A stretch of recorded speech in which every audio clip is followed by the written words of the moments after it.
Welcome into the Commanders Report Watch Party here for Week 5. I'm your host, Jack Sperry. Today, the Burgundy and Gold take on the Los Angeles Chargers at SoFi Stadium to try and get back to over 500 for the 2025 NFL season, trying to prevent themselves from dipping below that 500 mark for the first time this season. Frankly, for the first time in quite a while for this football team. Jayden Daniels is back today. It's going to be really great to see him back out there, see what he can do. He will be without Terry McLaurin, which will be big for this offense. But this rushing offense, as we've been discussing on the channel all throughout these first few weeks here, has been really good with Bill Krosky-Merritt, Jeremy McNichols, Chris Rodriguez Jr., and, of course, Jayden Daniels providing some help there in the run game as well. You still got Deebo Samuel. You're going to be hoping for guys like Luke McCaffrey, Jalen Lane, and more to step up in a big way. Preston Smith will be making his Commanders debut today, and that pass rush up front for the Washington Commanders is going to have to be huge. The Los Angeles Chargers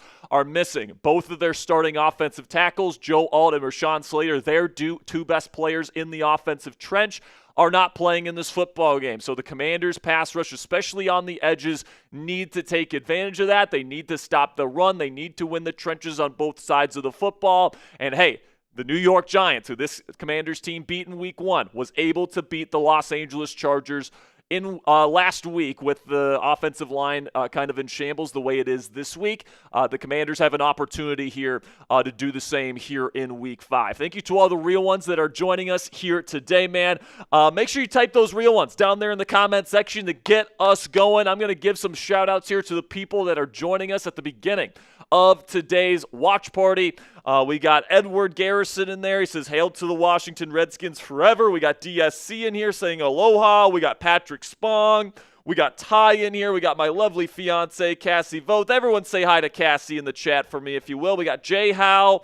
We've got Jasmine Gray is here. We got Guido. We got Christopher Domingo. We got Patrick Spong. Says Burgundy and Gold. You absolutely love it here, folks. Make sure you click that thumbs up icon if you haven't already. Like the stream, subscribe to the channel, do all those great things, man. And coming up here on the Commanders Report live watch party, we got more Commanders pregame coverage. We're going to go around the league, and we're going to see what's going on around the NFL right now. Then we'll get into our pregame coverage. We got inactives. We've got keys to victory. We got the Chargers roster breakdown, getting you guys ready for this Week 5 showdown in the City of Angels. But before we get into the rest of today's live watch party build-up, let's have a word from our sponsor today, where you guys can use our link, chatsports.com/WAS Week 5. That link is down there in the comments and description of today's show, and Ponzi is putting that in the comment section to get this Washington Commanders hat. I really like the design here, guys, where you got the Commanders logo on the side of the hat, but then you've got the really nice kind of retro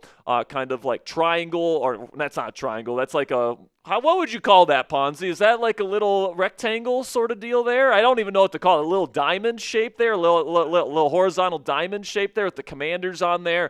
I think it's a really cool design, guys. And you can get this hat off for 25% off right now by using code ACORN when you go to chatsports.com/WAS Week 5. If you don't use the promo code ACORN, you guys don't get the 25% off discount. And every single dollar that you guys spend here, you guys go chatsports.com/WAS Week 5. Part of the proceeds go back to us here at the Commanders Report. So if you want to help out the channel today and you want to get a real cool new Washington Commanders hat, 25% off, you guys can go chatsports.com/WAS Week 5 and use code ACORN for 25% off. So if you guys want to get on the show today, all right, you guys can super chat, PayPal, or Venmo.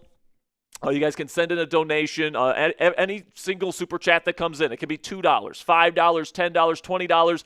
Doesn't matter. If you guys donate to the show, we're going to put you up on screen. If you have a message, we're going to read it, and we're going to be talking about whatever Commanders topic you want to talk about if you guys send in your super chat throughout the day. We will also be giving away a Jayden Daniels t-shirt today, and I really like the design of this week's t-shirt, guys. It's a black t-shirt with Jayden Daniels on there. It's got his signature on there. He's got two different looks at JD, and, of course, his name is on there as well. So if you want a chance to win win this Jaden Daniels t-shirt today. Make sure you get those donations in. Just $5 in a donation gets you into the t-shirt raffle today. $10 gets you 3 raffle tickets. $20 will get you 10 raffle tickets, plus we'll sing a Cry Eagles Cry song. I'll tell you what, I'll go half off for the first Cry Eagles Cry. So the first $10 super chat that comes in, we'll sing Cry Eagles Cry for the first time today.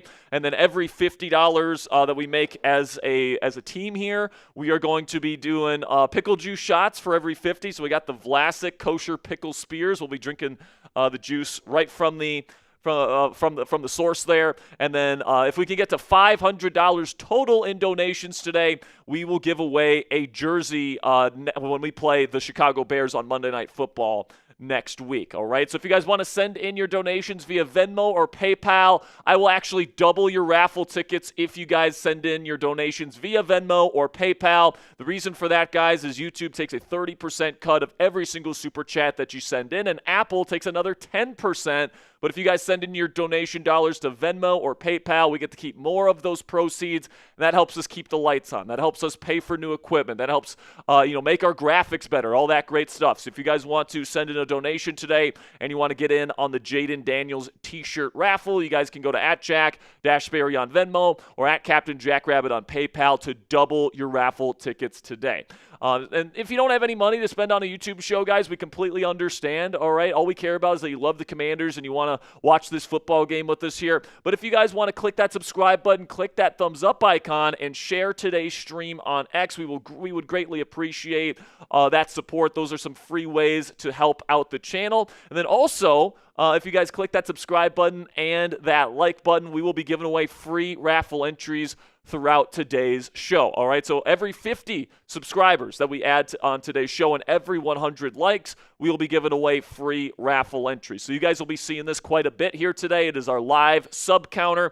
We just passed over 46,600 subscribers. So once we get to 46,650 subscribers, we'll be giving away our first raffle entry of the day. And then every 100 likes we get on today's show, whoever just subscribed, by the way, thank you so much, we'll be giving away a free raffle entry as well. So we got 75 people watching live here at the beginning of today's show. Everybody click that thumbs up icon. Everyone like the stream so we can get to our first 100 likes as soon as we possibly can. So greatly appreciate all of your guys' support. Again, guys, you can send in your Venmos, your PayPals, and your Super Chats to get in on the raffle today. It's just $5 to get in on the raffle. And if you haven't heard the Cry Eagles Cry song, but you want to hear it, $10 gets you in on the raffle here today.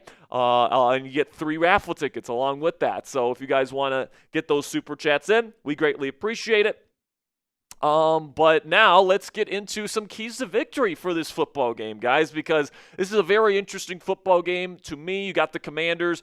You got the Chargers, obviously. Chargers 3-1. They're really considered to be a good football team, and you're playing them on the road. You don't have Terry McLaurin, so I understand why some fans would be like, man, this is going to be a tough game for the Washington Commanders. But this is really a big one for this team because you don't want to dip below 500, all right? And you do play the Chicago Bears next week. They're going to want to get that revenge for the Fail Mary game last year, and I just think that this Commanders team needs to get in a little bit more of a rhythm, especially on the perimeter, both sides of the football. They haven't really been able to pass the football all that well to start this season, and then they haven't been able to defend the pass all that well this season. They've been pretty good in the trenches, generally speaking, which, as we're going to talk about here, I think is going to play a big part in this football game, but definitely some pretty big stakes for the Washington Commanders here in Week 5. You guys can take a look here at the inactives. We'll start here at the Los Angeles Chargers. The big name there, offensive tackle Joe Alt, is inactive today with an ankle sprain, and Rashawn Slater is out for the season as well. So their 2 best offensive tackles are not playing for them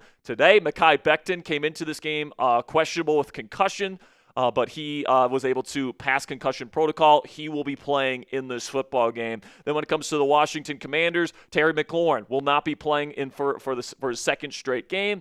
It sounds like there is some optimism that he will be able to play against Chicago next week on Monday Night Football, but this week, unfortunately, wasn't able to give it a go. And then, of course, Brandon Coleman, once again, inactive. So, once again, we will see Chris Paul at left guard and Noah Brown still dealing with a groin injury, but it's nice to see John Bates, the tight end, get back from his groin injury So keep your eye on John Bates. I think he's going to have a pretty heavy role in this Commanders offense with Terry McLaurin out of the lineup. So let's take a look at the Los Angeles Chargers here as we get to around 45 minutes away from kickoff. All right, so let's talk about Jim Harbaugh, their head coach. Really good, really solid, really good culture builder.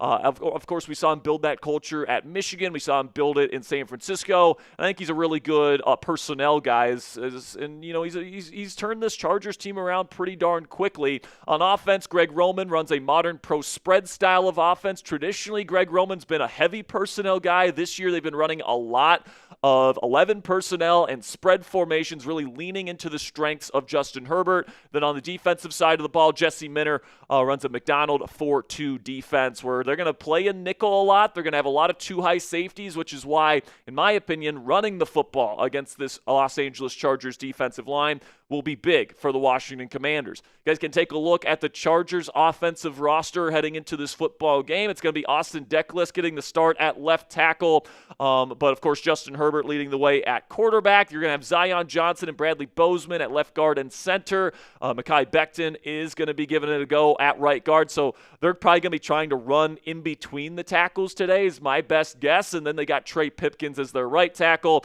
But really where the special sauce of this Los Angeles Chargers offense is with their skill players. Ladd McConkey, one of the best route runners in the entire league. Keenan Allen can still run really good routes as well, can still get open versus man-to-man coverage. Quentin Johnston has been a very explosive player for them this year. Omarion Hampton, really good running back out of UNC, will lead the way. Najee Harris will not play in this football game.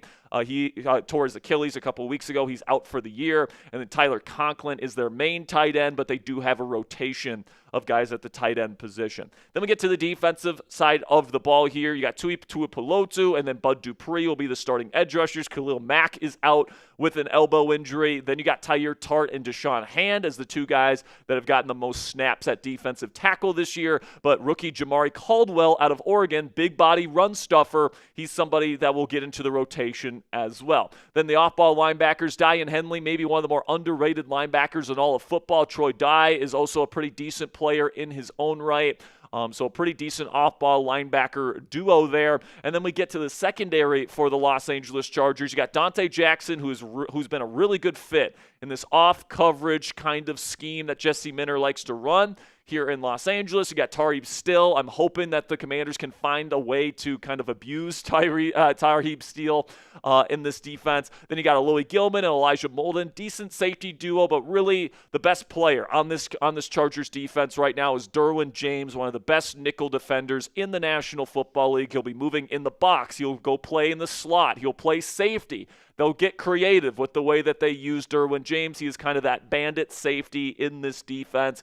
You always got to know where number 3 is. So my keys to victory. Let's start on defense. And the first thing that you got to do is you got to get after Justin Herbert. All right? That is the number one thing that the Washington Commanders need to do. This is a very pass-heavy offense that the Los Angeles Chargers run, and for good reason. Justin Herbert, in my opinion, you can make an argument he is a top 5 quarterback in the National Football League today.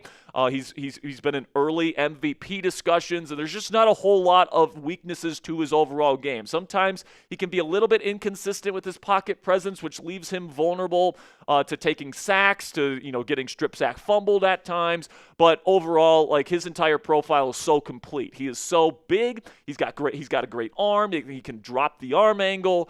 He's got really great playmaking instincts. He can mentally process a defense and take care of the football. And then also he can tuck it and run. He's somebody that's a good athlete. So Justin Herbert, one of the more complete quarterbacks in the National Football League. And to limit Herbert's impact on the game, we saw it last week versus the New York Giants. You have to get your pass rush to win, and you got to have them win consistently throughout the football game. Put him under pressure, and especially because the Commanders' secondary hasn't been too good to start this season, the pass rush, I believe, for the Commanders will be the biggest X factor in determining who wins this football game this afternoon. But the good news is the defensive line for the Commanders has actually been mostly pretty darn good. Dorrance Armstrong has having a breakout season so far. Deron Payne has had a really good start to the year. Javon Kinlaw looks like he's been worth the money. Von Miller has shown up in flashes, and then today Preston Smith gets added to the mix as well. So I'm really looking forward to seeing what this Commanders pass rush is going to be able to do here today.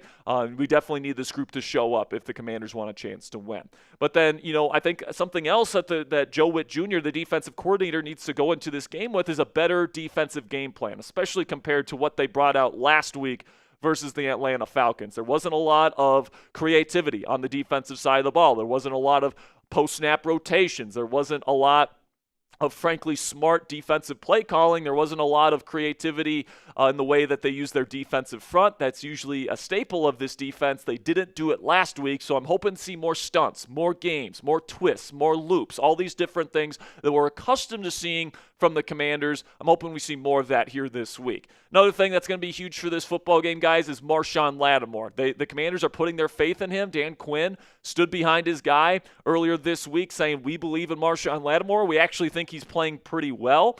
Better than the numbers suggest, but man, plain simply, he's given up some pretty big games to number one receivers. And, there's going to be opportunities here where he's going to have to go up against a really good receiver. Like we talked about, the Chargers have not one, not two, but three good receivers that they utilize very well. Lattimore, there's nowhere really for him to hide. He's going to have to show up today, and if he doesn't, that's going to lead to some really big issues for the Commanders' defense. But then also Mike Sainristil, another guy that's really struggled to start this season here. Frozone needs to show up as well, all right? He plays in the slot. He's going to be going up against Ladd McConkey, the person that they put in the slot more often than not. He's also going to be tasked with going up with Keenan Allen, who plays a lot in the slot. So Frozone really needs to step up today. He can't allow those easy wins over the middle of the field from the slot receiver, and he needs to show up today. He had an interception last week, but he also allowed some lapses in coverage.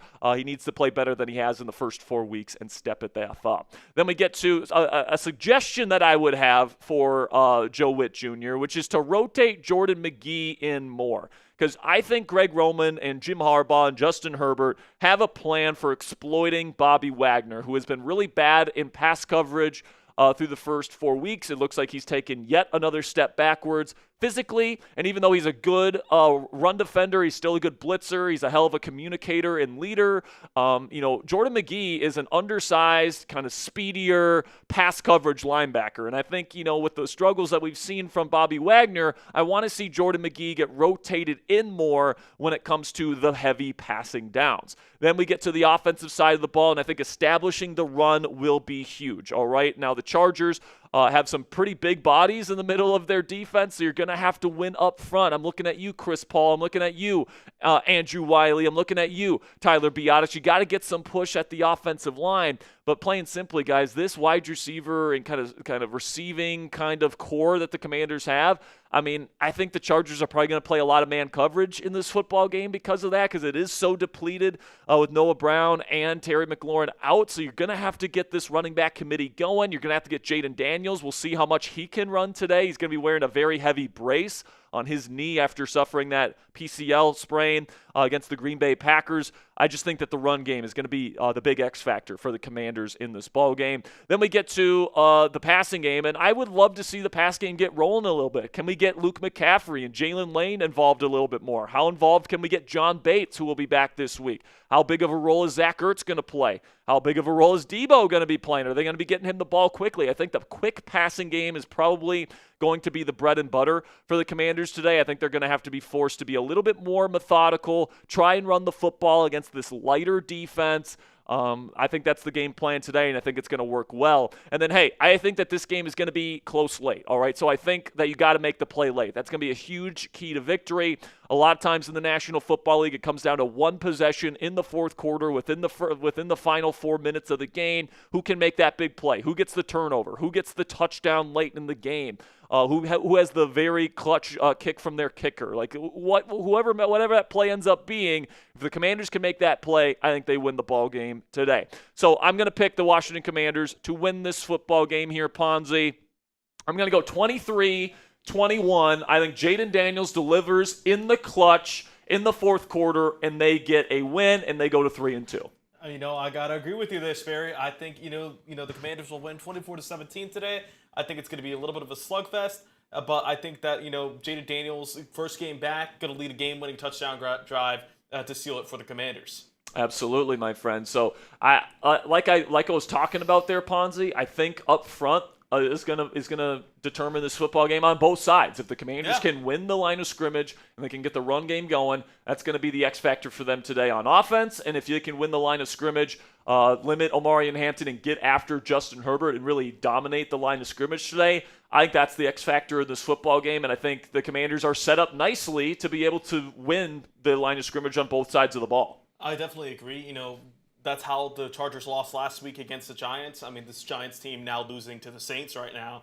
But, both their tackles are out. The offensive line is banged up. Mekhi Becton is good to go, but we don't know how healthy he is. So, this Commanders defensive line should be able to get after Herbert and make him force him into those mistakes and to losing the ball. 100%. All right, can we take a look here around the league, actually? Yeah, there's actually some I've been looking at some of the tickers right here, and there's been some updates. Let's see. Trying to get this all sorted out real quick. Sounds good. So earlier today, the Vikings defeated the Cleveland Browns. I thought Dylan Gabriel looked okay, Ponzi, but just in general, that Browns team just didn't play well enough to win. The Vikings had a lot of penalties. They had a lot of fumbles. They had a lot of, the Vikings didn't play a great game, but they ended up having that clutch drive at the end. The Browns go to 1-4. Then the Texans absolutely destroying the Baltimore Ravens. The Ravens are about to go to 1-4, ladies and gentlemen.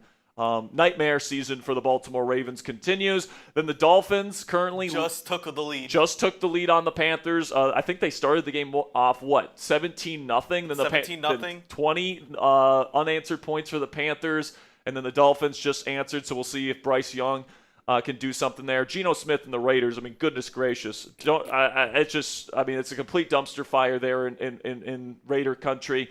And the Colts. Once again, they are not just beating bad teams; they are destroying bad teams. So, which is a sign of a contender. Well, I don't know about a contender, but they're playoff contender. Maybe not Super Bowl contender with Daniel Jones, but without question, they look like a playoff team right now.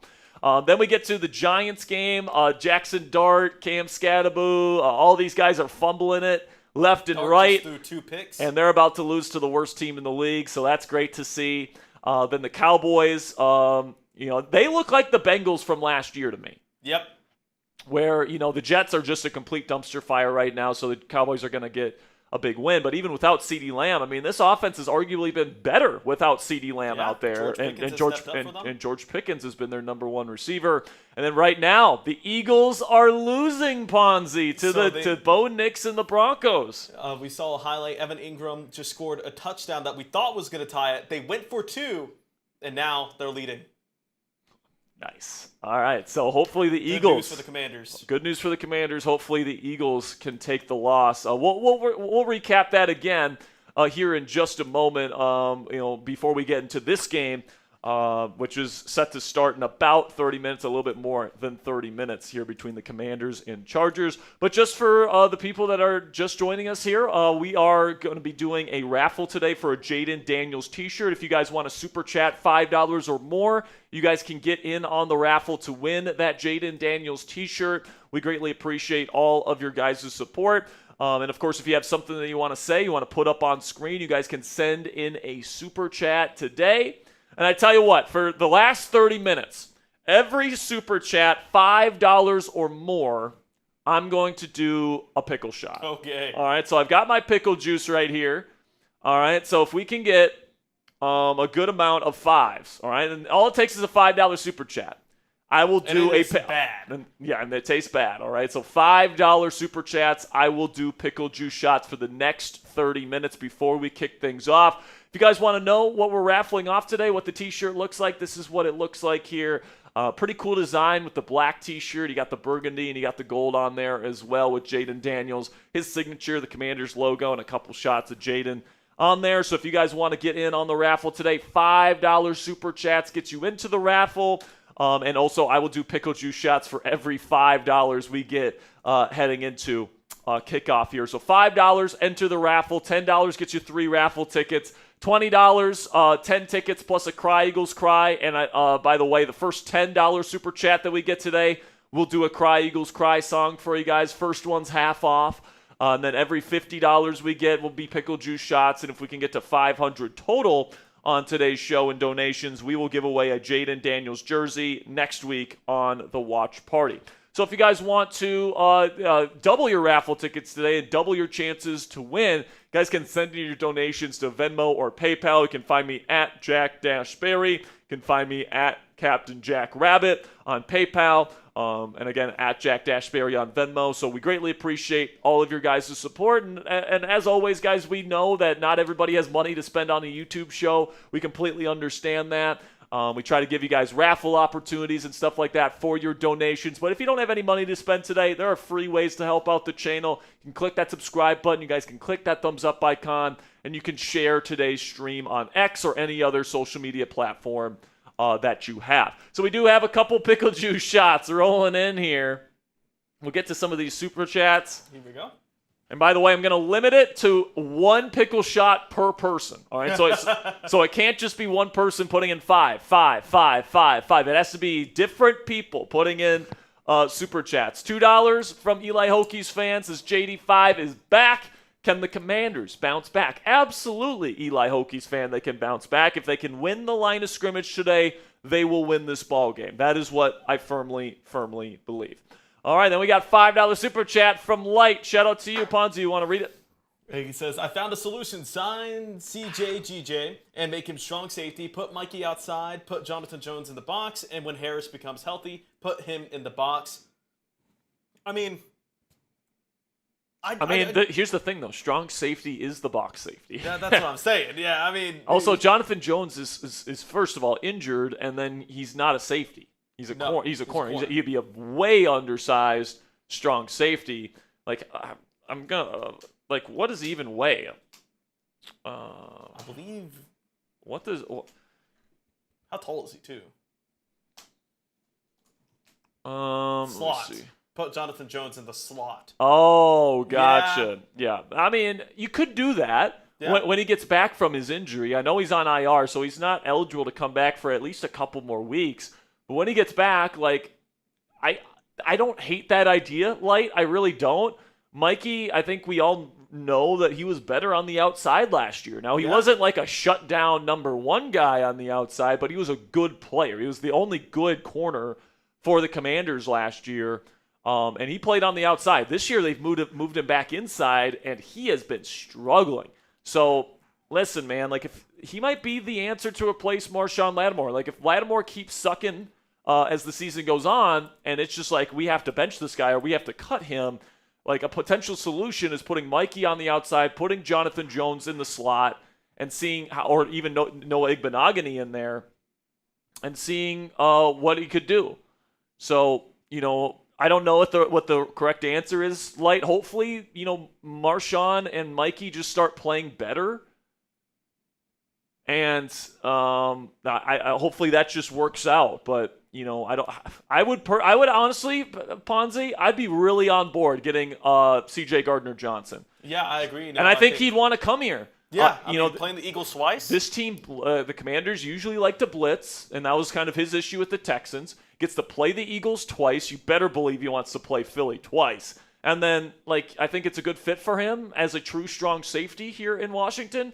And let's be frank, guys, Jeremy Reeves, I like him. I love him as a guy. He's an awesome special teams guy, great locker room dude. I hope he comes out and balls out today, by the way. And we'll see how much Darnell Savage we see today as well. But, I don't know if we have a strong safety that I really trust and believe in right now. Not right now. So, I think Reeves is a really hard hitter. I think he brings a lot of effort to the table, and I love the way he plays. But last week was a pretty rough one for him versus Atlanta. So hopefully he's able to get things going a little bit more. But then $5 here from Patrick Spong.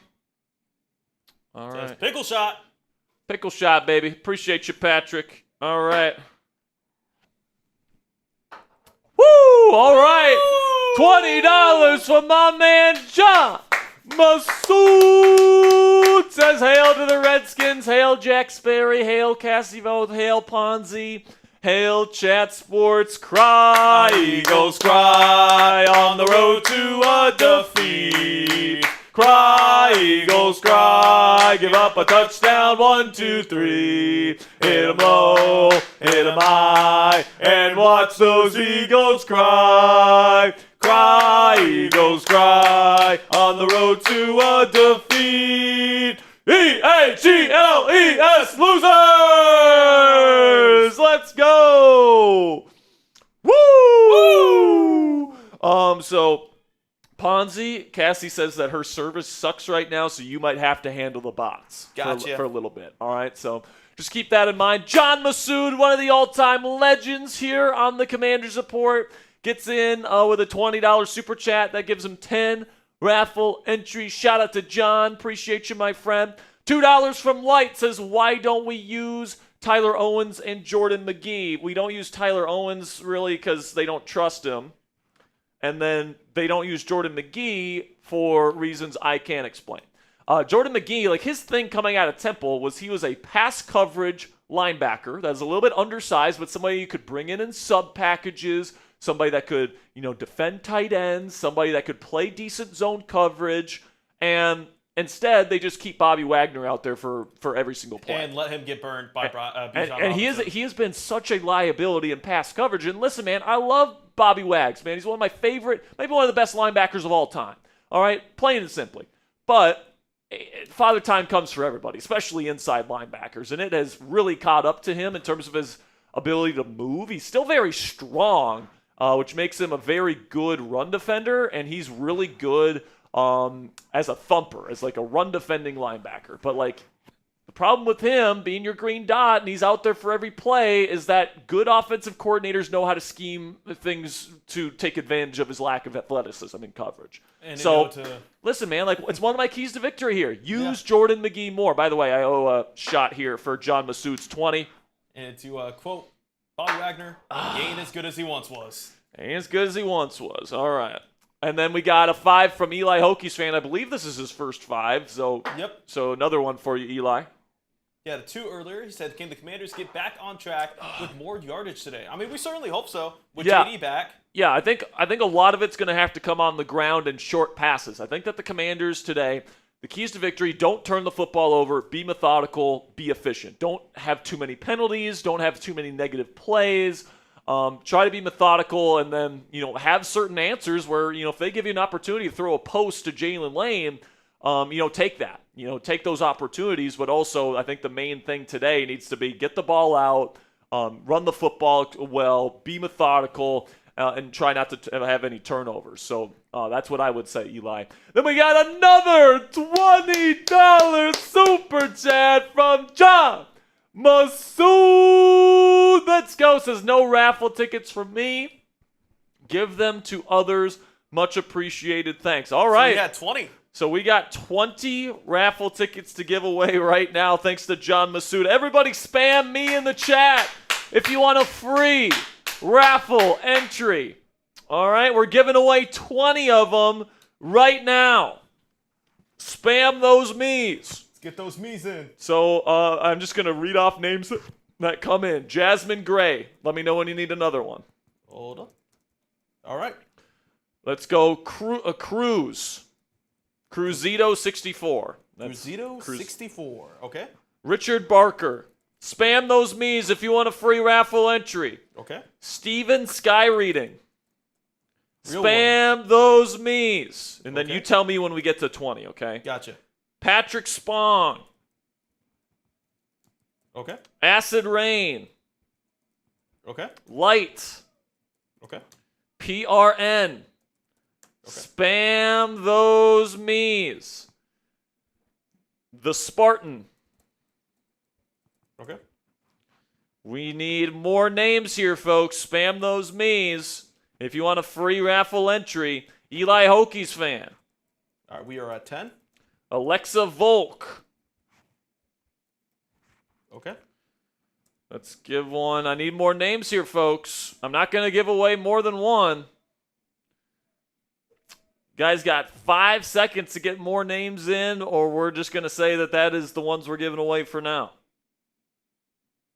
Eon, you're in. Malcolm James. Okay. Crystal Hummer. You are in. Okay. I think that's it for now. Alrighty, they got all y'all in the raffle. Congratulations. Oh, we got a new one. Doug Furr. Doug Furr. I want to make sure that as many people as possible can get into the raffle. Not somebody's getting more than one. We got Fire Crit as well. How many more do we still have to give away? Let me see. I believe it's 5 more. Pete Antunes, you are in. Actually, 2 more. Patrick Spong says, Daddy needs a new shirt. Nice. Got 150 people watching live. We're less than 20 minutes away from kicking things off in LA. Who wants a free raffle entry? All you have to do is spam me in the chat. Got 2 more spots. We got 2 more spots. So if there's somebody that hasn't spammed me yet, we'll make sure to get you guys a free raffle entry. Light says, I love both of you guys. Light, we love you, man. We got you, Light. We love you, man. Real one. It's a real one right there. Wow, Carolina just took back the lead. Really? Yeah. This game's over. I want to. Can we change it to the to maybe the to the Eagle game? Yeah, that one has the most relevance. So did Tua throw a pick 6? Is that what they're saying? I think so. Somebody just tweeted that's a terrible throw by Tua. Waddle was wide open over the middle. Brutal. I mean, Tua turned the ball over. Should we go to that game real quick? Yeah. I mean, there's 59 seconds left. All right, we got T-Dog. T-Dog's in the raffle. Let me get you real quick. T-Dog. T-Dog is in. All right, one more. Oh, my God. Oh, my gosh. So Carolina has the ball and the lead. Miami is a fucking joke. That's crazy. Oh, my God, man. I'm going to go put up the red zone real quick so people know what we're talking about. Let's see if I can get one with bold. All right, so we're currently watching. We still got about 20 minutes to go here, guys. We've got through all of our pregame stuff for you guys here, so we're just going to count things down here by watching the rest of these football games conclude in the first window of NFL football. You are watching the Commanders Report Watch Party. We'll be having live play-by-play once we kick things off from SoFi Stadium. What's the Eagles game at right now? It's still at 18-17? I don't know who has the ball in that one. It looks like it's the Broncos who have the ball. 2:17 left.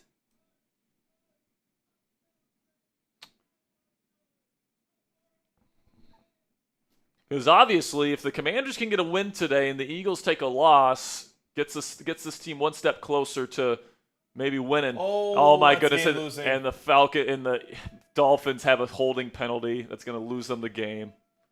All right, let's go ahead and put the Broncos Eagles then. Yeah, just put on Broncos Eagles. Let's see if the losers lose. Alrighty. But man, Geno Smith and the Raiders, woof, 40-6.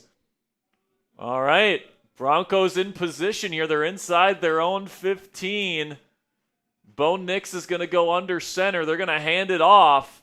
Dobbins won't go far. Maybe a gain of 1. 2-minute warning. Third down coming up. That's going to bring them down to the 2-minute warning. The Eagles have no timeouts. So a first down ends the game. First down for the Broncos ends the game, but it'll be 3rd and 8 coming up. They will go to commercial. Wow. Leave the Giants-Saints game. Everybody spam Cry Eagles Cry in the chat. Everybody spam Cry Eagles Cry. If they lose, we're going to give you guys a free Cry Eagles Cry song. How about that? Still got about 15 minutes to go here before wow. We kick things off. Had 32 fantasy points. Nice.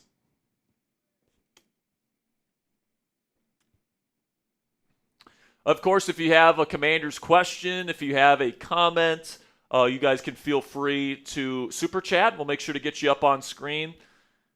But we want the Broncos to win. We're Broncos fans right now. Definitely Broncos fans right now.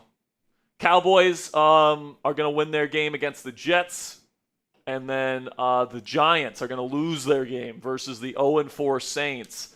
Here we go. Not the best game for Jackson Dart here after the honeymoon phase there against the Chargers last week. To Kool-Aid McKinstry, and then he also fumbled the ball. T-Dog says, how long is Jaden Daniels out? He's not out. He's playing today, my friend. We're back. Jaden Daniels is back today. If you guys got a question, you guys can use hashtag Commanders as well. We'll get you up on screen for hashtag Commanders as well when they come in. Let me get that set up real quick.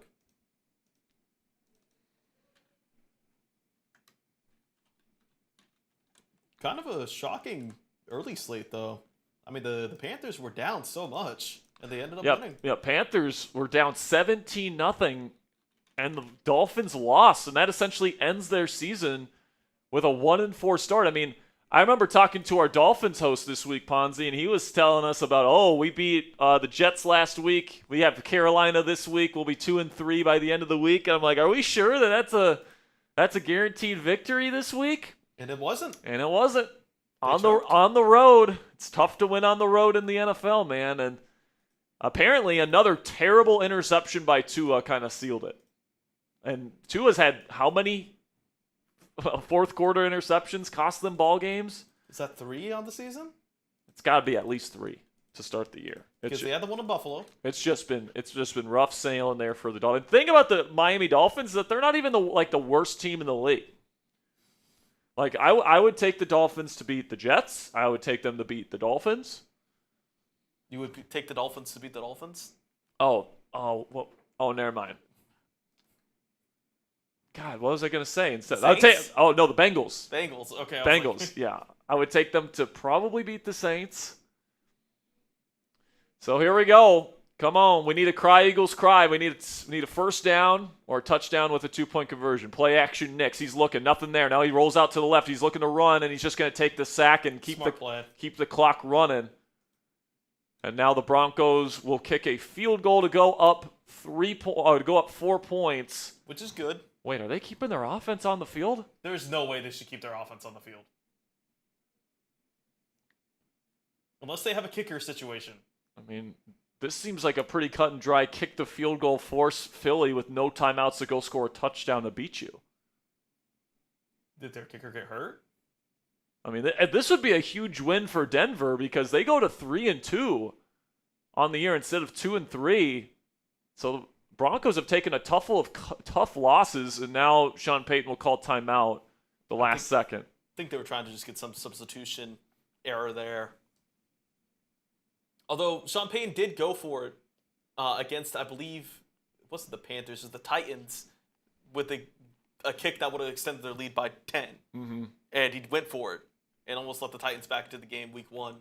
Yeah, they're bringing out Will Lutz. They're going to go up by 4, which is the smart move here. And, I mean, Jalen Hurts, there's a lot of things to like about Jalen Hurts' game. Throwing the ball when the defense knows he has to throw it is not a strong suit. Nope. Pure drop back passing where he has to throw the ball down the field. It's not a strength.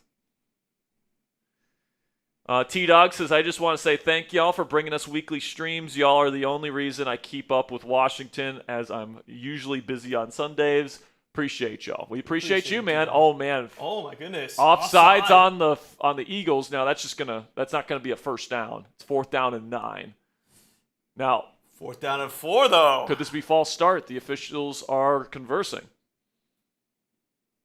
Oh, yeah. Okay. Yeah, they're going to go false start on Denver, so still a very makeable kick. Just parks them back a little bit. Don't jinx him, Sperry.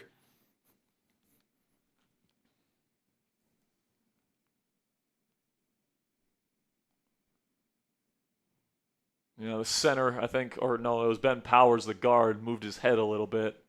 Can't do that. 4th down and 14. The 36-yard attempt to go up 4 for Denver is down, up, and good. Right down the middle. Listen, man, Denver's a good football team. They're a playoff quality team again this year. And Philly, man, Philly's just had they've had a kind of a rough go of it offensively, honestly. And they've kind of escaped with some wins. Yeah. Their offensive line play has not been as good as in years past. They've been in a lot of close football games, a lot of them. So, listen, man, I know the Commanders are not a perfect football team through the first 4 weeks of the year. They got a lot of issues.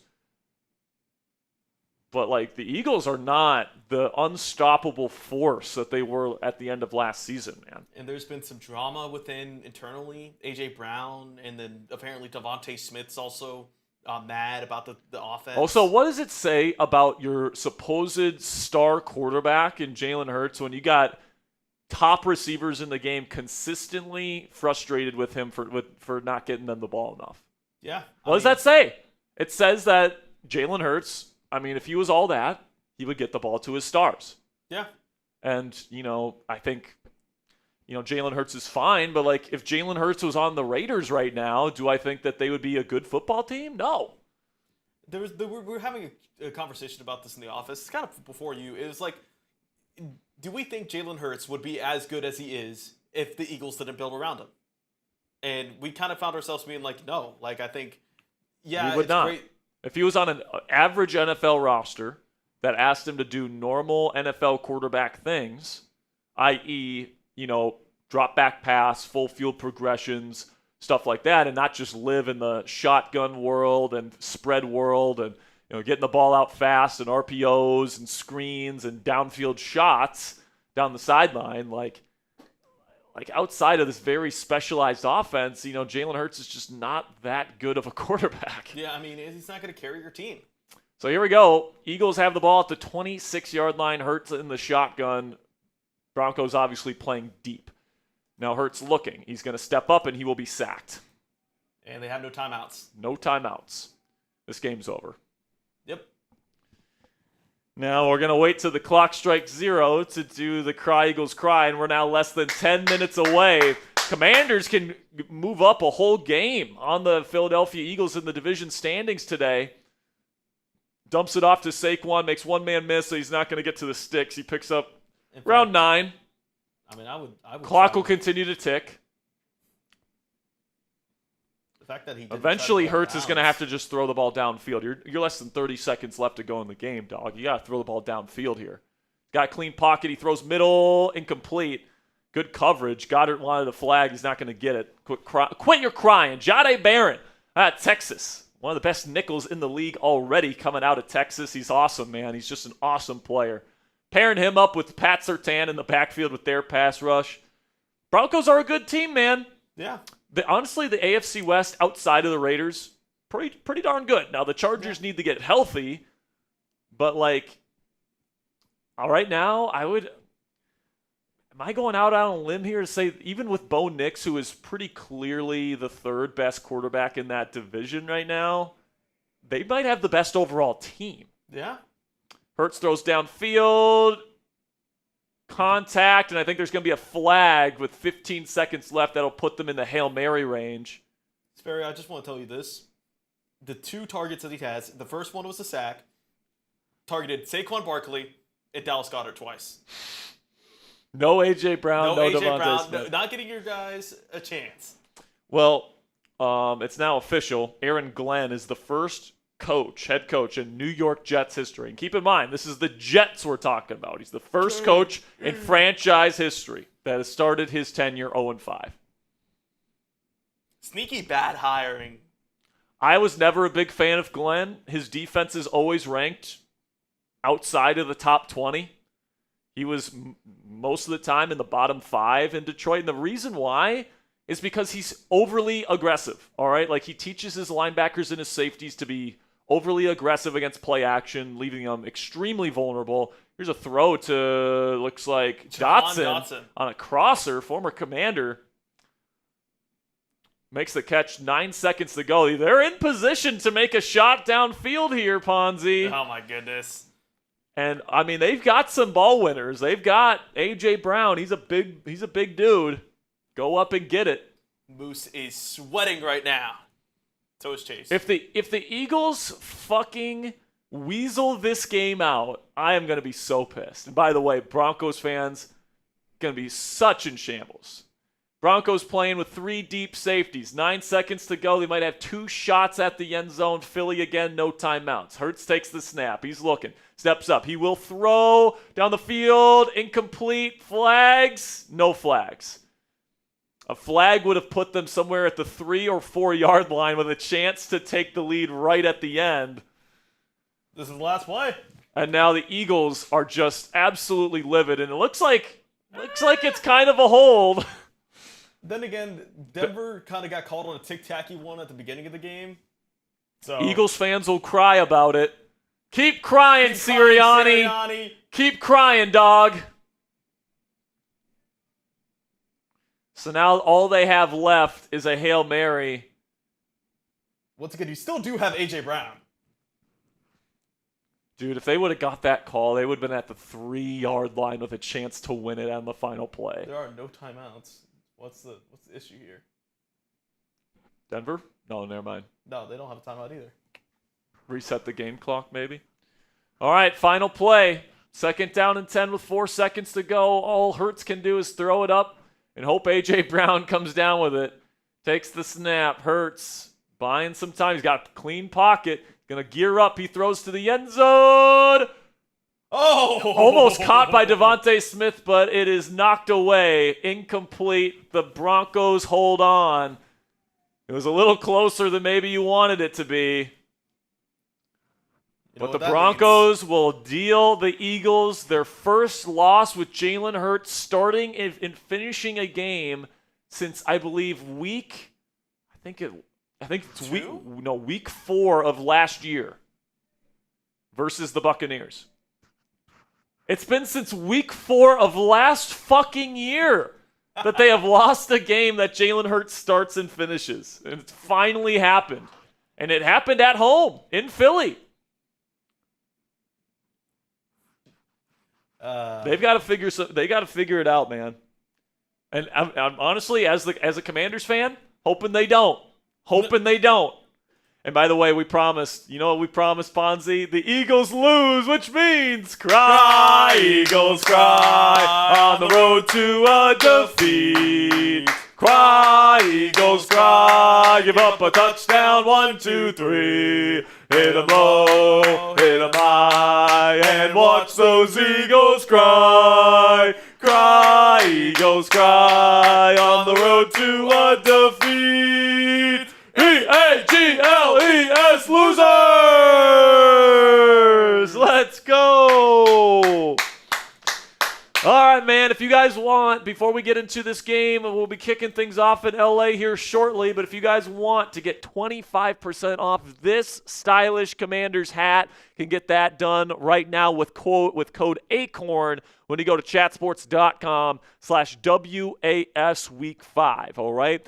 We have this special offer. It's for today only, all right? So 25% off today only when you use code ACORN at chatsports.com/WAS Week 5, all right? Part of the proceeds go back to us here at the Commanders Report, so if you want to help out the channel today, I really like the design of this week's hat, guys. You got that little diamond with the Washington Commanders in there. Then you got the Commanders logo on the side. I really like kind of, the khaki color of the hat as well. I already ordered myself one of these, guys. If you want to get one right now, 25% off. It helps out the channel. You get yourself a really stylish Commanders hat. If this is your style, you can use code ACORN for 25% off at chatsports.com/WAS Week 5. Ponzi just put the link in the live chat room, so click that link. Make that purchase. Help out the channel today if you want to help us out. All right, man. Let's go.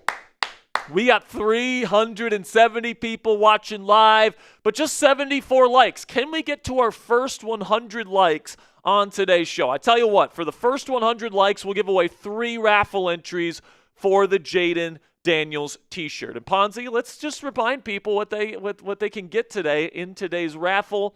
We're going to be giving away a Jaden Daniels t-shirt. This is what it looks like, guys. You got the black t-shirt. Then you've got Jaden Daniels on there, a couple of shots of Jaden with Jaden's signature and the Commanders logo on there. That's what we'll be giving away at the end of today's show. By the way, you must be present at the end of today's game and at the end of the show to win the t-shirt. So if you leave and you win, We're not gonna hunt you down, all right? You got to be here at the end of the show to win the T-shirt. You guys can get in on the raffle today. $5 gets you into the T-shirt raffle. $10 gets you 3 raffle tickets. $20 gets you 10 tickets. Plus, we'll sing "Cry Eagles Cry." Every $50 we make on the show today, I will drink some pickle juice.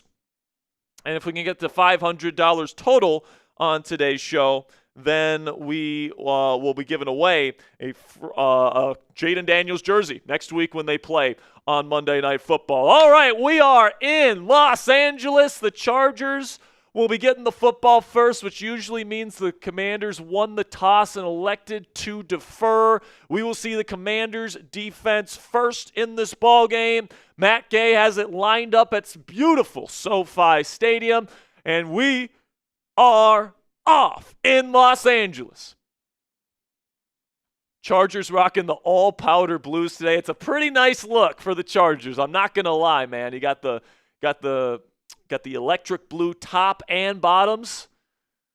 And Justin Herbert will take the field with this banged-up offensive line. The Chargers are missing both of their starting offensive tackles and their 2 best offensive linemen, in Joe Alt and Rashawn Slater. Slater is out for the season, and Joe Alt is out for the week with an ankle sprain. There is a flag on the play here. Let's see what this is. Illegal formation on the receiving team. That is Los Angeles. I think they're going to redo the kick.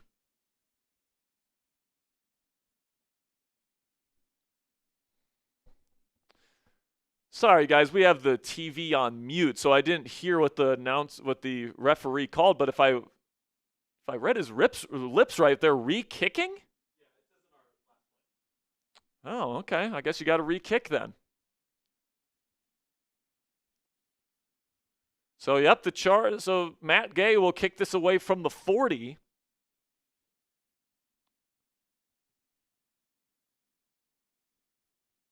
I mean, is there a choice there between taking a yard?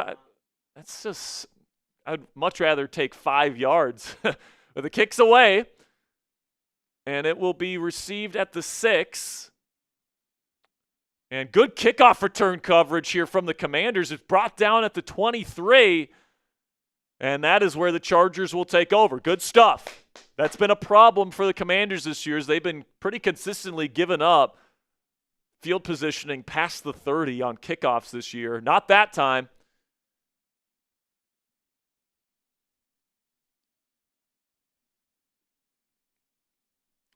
And now Justin Herbert will start in a condensed formation with a stack out to the right in a nasty bunch. You got under center Herbert with Omarion Hampton, the rookie out of North Carolina, getting the ball here on the first down carry. Missed tackle by the Commanders. On the edge, you'll pick up around 7 or 8 on the first down carry. It was an issue last week, guys. This Commanders defense had a hard time getting that first man to the running back on the ground, all right? Bijan Robinson, obviously one of the best in the league at making guys miss, but you got to be better.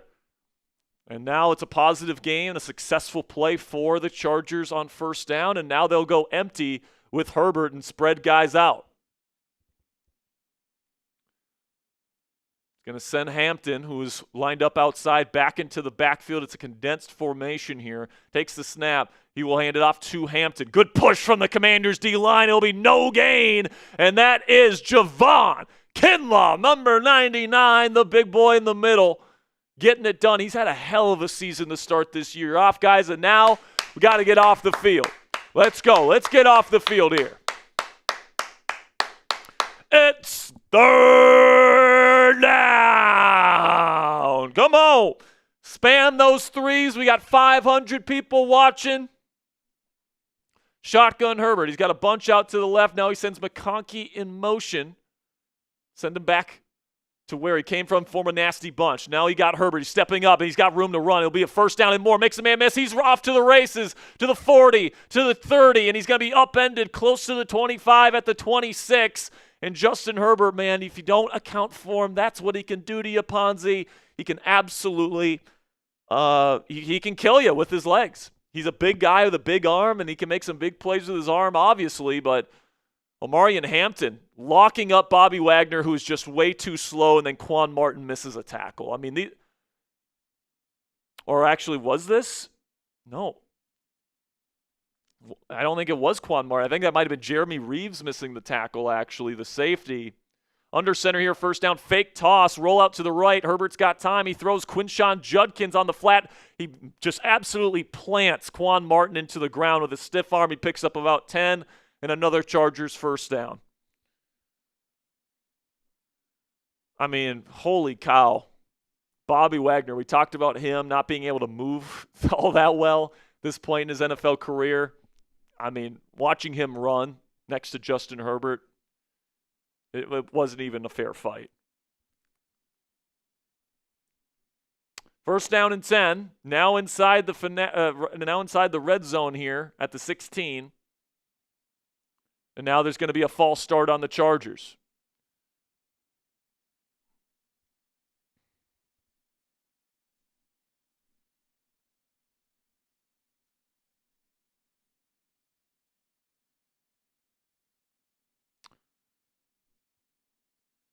They're going to get Quinshon Judkins. Oh, Quentin Johnston. Why did I think? I got Browns football on the mind from this morning in London. I apologize. Come on, type those stops. Type those stops. We got to get a stop here. That takes them out of the red zone here. Now they go empty with Herbert. They send Hampton back in. Now they send him out in motion again. He's going to be a quick screen pass over to Omarion Hampton. One guy misses a tackle. He'll pick up around 6 or 7 on the first down reception. Commanders wearing their all whites today, with the Chargers wearing their all blue. It's a nice little jersey matchup here. It's a good aesthetic game for an afternoon game here. And Mike Samerstill just got his lunch money handed to him by Lad fucking McConkey, one of the smallest receivers you're going to see all year long. And now there's some issues getting lined up, and Herbert has to call timeout. You can see a little bit of frustration from Herbert. It'll be second down and 7.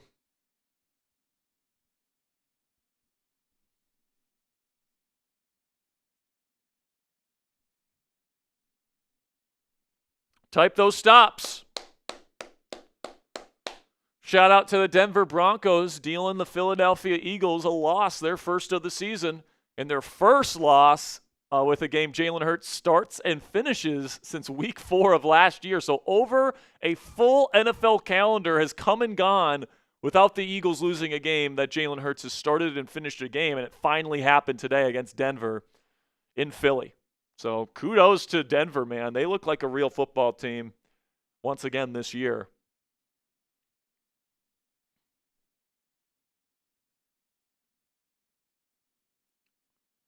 Second down and 7 coming up here.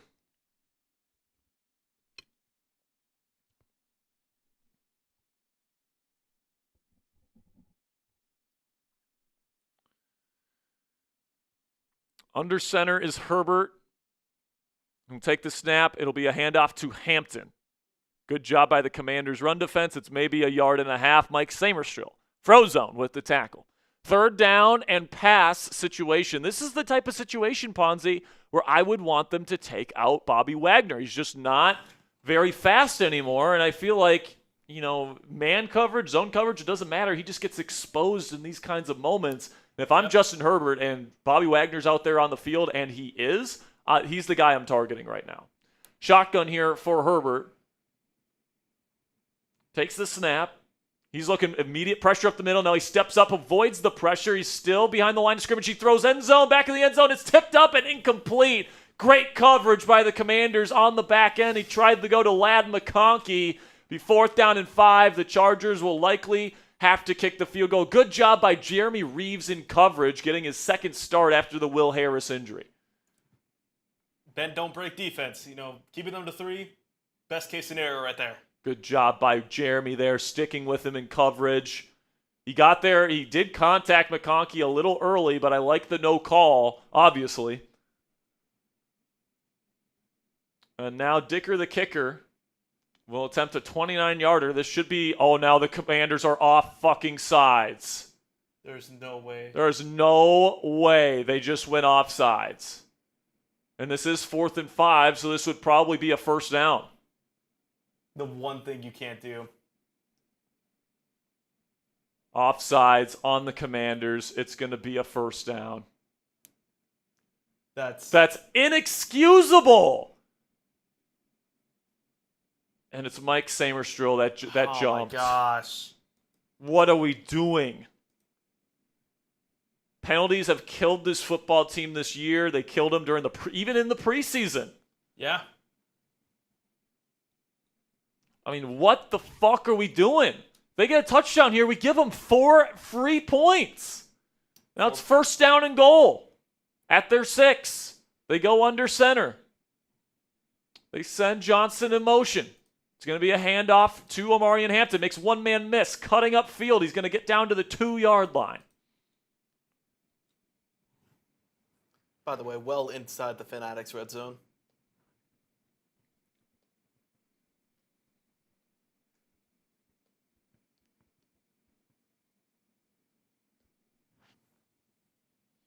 Fanatics doesn't have red zone. Did it not? No. Just a read in the corner. Gotcha.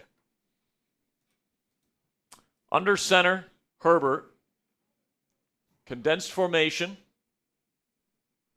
Going to be play action, boot to the right. He throws crossbody, caught Ladd McConkey. Touchdown Chargers. The Commanders give them a free 4 points. That is inexcusable. Fuck. Excuse my language, but man, that is just massive in this ballgame that I'm expecting to be a close game. 4 points could be the difference in the ballgame. Yeah. You just gave him 4 free points. Oh, by the way, guess who's in zone coverage? Bobby Wagner wasn't fast enough to close the gap.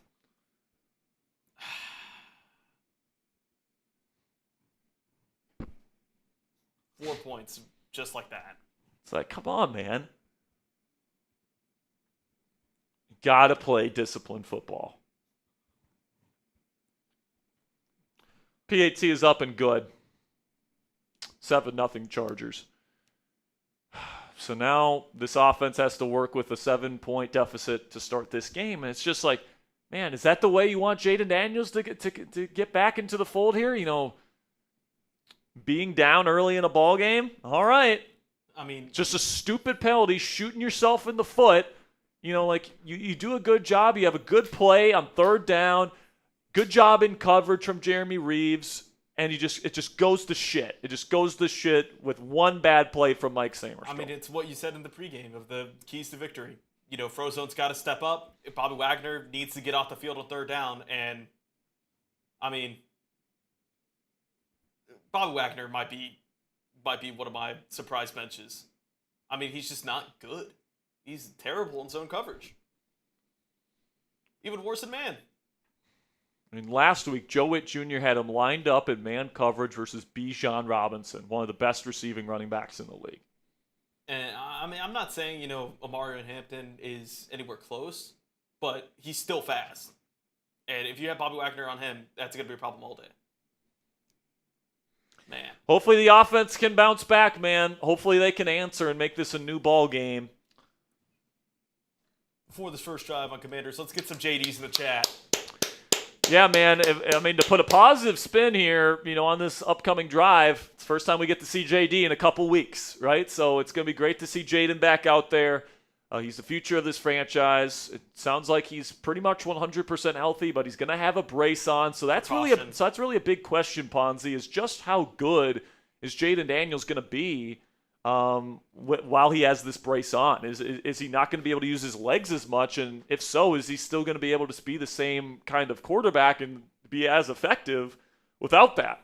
We certainly hope not, that he's going to be still the same type of quarterback. But, I mean, he's got a good arm, too. He's not just running. Man, next week's London game, you got Jets and Broncos. Talk about the 2 ends of the spectrum there. The Broncos feeling about as good as you can possibly feel about your football team, coming off of 2 straight wins, beating the Philadelphia Eagles in their house with a mostly healthy roster, by the way. And then the Jets, 0-5, first ever 0-5 start with a new head coach in their franchise's history. I mean, Jets suck. Yeah, that's right. Looks like Justin Herbert's dealing with a little bit of a bleed on his hand. Ooh, A little bit of a cut. That's interesting. So he's going to have to get that wrapped up. Is that his throwing hand too?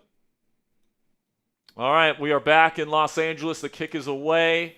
It's going to be fielded by Luke McCaffrey at the 1. He had some good returns last week. Let's see what he can do. He cuts upfield past the 30, down to the 40. He's brought down to the 42-yard line. That's what we love to see. That's what we love to see. Luke McCaffrey, man, I'm telling you. I think I saw it last year, and I'm saying it this year too, Ponzi. His greatest value to this football team is as a kickoff return man. He is one of the best in the league, honestly, at that. Seems like every time he is back there, he's doing a good job getting to at least the 30, but he'll throw in a couple sprinkles of those 40-plus yard returns. And now Jaden and the offense have the ball at the 42. They start in shotgun, bunch formation out to the right. Now they send Debo in motion across the formation to set up a 2-by-2 formation. Jaden will take the snap. He looks left. He'll throw quickly to a spot route. It has caught Debo Samuel for a gain of 7. And this is what I've been talking about, Ponzi. Quick game, getting the ball out of Jaden's hands, be methodical, get the run game going. Now go get a run here. They're going to go tempo here, and they're going to go empty. With Jaden all by his lonesome. He's got trips right with a stack out to the left. Now they send Debo into the backfield on an orbit motion. Could this be a screen? No, it's going to be a run for Jaden Daniels, and it looks like Andrew Wiley got beat immediately, and it's a loss of 1. That is number 91, Deshaun Hand, who was there to bring down Jaden. And it'll be 3rd down. Can't start this game with a 3-and-out. Can't start this game with a 3-and-out. By the way, Jaden Daniels wearing his pink cleats for Breast Cancer Awareness Month here in the month of October. It's no longer required, but lots of players wearing pink around the league. Same thing with Debo Samuel. Shotgun Daniels with a bunch condensed out to the right. Takes the snap. He's looking Debo. Nothing there. Now he has to step back. He has to throw it to his running back, Chris Rodriguez Jr., and it hits the turf. Incomplete. Good defense from the Chargers. They had good pressure on Daniels. They took away Debo, his first read, and by that point, the play was over. 3-and-out for the Commanders. They'll punt. Yay.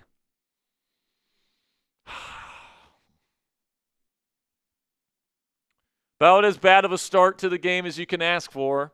Chargers just drive right down the field with multiple explosives. You stop them, and then you give them an extra 4 points on a stupid special teams penalty.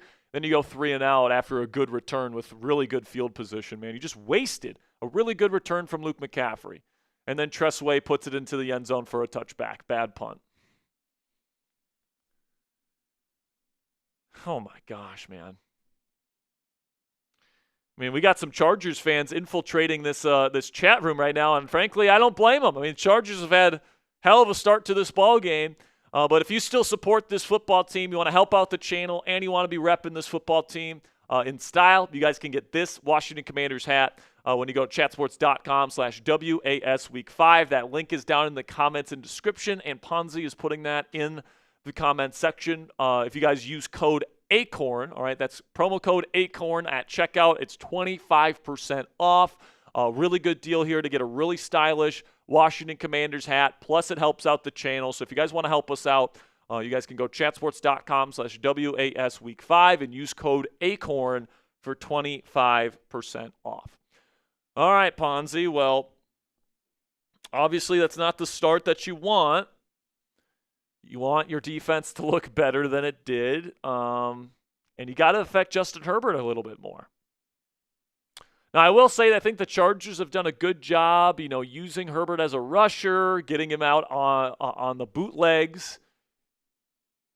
And I think the defensive line for the Commanders has actually held up pretty decently to start this game. It's just, Justin Herbert, such a dynamic presence with his legs, got that big gain, and then you have the stupid penalty in the red zone on a field goal attempt. So hopefully they can get him off the field here with no points, but the Commanders are putting themselves in a tough position here, guys, where if the Chargers even get a field goal, it's a 2-possession deficit for Jaden Daniels in this offense to overcome already. And, this is not a Commanders passing offense, guys, that's built to be able to, drop back pass and pass the football at a high clip. We talked about it early in the pregame show. We talked about it in the preview this week. You have to be able to establish the run. The run game has to be the main thing for the Washington Commanders offense today. And if you go down 2 scores early in the game, that's going to be difficult to do, especially as the game goes on. And if this game comes down to the Commanders needing to air out the football and the Chargers can just sit back in their 2 high safety shells and run all these exotic blitzes that they run in this defense, the Commanders are going to be fucked. They're done. All right, so they got to pick it up. All right, you can't get off to a slow start against the Chargers. They're just too good and too dynamic from a defensive scheme perspective. And, frankly, Justin Herbert is really good. You have to stick with him. You can't get out to an early deficit.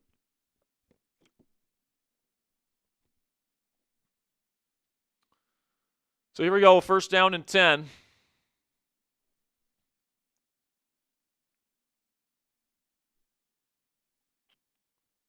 Shotgun for Herbert. Spread formation 2-by-2 with Hampton in the back. They're gonna go quick screen pass here to Omarion Hampton, and Jeremy Reeves will bring him down after a gain of around 3. 2nd down and 7 coming up.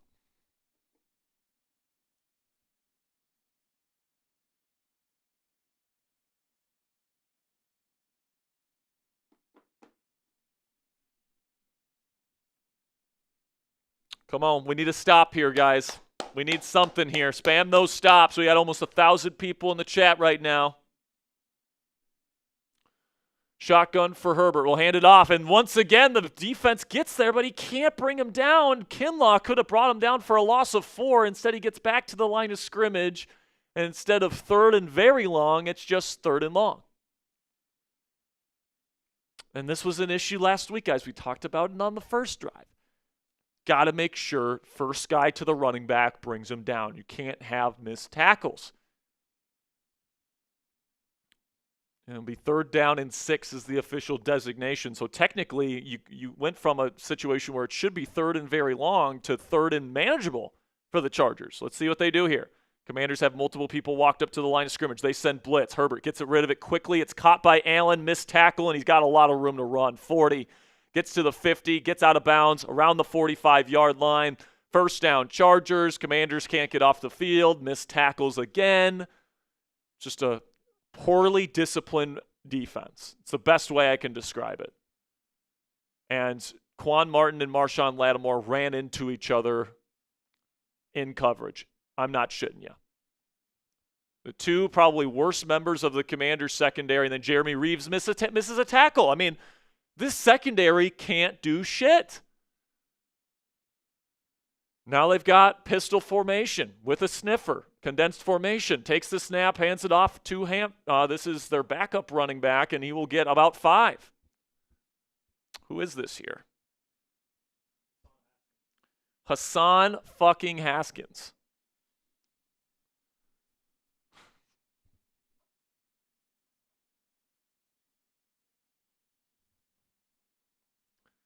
And the thing is, man, up front, the Commanders look fine. And we've been saying this the first 4 weeks. It's the secondary. It's bad in coverage. Can't tackle. Right now, Chargers have 114 total yards to the Commanders' 5, and they're driving again.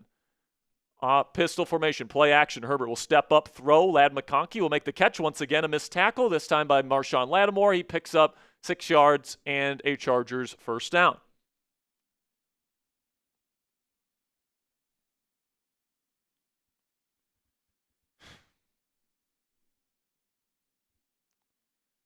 I mean, come on, folks.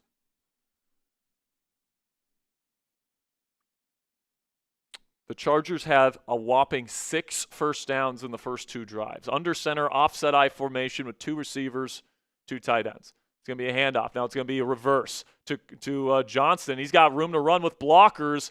Commanders defense looks slow, and he picks up another 10 and another Chargers 1st down.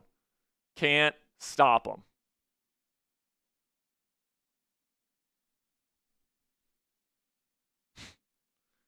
Goodness gracious, folks. This is embarrassing. And by the way, great defensive line penetration.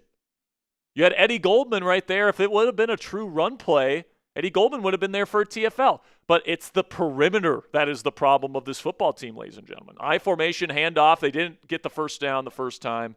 Flag on the play. It's going to be on the field, first down, Chargers to Hampton, but I have a feeling this is coming back. It's false start on the Chargers. Oh, legal formation, my mistake. I think somebody was in motion. That's what I thought. Yeah, they had. Yeah, but I think they were trying to blow it dead, and they didn't. So false start, not illegal formation. F. Ponzi in the chat. But, I mean, the Chargers are in position here to get a field goal and go up 2 scores early in this ball game.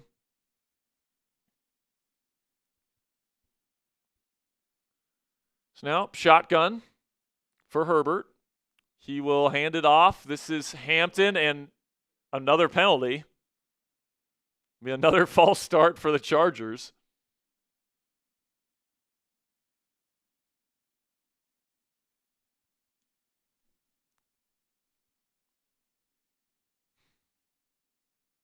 Man, there's only one player in this entire secondary that I think is playing well this season, and it's Trey Amos, the rookie. And Chargers timeout, my mistake.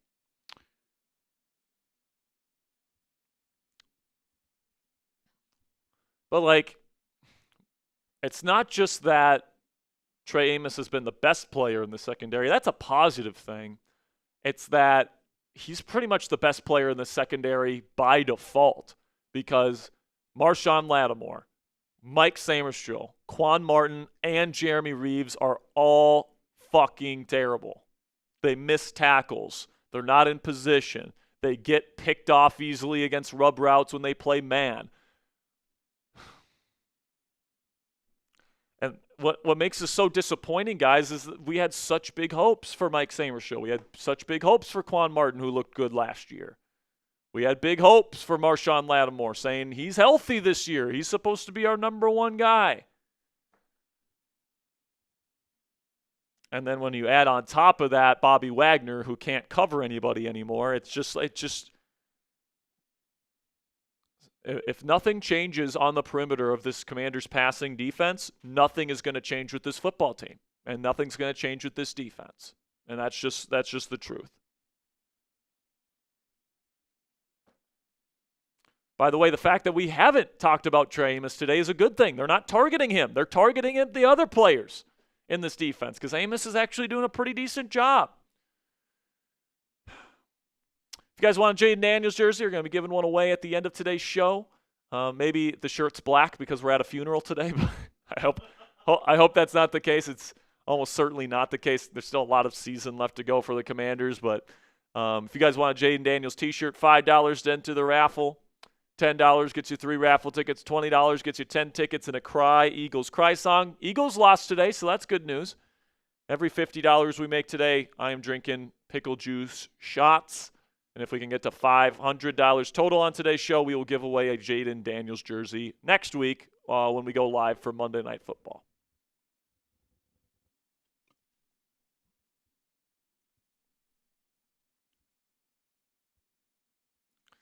So now Chargers will go empty here with Herbert. 2nd down and 5. He's going to make a switch at the line of scrimmage here. Commanders with 2 high safeties. Looks like press coverage. Commanders looking like they're going to send a blitz. They do. Herbert needs to get rid of it quickly, and he does, and it's incomplete. He dirted it to Ladd McConkey. Good pressure from the Commanders. And honestly, Ponzi, this is what the Commanders should be doing with Bobby Wagner in particular. Now, I don't think they sent him here. It looks like they sent Jordan McGee, and looks like McGee's getting a little bit more time here, which you want to see. But, you can't just give Herbert time to diagnose it because the secondary is not good enough to do that. You have to get to him quickly. 3rd down and 5, got to get off the field here. Type those 3s. Commanders walking up multiple people to the line of scrimmage. Herbert will take the snap. Commanders send 4. Nothing there initially. Now they're going to get to him, and he's going to be brought down potentially out of field goal range, and that is Von Miller. Let's go. Number 24 gets to Herbert. Good coverage on the back end, taking away Herbert's first read. And Jacob Martin was the first one to make contact on Herbert, but then Von Miller gets to him, and it's going to be a long field goal attempt for Dicker the kicker here. It's going to be about a 55-yard attempt for Los Angeles. Everybody type miss in the chat. Everybody type miss. By the way, we're 18 subscribers away from giving away our first raffle entry for free today. We passed 100 likes, so we'll give away a free raffle entry at the next commercial break. Here we go. Kick is up, and it looks good if it's long enough, and it is. 10-0 Chargers to start this game. Plain and simply, Ponzi, you gotta answer on this next drive, because if you give the Chargers the ball back without scoring, you give them a chance to go up 3 scores early in this ball game. And like I said, this Commanders offense is not built to come back from 3-score leads right now. They don't have their number 1 receiver. They don't have their number 3 receiver. They have to be able to run the football in this game. So listen, man, that's a win for the Commanders defense. I think that drive kind of showed us that blitzing and putting pressure on Justin Herbert is going to be the key in this ball game. All right, plain and simply. So let's give away free raffle entry here, guys. Type those me's in the chat if you want a free raffle entry to win a Jaden Daniels t-shirt. Spam those me's. I will give some shout-outs here. We got FW, we got Seneca, we got JJ, we got Ice King, we got Patrick Spong, we've got Angie Pon. Yep, I recognized it. Brandon Jacobs. You know what? Angie's a great Commanders fan. She deserves a free raffle entry here. Get you into the raffle for the Jaden Daniels t-shirt there, Miss Ponzi. Mrs. Ponzi, I should say. And where are we at with subs? Are we almost there?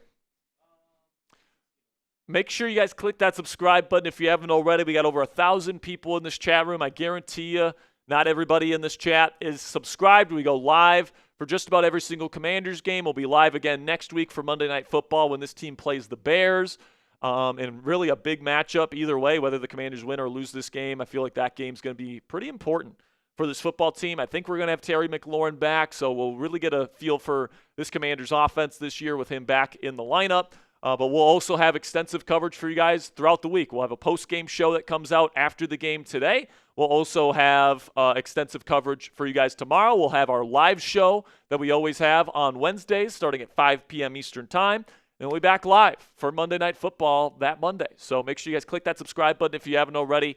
And again, guys, every 50 subscribers we add on today's show, we are giving away a free raffle entry. So we are 12 subscribers away from 46,650.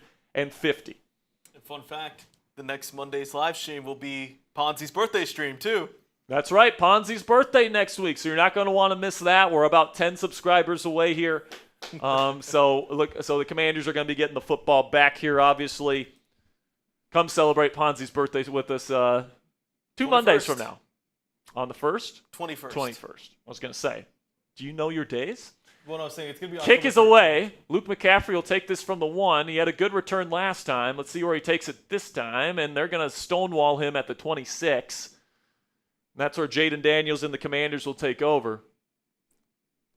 Just feels like a missed opportunity after the 42-yard return to go 3 and out. I mean, that's just – now there's a flag, so it's probably going to be an even longer field for Jaden Daniels, who's already moving backwards. If I had to guess, it was holding. Really sloppy start. And I'm tired of saying that, this team is playing sloppy. And at the end of the day, that comes down to coaching and discipline and, how well you're practicing.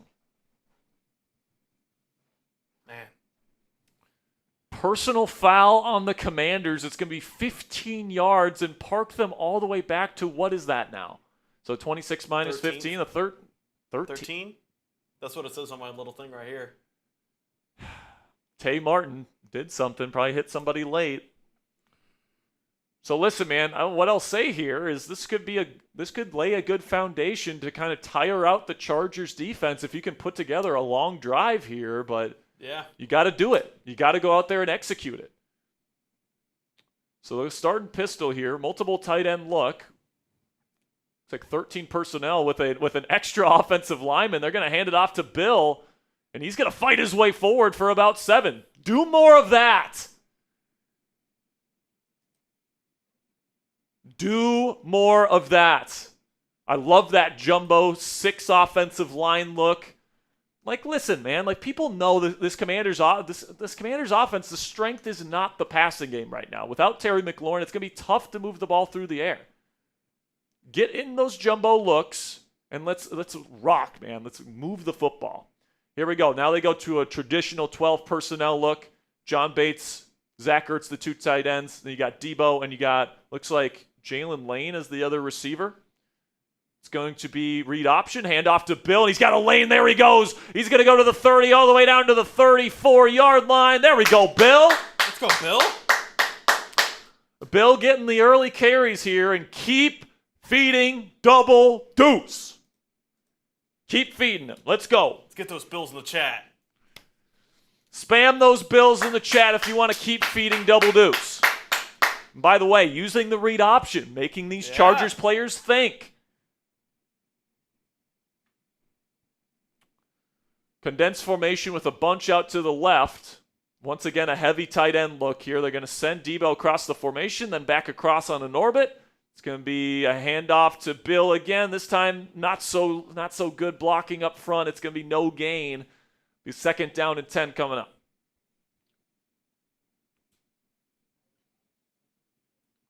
God, dude, that Lions team might put up 60 versus the Bengals today.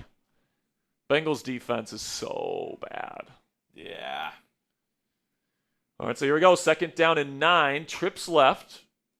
Jaden is in empty with twins right here. He'll take the snap. He's looking middle. He's going to step up, throw. It's tipped up into the air and incomplete. Debo Samuel got locked up in man coverage. Tried to get it to him on a slant, and now it's a 3rd and long coming up. And the Commanders are in danger of giving this football back to the Chargers with a chance to go up 3 scores. Looked like a little whip route there, reverse whip. Faking the out, going back inside, and the Chargers just absolutely locked up Debo Samuel, who's not a route runner. He's just not. That's not what he does. He's a downhill rusher. Shotgun here for Daniels. Can he dig us out? Now there's pressure up the middle. He makes one man miss. Is he going to have to run for it? He is. He cuts up field, and he slips. It's going to be 4th down coming up. I think they're going to have to punt. Yeah. Dang. He had space, too, if he didn't slip. If Jaden kept his feet, he might have picked up the first. Instead, the Commanders will punt, and the Chargers will have a chance to go up 3 scores here within the first 3 possessions of the game.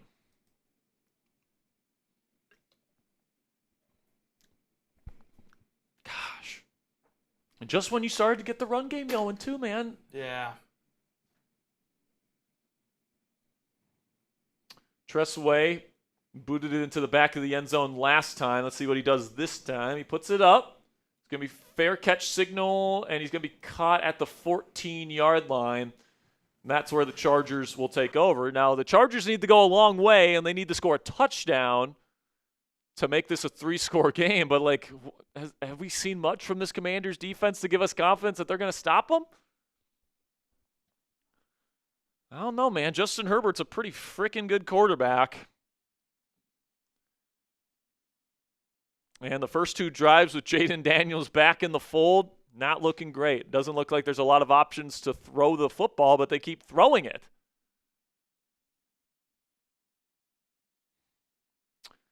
The start here is just 1 for 3. And he's put up a couple yards on the ground, but, like, success rate of 0. And listen, man, it's tough to play in the National Football League when you don't have an adequate set of weapons to throw to. But, I mean, right now, Ja'Cory Krosky-Merritt's averaging 7 yards a rush, and we decide after one unsuccessful run to stop running the ball. And it's like, no, we got to keep running it. Keep it on the ground. It's by far the best thing about this team right now. Compare Jaden's numbers to a guy like Justin Herbert. He's 6 of 8 for 60 yards. and a touchdown. I rank Jaden Daniels ahead of Justin Herbert in my quarterback rankings this year. Now, obviously, Jaden might be dealing with a little something. I think the Chargers definitely have better weapons to work with. That's all given. But, like, I don't know, man. Justin Herbert sure looks like a damn good quarterback today to start. Hopefully, like I said, guys, it's going to come down to, can the Commanders get consistent pressure on Justin Herbert? Because if they don't, this secondary is not good enough to stop this Chargers offense. It's too talented. Justin Herbert's too good of a passer. You have to take away that first read somewhat consistently, and then you got to get pressure on Herbert so that he can't progress to his second and third reads. If he's allowed to get to those secondary reads, it's game over, man. Chargers are going to win this game. So that's a lot of pressure to put on your pass rush, but I think that's probably where we're at right now. Got to get a stop, and then you got to get something going offensively to finish out this half, man. Got to get something. Man, that's definitely a bucket list stadium I need to go to, man. SoFi looks so cool.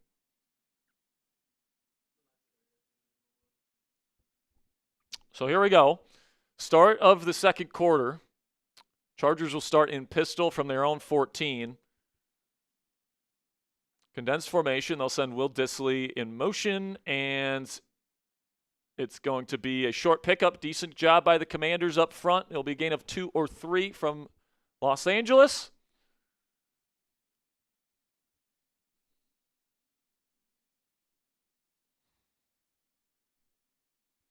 Want to thank the 1,100 people watching live around the world. Make sure you guys click that thumbs up icon. We're only 17 likes away from giving away a free raffle entry for the Jaden Daniels t-shirt. Don't forget to click that subscribe button as well. I'm sure we're probably getting close to that next milestone, Ponzi. Every 50 subs, every 100 likes. We're giving away free raffle entries today. 2x2 formation from shotgun. Herbert takes the snap. He will throw quickly to the right. It is caught. Keenan Allen for a gain of around 4. Be third down and manageable coming up. Need a good play here from the Commanders' defense to get them off the field.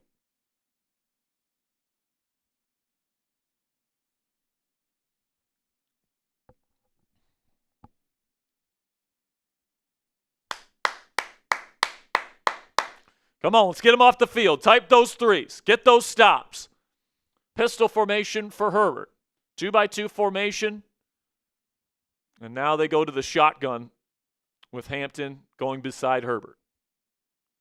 Commanders threatening blitz. They will send 5. They give it to Hampton up the middle. It looks like he just picked it up. Not bad run defense there, but on third and manageable there. Certainly reasonable. They picked it up. Oh, this is going to be close. It's right on that yellow line. They might have to use the Sony Hawkeye. Nope, they're already signaling first down, Chargers. Tough, man.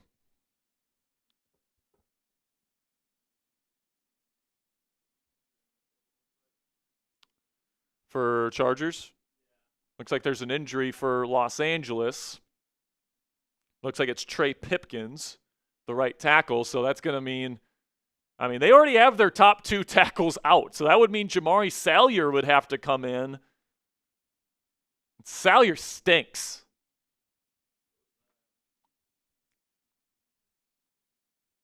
I'm guessing he'll play right tackle here, and Decolis, the starting left tackle, will continue to play on the left side.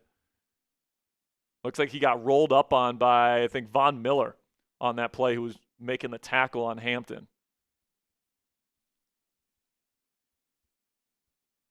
Shotgun here for Herbert. You'll send a man in motion from left to right. They're going to go jet sweep to Hampton. You'll pick up around 4. Decent run coverage there from the Commanders. And like I keep saying, man, like run defense is not the issue with the Commanders, at least not this season on the whole. It's been passing defense.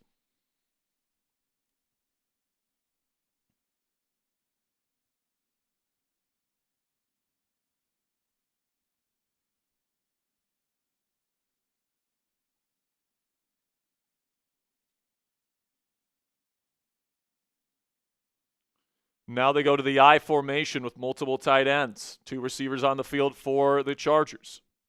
Herbert play action. He's got a good pocket to work with. He's going to find his check down Hampton, and someone can't make a tackle. and it will be a first down for the Chargers. It would have been 3rd down and 6. Instead, you miss a tackle again in the secondary. I think that, or was that Frankie Louvu? Yep, Frankie Louvu. Should have been a face mask as well, but they didn't call it. Disappointing, man. Frankie Louvu had just a hell of a season last year. I thought he should have made it was an all-pro caliber season. And this year, he's just been very quiet.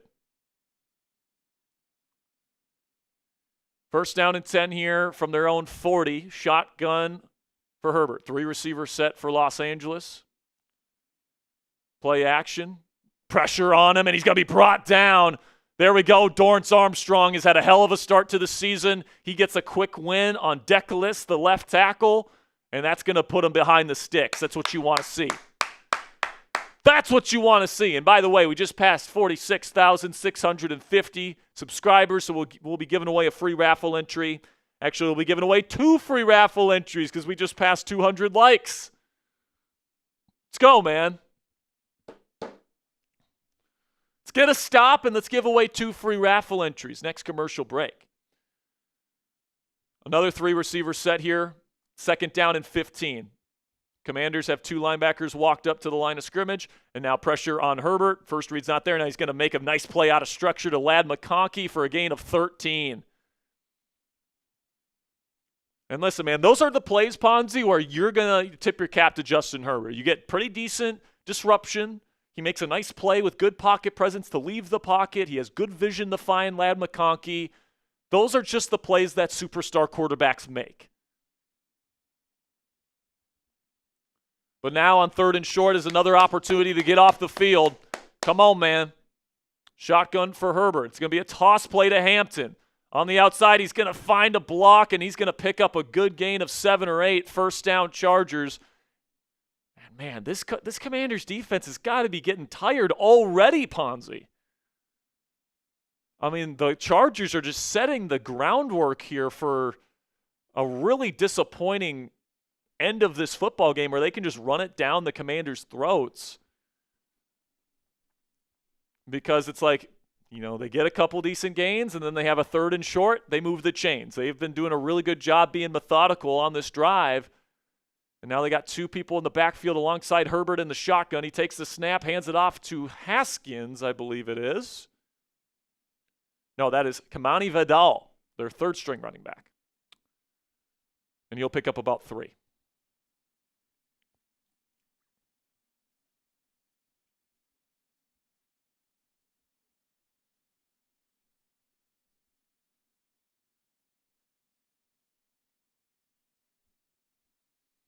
Second down and 8.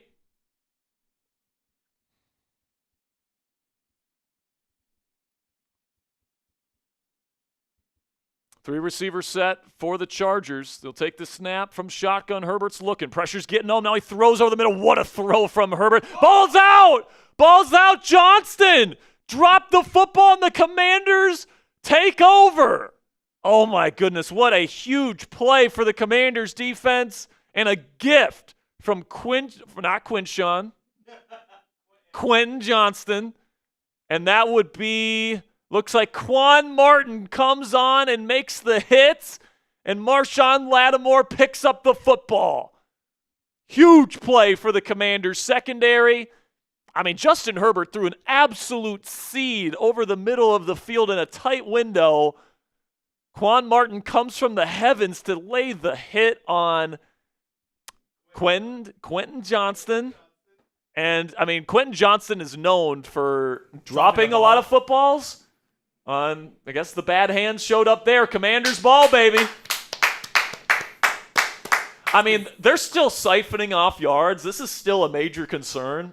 But, like, this is an opportunity for the Commanders here. Off of a turnover, can you turn around the momentum before halftime? Get the vibes up. Because you're going to get the football coming out of half, all right? So you got to get something going offensively. Get the run game going here. Try to get a little something going in the pass game as well. Maybe start using Debo as a screen threat. We haven't seen him get a screen pass yet. But a positive development here. Positive development, but you got to capitalize, all right? Go pick up your defense. They just made a play for you. Go pick up your defense. Gosh, dude, I'm so hungry. Me too. All I've had today is a little packet of Ritz crackers. I had That's it. one of the some beef water. fajita tacos, so at least I came in early for that.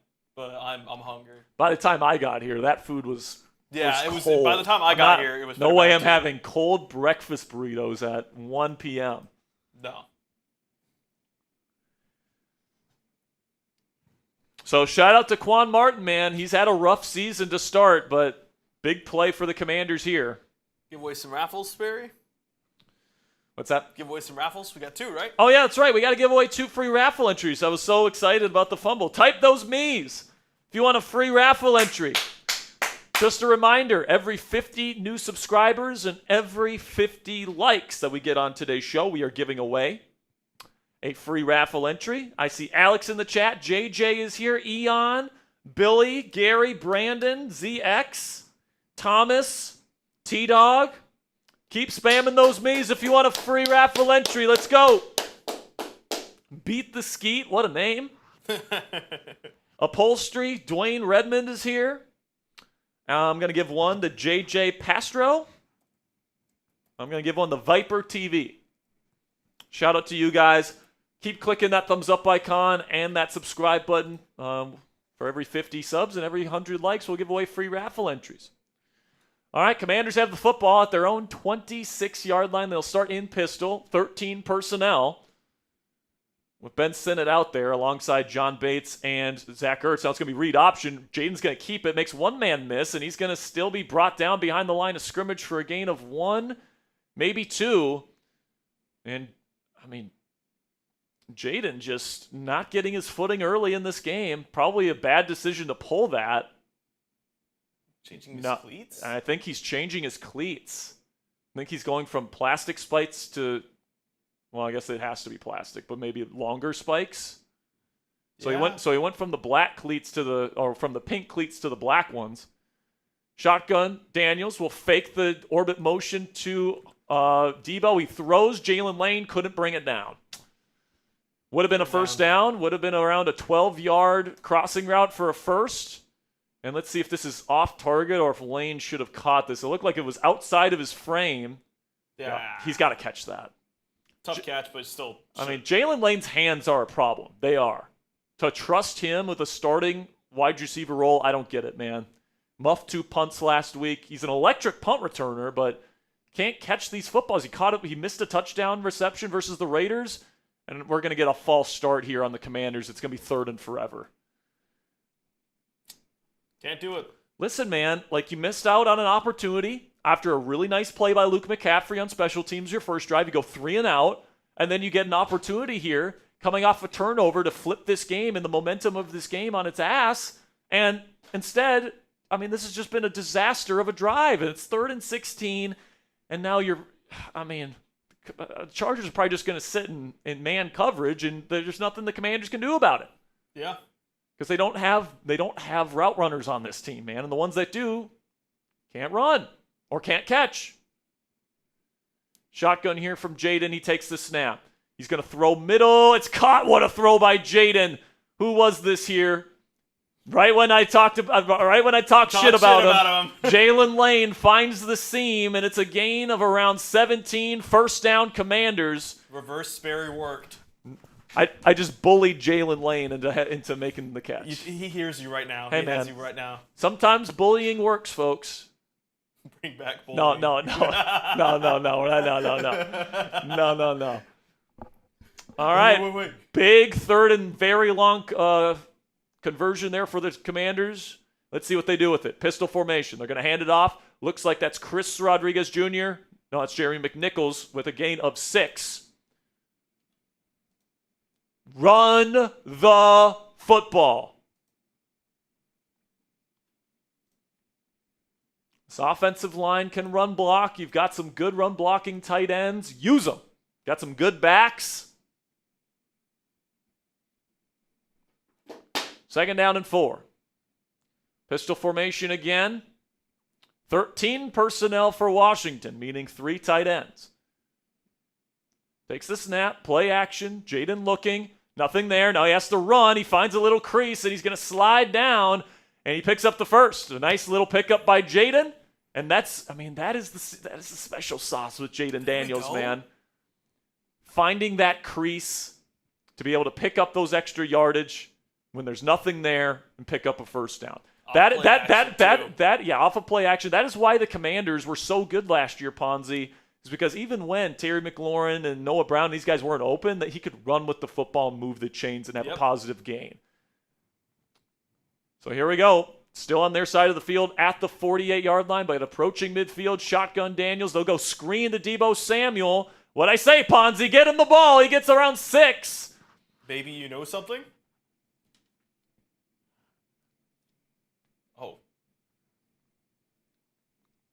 Oh, is it because Brady's on the call right now? Probably, yeah. 2nd down and 4 now. Now past midfield into Charger territory. Got to take advantage of that there, man. When you convert on a 3rd and 16, you want to capitalize on this drive. Pistol formation, 2 receivers, 2 tight ends. They're going to send the receiver in motion here, Chris Moore. It's going to be play action, stepping up. Jaden escapes, throws on the run. Wide open man. It's Deebo Samuel. Runs over a man down to the 24-yard line of the Chargers. First down, Commanders. Let's go. Jaden, I love this, man. Making a man miss. Keeping his eyes downfield. Finding a wide open Deebo.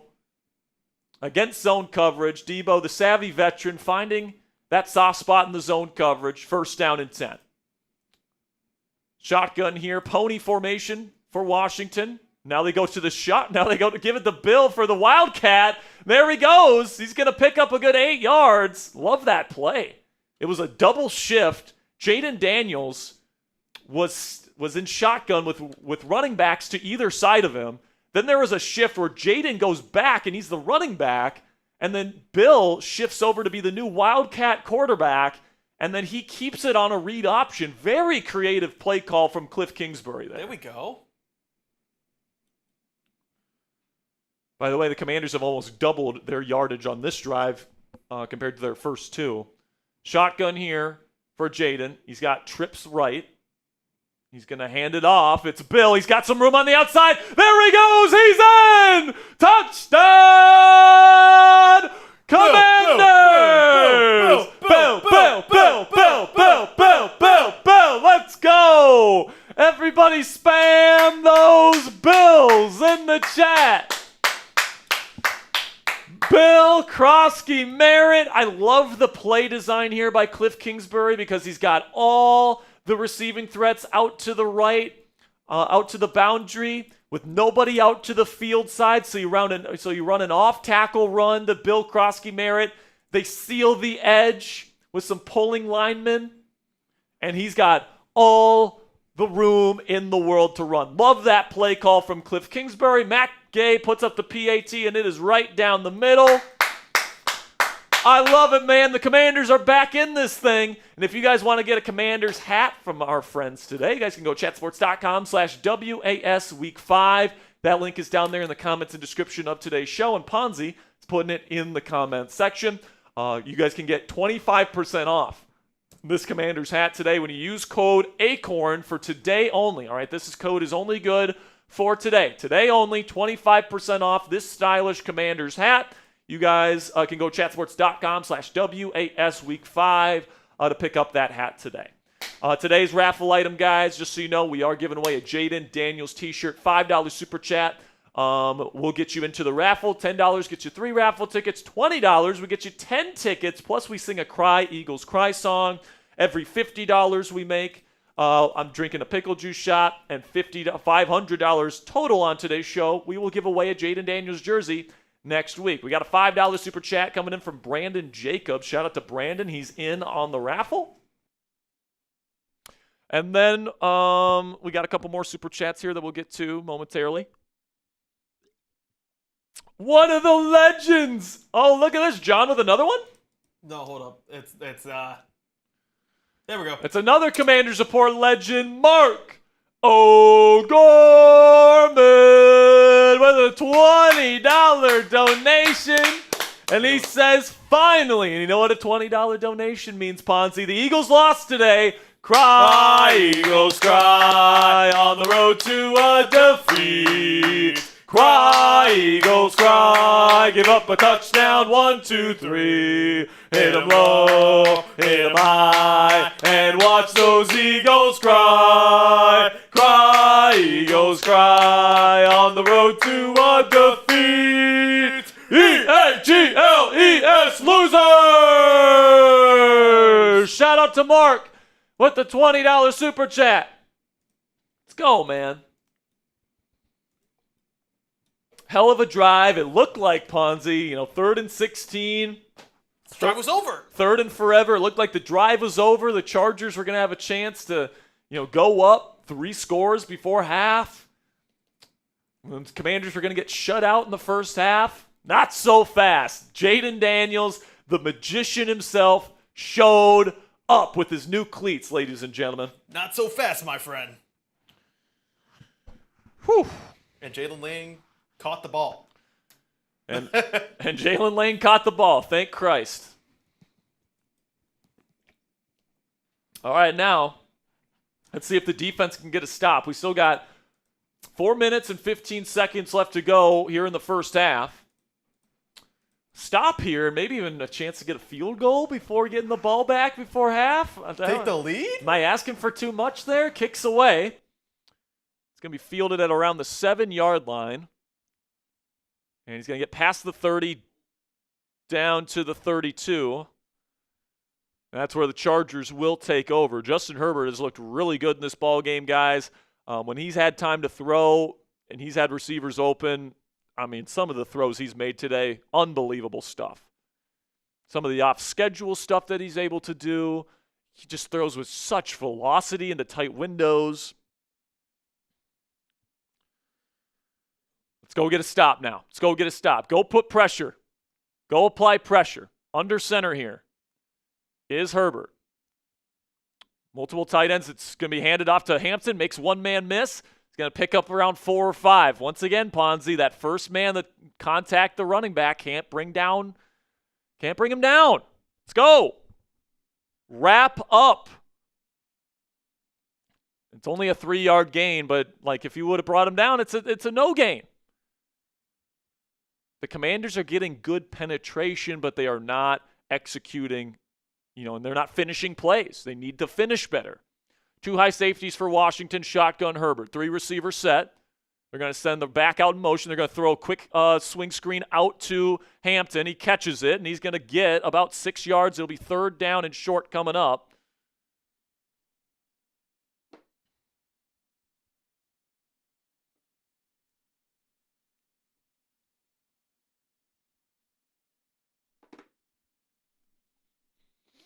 By the way, Deshaun Hand, one of the starting defensive tackles for the Chargers, has a hand injury. Yeah, go figure. He's questionable to return. That would be a big loss for them. Under center, they're going to go quarterback sneak with Justin Herbert. He'll pick up a 1st down. Clock will continue to tick.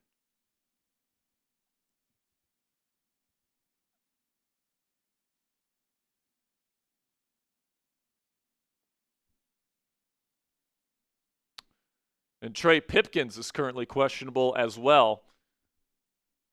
The Commanders need to take advantage of this tackle duo. You got Austin Deculus and Jamari Salyer, your 3rd and 4th string offensive tackles.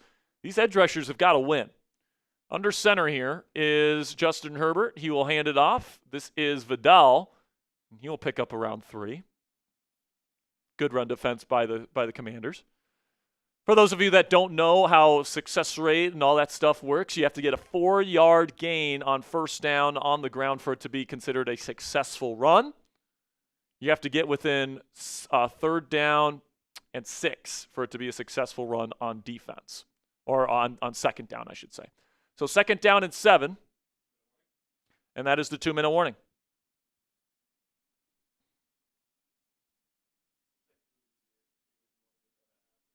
Yeah, I'll go grab a bite.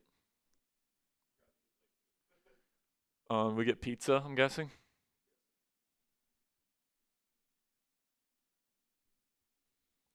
So listen, man, that offensive drive should give you a lot of hope. All right, you had a 3rd and very long completion.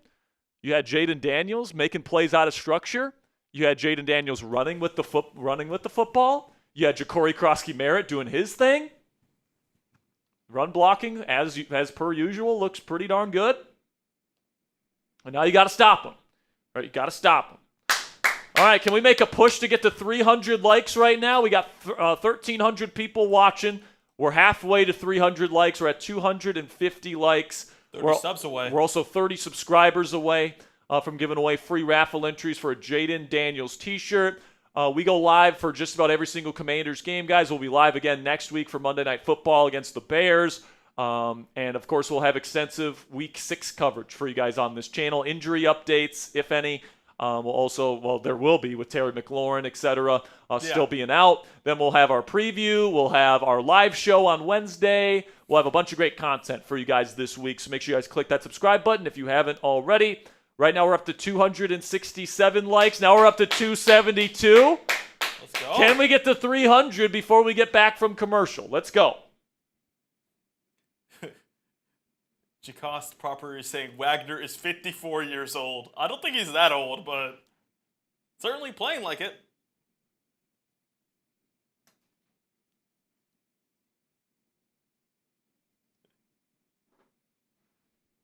Got a couple stops in the chat. We gotta get off the field here, you know. Give JD a chance before half to tie it.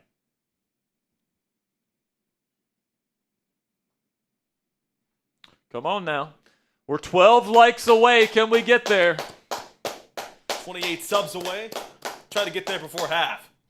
Now, if you're the Commanders, especially if you have a good play here, I would consider using a timeout. Me too. It's a little aggressive. If you can make an impact play here and it's not third down and manageable, I'm probably taking a timeout if I'm Dan Quinn. If it's third and long and I have a decent chance of getting this football back, I got all three of my timeouts right now, man.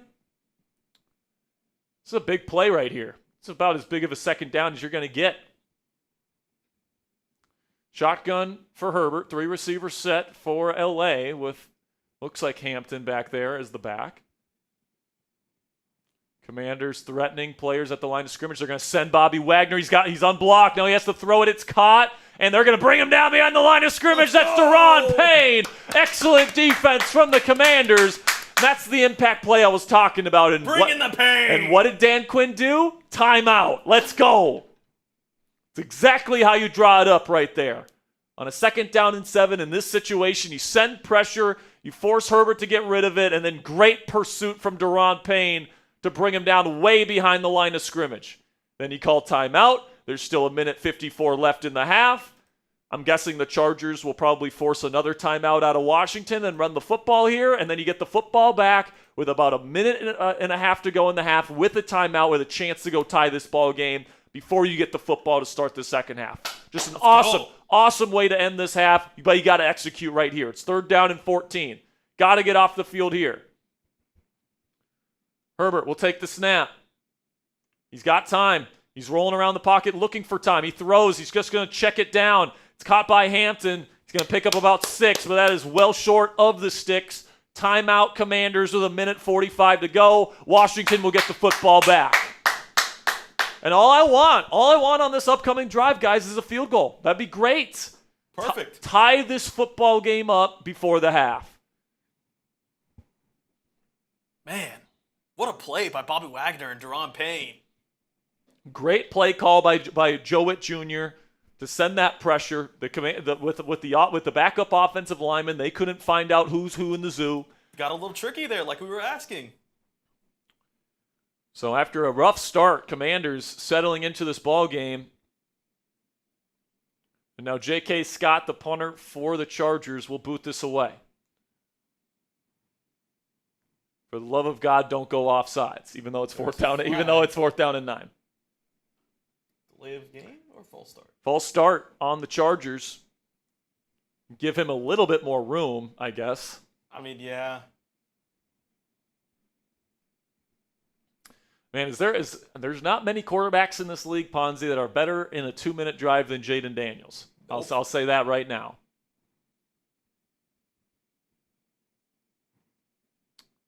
Scott kicks it away. gonna hit at the 5, and it's gonna be downed at the 6. So listen, man, long field, minute 35 with a timeout, plenty of time to go get a field goal. All right. Yeah. Put Matt Gay in position to make a kick and then execute the kick. That should be the goal right here. Obviously, you would love to get a touchdown. If there's an opportunity for a big play touchdown, absolutely take it. But the goal of this drive, starting from your own 6 with just one timeout and a minute 30 left to go, is to get a field goal. All right? And most importantly, if you can't get a field goal, do not make a stupid mistake. Do not make a stupid mistake. All right. We just got to 300 likes, so spam those me's if you want a free raffle entry. We're also 20 subscribers away from giving away a free raffle entry as well.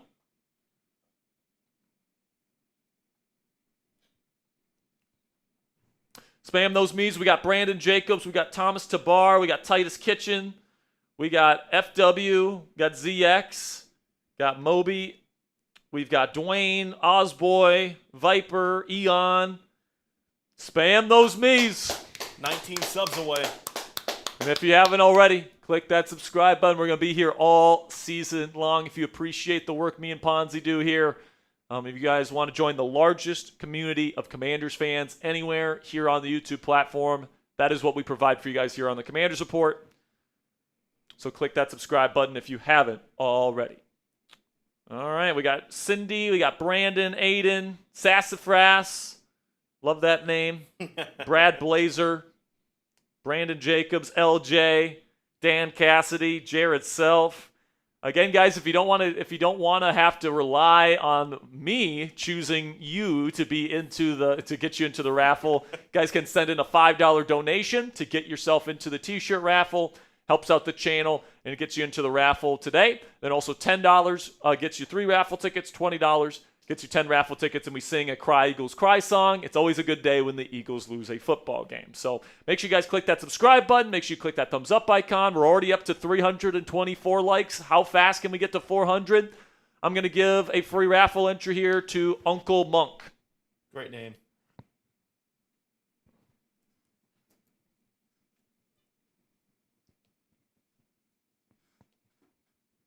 Like a longer time. Oh, there we go. All right, here we go. Commanders will start at the 7-yard line. And even though, this is the type of drive where you would love to have Terry McLaurin, your number one weapon out there. Give it to Debo. Here we go. They're going to go with 3 receivers out there. Looks like Chris Rodriguez Jr. the back. Jaden will start in shotgun, trips right. Takes the snap. He's looking. He's got a man over the middle. Zach Ertz, he drops it. Right, goes right through his hands. Jaden threw an absolute bullet. Looked like Ertz maybe wasn't fully ready for it. Didn't have his hands in the right position. Ends up being a drop. 2nd down and 10. By the way, that sucks because I have Ertz in my fantasy team today. Yeah. Come on, man. I need you, Zach. Shotgun here. Condensed 2x2 formation. Takes the snap from shotgun. Jaden's got a pocket. Now he's looking to step up, and he's going to run right into a sack. It's going to be 3rd down and very long coming up. Clock will continue to run. Jaden's got to get these boys ready to go.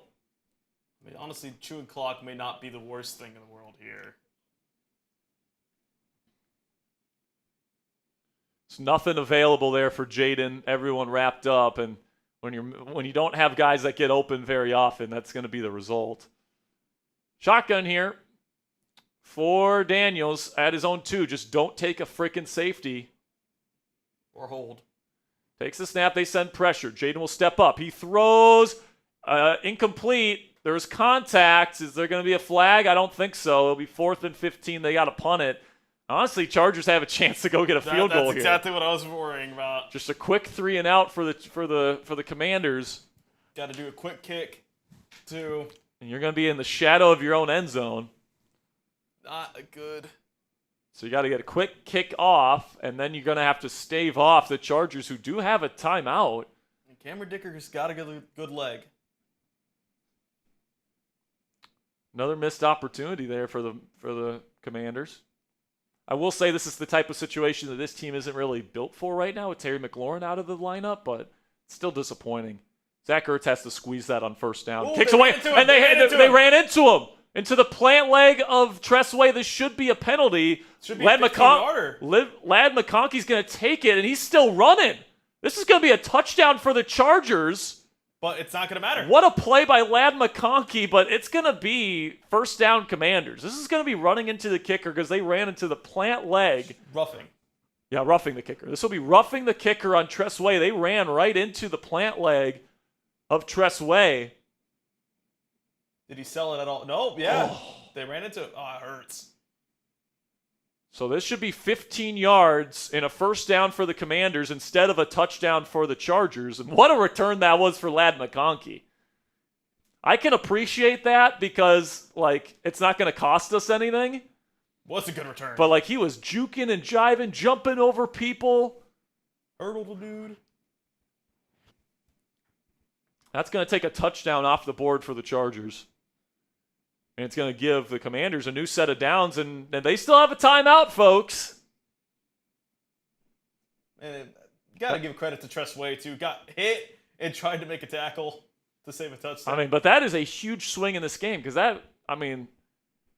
even if the Commanders don't score here, it's a 3-point game. Commanders can take the lead out of the half instead of a 10-score deficit.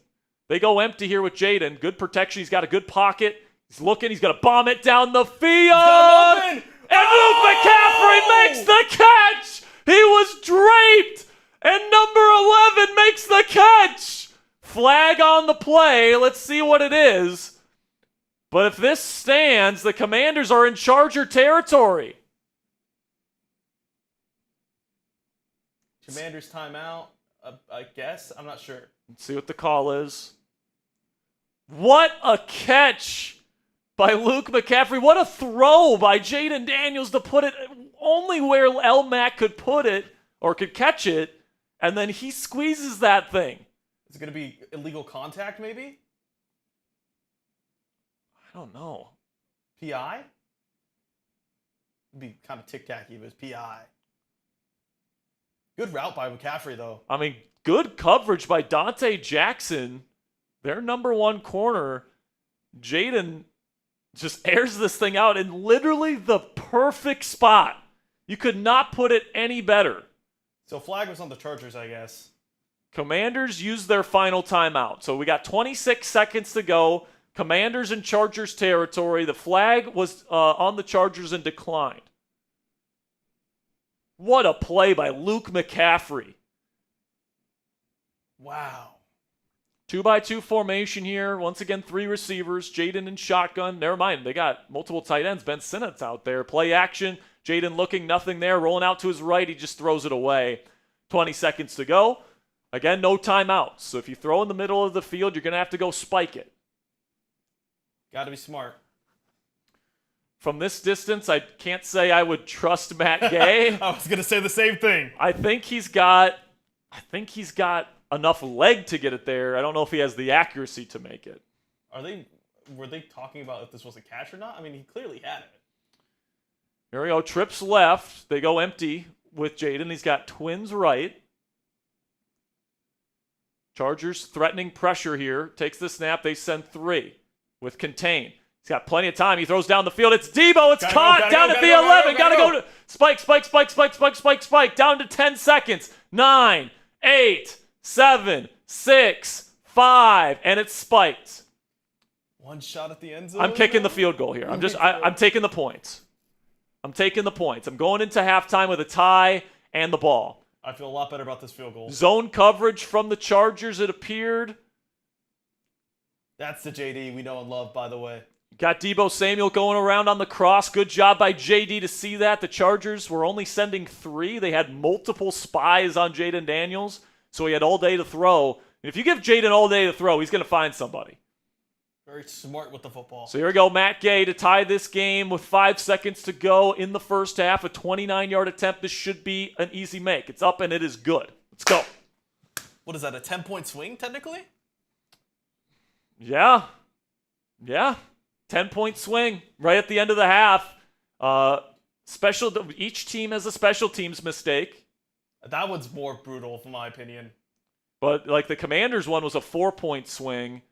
The one on the Chargers was a 10-point swing. Look at this catch again. It's a perfect throw, and then what a catch from Luke McCaffrey. He didn't get much separation there, which has been a problem with him, but What a catch 50 yards down the field. What a throw from Jaden Daniels. That's the JD we know and love right there, man. Let's go. All right, we passed 300 likes, and we are 7 subscribers away from giving away free raffle entries. Spam those me's.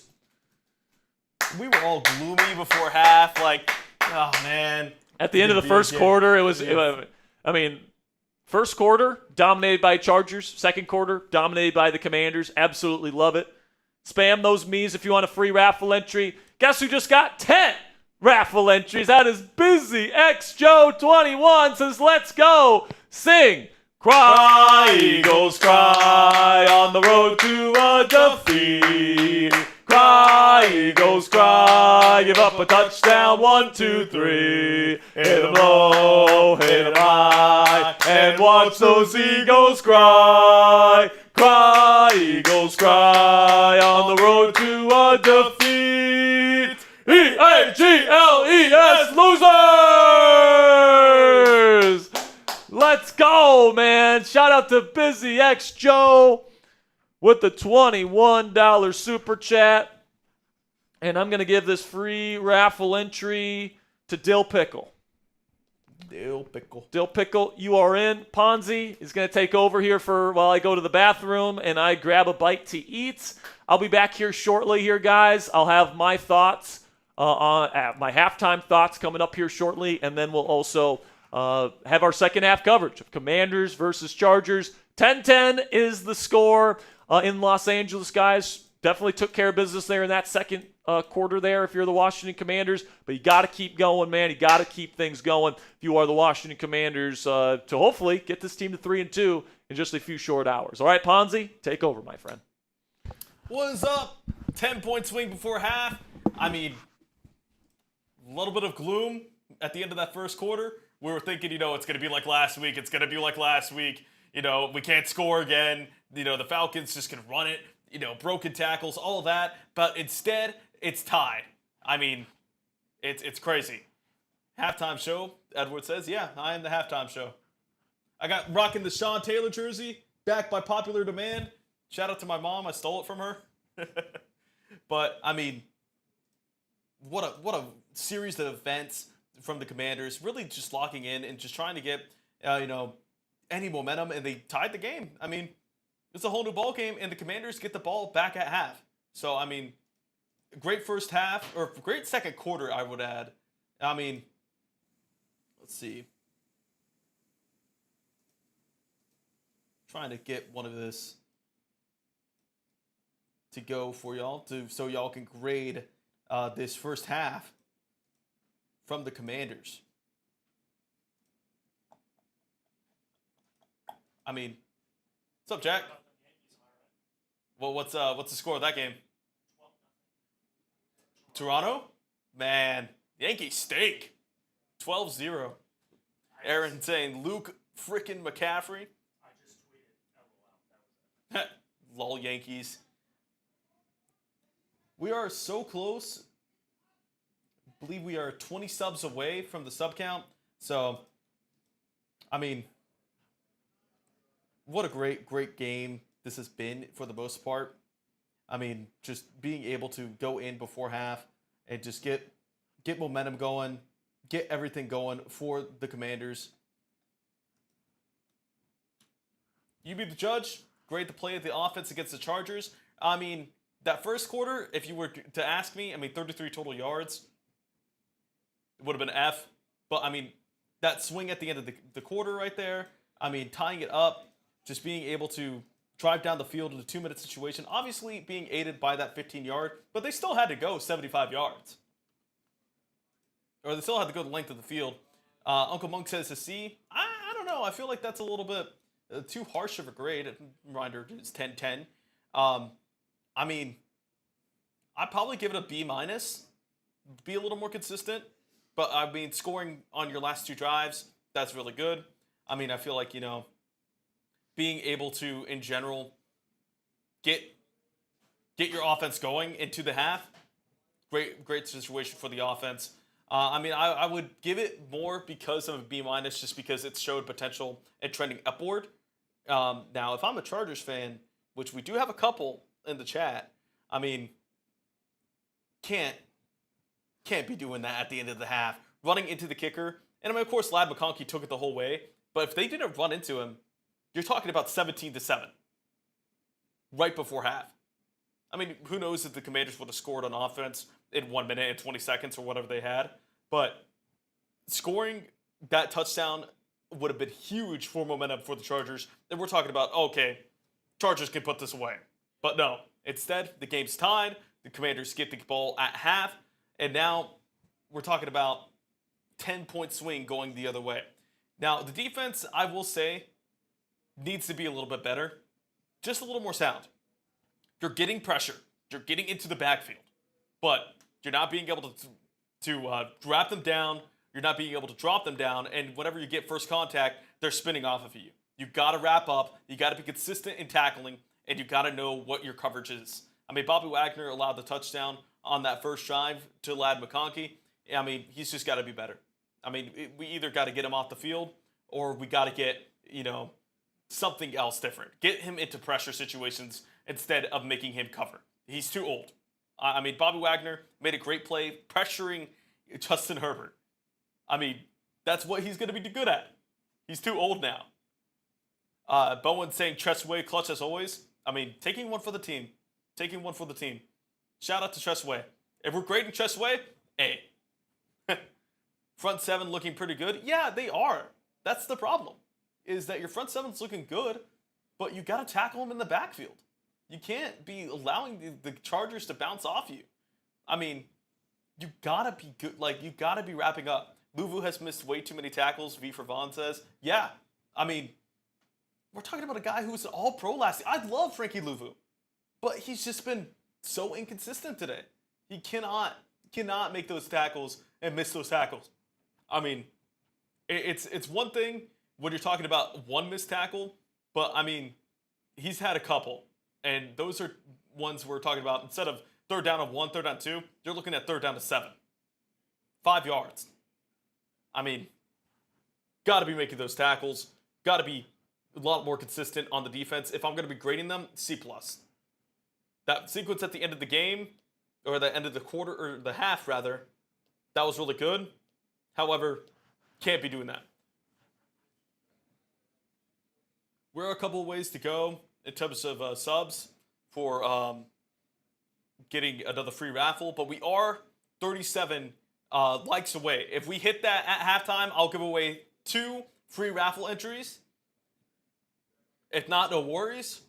Get that all going. And for halftime, I will take $10 for a pickle shot. So, Drunken Spartan saying that fumble was kind of clutch. Yeah, I mean, you're talking about maybe this game being 20-0. Being completely honest. I mean, it's. I mean, Quentin Johnson has been a lot more consistent with his hands, but I mean, being able to knock that ball out, get that swing before half, that's really clutch. Shout out to the defense for that. Marshawn Lattimore recovering the fumble.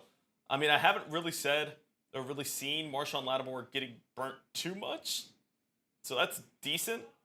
Ty asking how I feel about the O-line's performance. Fine. I mean, the Chargers have a good defensive line. I mean, they're very sneaky underrated. Deshaun Hand is certainly a loss. Let's see if he can return for the second half, but without him, that interior gets significantly worse, giving out with the hand injury. I mean, if we're talking about pressure, JD has been getting into some pressure, but I mean, got to pick it up. I mean, JD Daniels will allow, the whole point of an offensive line, in my opinion, with a scrambling quarterback is that you can allow pressure, but get lanes open.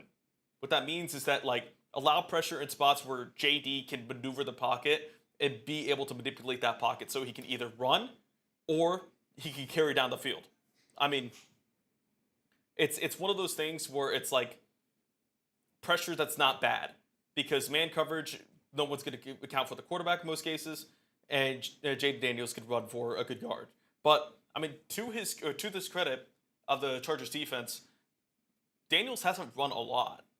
I mean, he's been able to be clutch with his legs and get some yardage and get some more. But I mean, it's it's being contained, and I think that's more because of the injury. The rust, as V for Vaughn was adding, the rust seems to be coming off. Yeah, I agree. I mean, I think that's what I'm more adding to. The cleats, SoFi Stadium's turf or grass, just getting adjusted to that.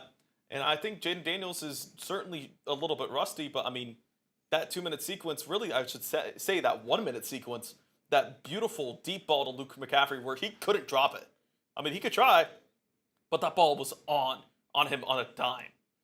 And I mean, we gotta get this, as Drunken Spartan saying, time to put the pedal to the metal and get this run game going. Yeah, get Bill the ball. I mean, he scored your touchdown on a great outside zone concept.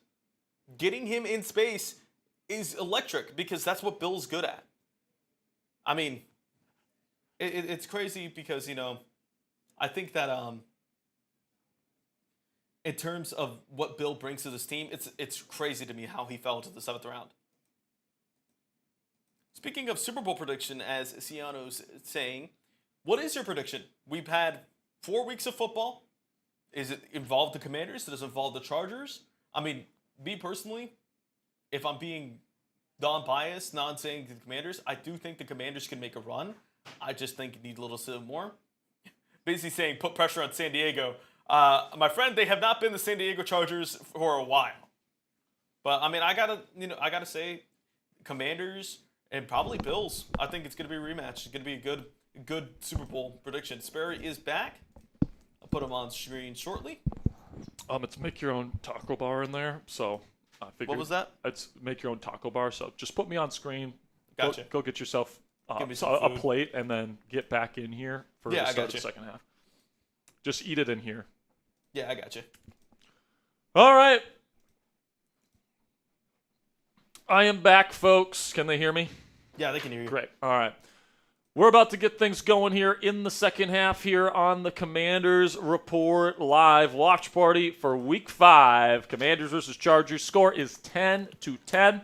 Just got a little bit of a bite to eat here, guys. And my takeaway from that first half was it was a tale of 2 quarters. All right. Chargers absolutely dominated. As you guys say hi to Ponzi as he goes and gets some food. You have a missed opportunity on your first drive of the game on offense because, Luke McCaffrey has an awesome return to the 42, 3 and out. And then, of course, on the first drive defensively, you get a stop, but then Mike Sainristil jumps off sides on the special teams play on the kick, and they end up getting a second chance to get a touchdown. Of course, they capitalize on that. All right, so that's a 4-point swing right there. But then the Commanders get a 10-point swing at the end of the second half there where they would have had a return for a touchdown if they didn't run into the kicker's leg, Tressway's leg on his plant foot. And the Commanders go down, have an awesome catch from Luke McCaffrey, 50-yard reception, put on an absolute dime by Jaden Daniels. By the way, looks like Jaden Daniels again, by the way. How great is that? And I think the momentum in this football game is really looking more towards the Washington Commanders side. They're going to get the football back here in just a few short minutes, guys, when we start the second half of this ball game. And I have some level of confidence that Cliff Kingsbury and this Commanders offense is going to be able to do some good stuff. All right, they had some good stuff in the run game in that first half. They were very creative with that Wildcat formation where they start with pony formation. You got the 2 running backs on either side in shotgun. Then you have that double that double shift where you have Bill Krosky-Merritt shift to the Wildcat quarterback position, and then you run the football with the read option. I thought that was super creative by Cliff Kingsbury. I'm loving what I'm seeing from some of the stuff and the wrinkles that he's adding to the offense. And then something that I will say that I've liked from the Commanders defense today is Joe Witt Jr., as to his credit, had a better game plan this week. All right, they've been lighting up Justin Herbert with some blitzes at very opportune times. Obviously, some of the coverage and stuff like that needs to be better at times. Situational football, playing disciplined, all that stuff needs to be better moving forward if they're going to win this football game. But I think the Commanders are winning both of the line of scrimmages, both on defense and then on offense. Usually you win most of your games when that's the case, as long as you're not having too many big mistakes in terms of turnovers, in terms of penalties. If you can control both sides of the line of scrimmage, then you're in a pretty good spot. So I do think the Commanders are in a place right now where they could absolutely still win this football game. Obviously, it's a toss-up at this point, 10-10, but they're going to get the football here to start this half. Really excited to see what Cliff Kingsbury, Jaden Daniels, and this Commanders offense, now that Jaden is kind of settled in here, is going to be able to do. So here we go. The Chargers are setting themselves up.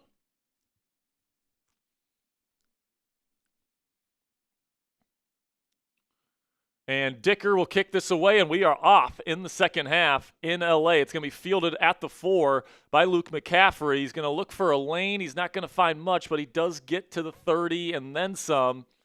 To the 31-yard line is where it looks like he is.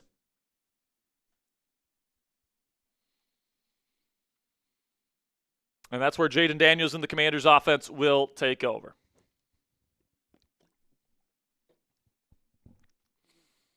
By the way, guys, you won't see our in-game graphics up here until Ponzi gets back from getting his food ready, just so you know. But I'll keep you guys updated on down and distance, where they're at on the field, etc. Ponzi's back, so he'll get those game graphics up here momentarily. We'll be starting from pistol, condensed formation with 2 tight ends. They're going to be handing it off. It is Bill Krosky-Merritt. Makes one man miss, but that's in the backfield. He can only get back to the line of scrimmage. It'll be no gain. Now it looks like Daniels will play with some tempo here. Once again, shotgun for Daniels. He will take the snap. He's got time in the pocket. Now he's going to step up. He's going to look to run. He's going to stiff arm a man, and then he's going to dive forward for about a gain of 9. It's going to be 3rd down and short coming up. And, I mean, that is really a huge value to this Commanders team, and having Jaden Daniels as your quarterback is even when when everybody's locked up, everybody is not open down the field. You have a guy in Jaden Daniels, one of the most elusive players in the National Football League, as Ponzi's spilling food in our studio here.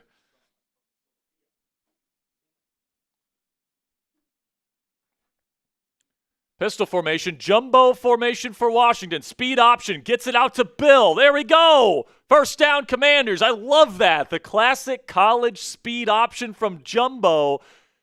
You had Jaden in the pistol. He runs out quickly to the right. Of course, they got to account for his legs, and he just tosses it out to Bill. And oh, no, now there's a flag.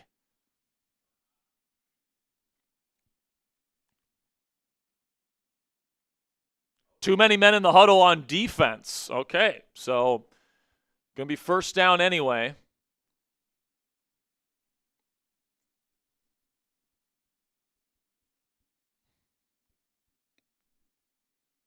Now first down and 10.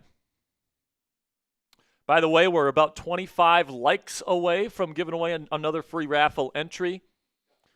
What's up? It's fine. Shotgun here, play action. He's got plenty of time back there. Good protection. He's going to dump it off here to Bill Krosky-Merritt. He's got a lot of room. Gets to the 30. Down to the 20 as he gets out of bounds. There is a flag on the play. I think this one's going to be coming back. But, man, Bill Krosky-Merritt's Jaden Daniels is saying, let's go, let's go. It's going to be holding on the defense. So a big gain for Bill. Let's go, man. We're marching down the field right now. Looked like the Commanders caught the Chargers in man-to-man coverage. Troy Dye, it's a busted coverage. It's man coverage. Troy Dye is supposed to man up versus Ja'Cory Krosky-Merritt. He never did, and then Bill tight ropes the sideline here, gets all the way down to the Chargers' 27-yard line, and now they go with pony personnel with Debo in the backfield.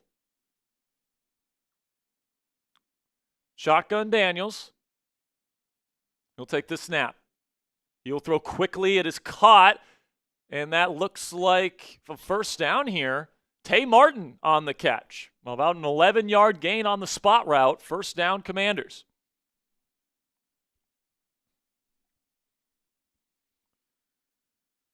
I can't believe he's only 7 of 14. I can't believe that. But he's got 150 yards passing, and that's not even counting what he's done on the ground. Jaden certainly looking pretty darn good to start this game. And now they're in the red zone, trying to capitalize on this first drive of the second half. Second down and 1. Apparently, Tay Martin had his knee down before he passed the line to gain. 2nd down and 1 on the Chargers' 18-yard line. Commanders threatening. Got Chris Rodriguez Jr. in the backfield right now. And now, is there a timeout here? Are they remeasuring the, are they replacing the ball?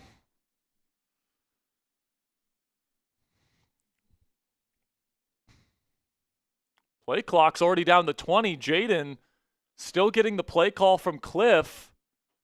15 seconds. They might have to use it. Oh no, they're restarting the play clock because for obvious reasons. So now Jaden still got plenty of time. 15 seconds left on the play clock. He has trips right with the single receiver out to the left. It's going to be read option. He pulls it. He's got some room to run. He's going to pick up the first down and slide down after a 2-yard gain and picking up the new set of downs. Let's go. Come on. Let's get the ball in the end zone here. Let's get the ball in the end zone, commies. Let's go.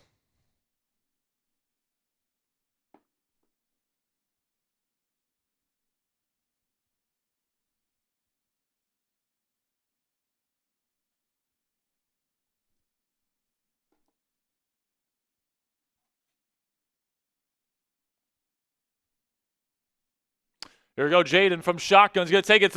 It's a screen to Bill. Can he make a man miss? He cannot, but he does pick up the first down. 11 yards. Love the play design from Cliff Kingsbury.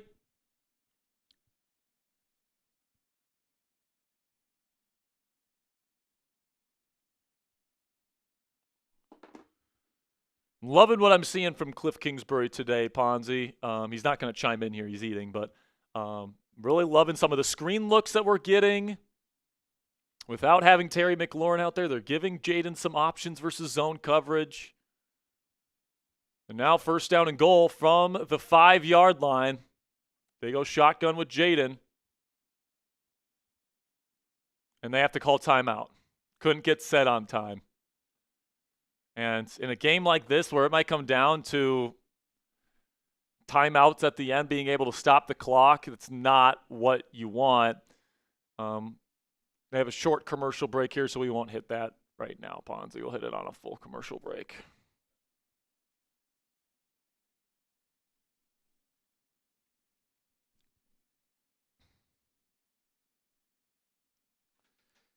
JG says, now all of a sudden you're loving Cliff again with an eye roll emoji. Listen, man, I'm gonna be complimentary of Cliff when he deserves it, and I'm also going to be critical of Cliff when he deserves it.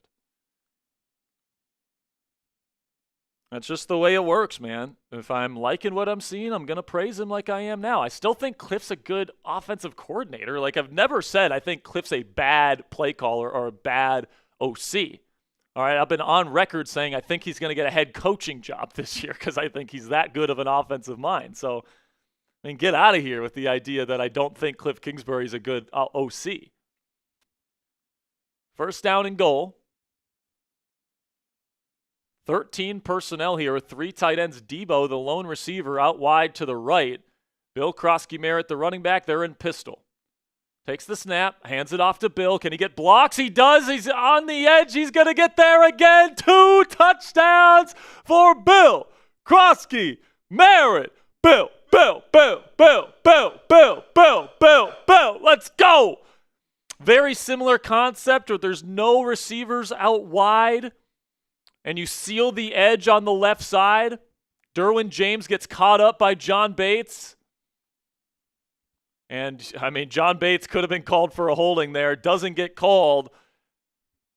And as a result, Ja'Cory Krosky-Merritt flies his way in for his 2nd touchdown of the game. Let's go.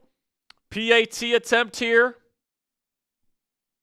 It is up and it is good. Let's go, man. Let's frickin' go. Bill Krosky-Merritt having his coming out party in Los Angeles. In the City of Stars, you absolutely have to love it. You know what else you guys got to love? This 25% off discount on this Washington Commanders hat. I picked this one out personally, guys, because I really like the design. I ordered one for myself. You got that awesome patch logo on the side there with the Commanders logo, but then you got that diamond shape there in the front. What kind of that retro look with the Commanders. Just looking really cool, man. You got that khaki color as well. So I just think it works well with the Commanders colors. And today we have a special offer for you guys when you use our link, chatsports.com/Washington Week 5. That's WAS Week 5. That is down in the comments and description of today's show. Ponzi is also putting it down there in the comment section right now. You guys can get 25% off when you use our promo code ACORN right now. Again, that's chatsports.com/WAS Week 5. Use code ACORN for 25% off right now. All right, so today's raffle, guys, for those of you that are just joining us, we got 1,300 people watching live. We have a Jaden Daniels t-shirt that we're going to be giving away at the end of today's show. We're going to be giving away raffle entries for every 100 subscribe, or every 50 subscribers and every 100 likes. But if you guys don't want to have to deal with getting a free raffle entry from us, you guys can purchase raffle tickets today. $5 gets you in. $10 gets you 3 raffle tickets. $20 gets you 10 tickets plus a Cry Eagles Cry. Then we got 50, or every 50 that we make, I'm taking a pickle shot. By the way, we just passed $100 in Super Chats, so I owe you guys a pickle shot here. And if we can get to 500 by the end of the show, we're going to be giving away a Jaden Daniels jersey on Monday Night Football next week. So cheers to you guys. Oh, God, it's so bad. All right, so we are about 30 or 28 subscribers away. Hey, whoever just clicked that subscribe button, thank you so much. We provide you guys free and informative Commanders content on this channel every single day. We also go live for every single Commanders game. We go live every single Wednesday for our Commanders Report live shows. We have weekly previews during the week. We got injury updates during the week. Got post-game shows after the games are over. So if you want the most extensive fan experience anywhere for Commanders fans here on YouTube, this is where you get your daily Commanders news. So click that subscribe button if you haven't already. And again, every 50 subscribers we add on today's show, we're giving away a free raffle entry. And then speaking of free raffle entries, next commercial break, we're giving away another one because we just passed 400 likes. How fast can we get to 500? Let's go, man. All right, kick is away from Matt Gay. And it's going to be fielded at the 5-yard line by Los Angeles. It's going to find a little bit of a crease and get to around the 29-yard line. Decent kickoff return coverage from the Commanders. So let's see what this defense can do, man. Last time we saw this unit on the field, they played very good situational ball to be able to force a punt just in time to go and make a run at it and get an extra 3 points before the half ended. This Ponzi munches on some nachos over there. Shotgun here in a condensed formation for Herbert. He's going to send a man in motion, takes the snap. Herbert is looking, drop back pass, and now sending a blitz, and he's there, and it's a sack! Let's go! The Commanders pass rush gets home again! Is that Jarzon Newton? And now Justin Herbert is kind of holding his ribs a little bit. The Commanders sent a blitz with Jordan McGee, it looks like. They're playing him more this week, Ponzi. I love it. Love to see 58 get involved. And then it was Jarzon Newton that was there to clean up the pressure created by Morgan. Be second down and 19 after the impact play on first. 3 receiver set, takes the snap, drop back pass. He's looking, he's got a pocket. He throws middle wide open is Quentin Johnston. This time he doesn't fumble it. Gets to the Commanders' 37-yard line, first down, Los Angeles. Is there a flag? Holding on the Chargers. Oh my goodness, just shooting yourselves in the foot. That's going to be a 10-yard penalty from the line of scrimmage. That's Trey Pipkins, the right tackle that's returning here. He holds Dorrance Armstrong. He's having a hell of a game. By the way, the Commanders blitzed yet again on that play with Bobby Wagner.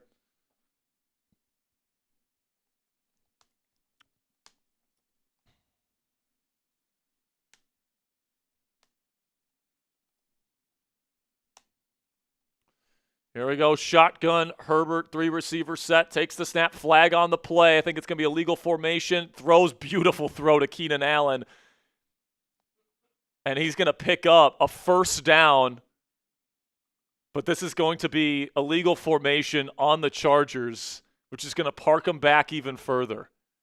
I mean, Justin Herbert is absolutely dealing right now these last two plays, and the Chargers just can't stop shooting themselves in the foot.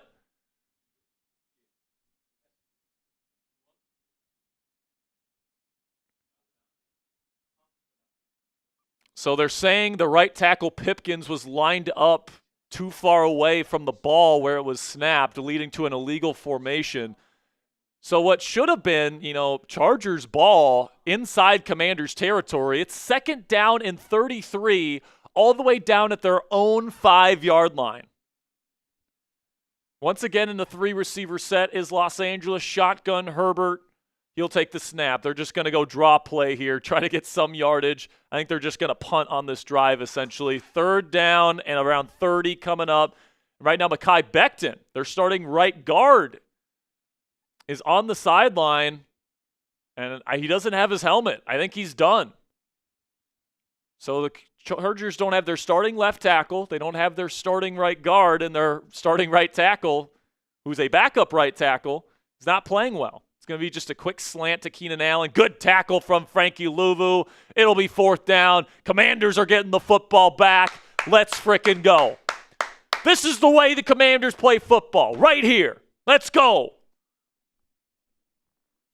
And yeah, you got helped out by the Zebras on that drive, but hey, I'm taking my wins, especially on the defensive side of the ball. By the way, Jamar Chase has almost as many tackles today as he has receptions from Jake Browning. Jake Browning freaking stinks. Kick is away. It's going to be fielded by Jalen Lane and fair caught at the 43-yard line on the Commanders' side of the field. So great field position here for Daniels and the Commanders. Got to take advantage, man. Go flip this game. I mean, the Chargers had a 2-possession lead after the first 2 drives of this game. Commanders have an opportunity to go up 2 scores right now. Let's go.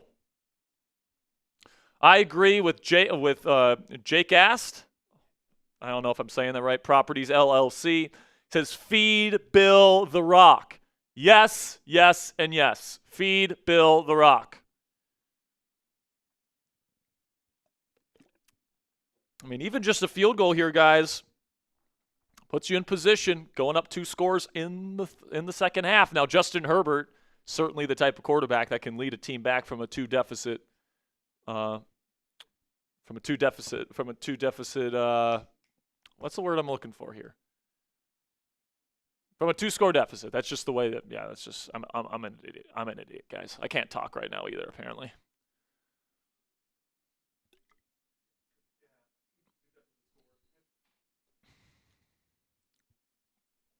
So I think the Commanders have certainly benefited from an assist from the Chargers just shooting themselves in the foot.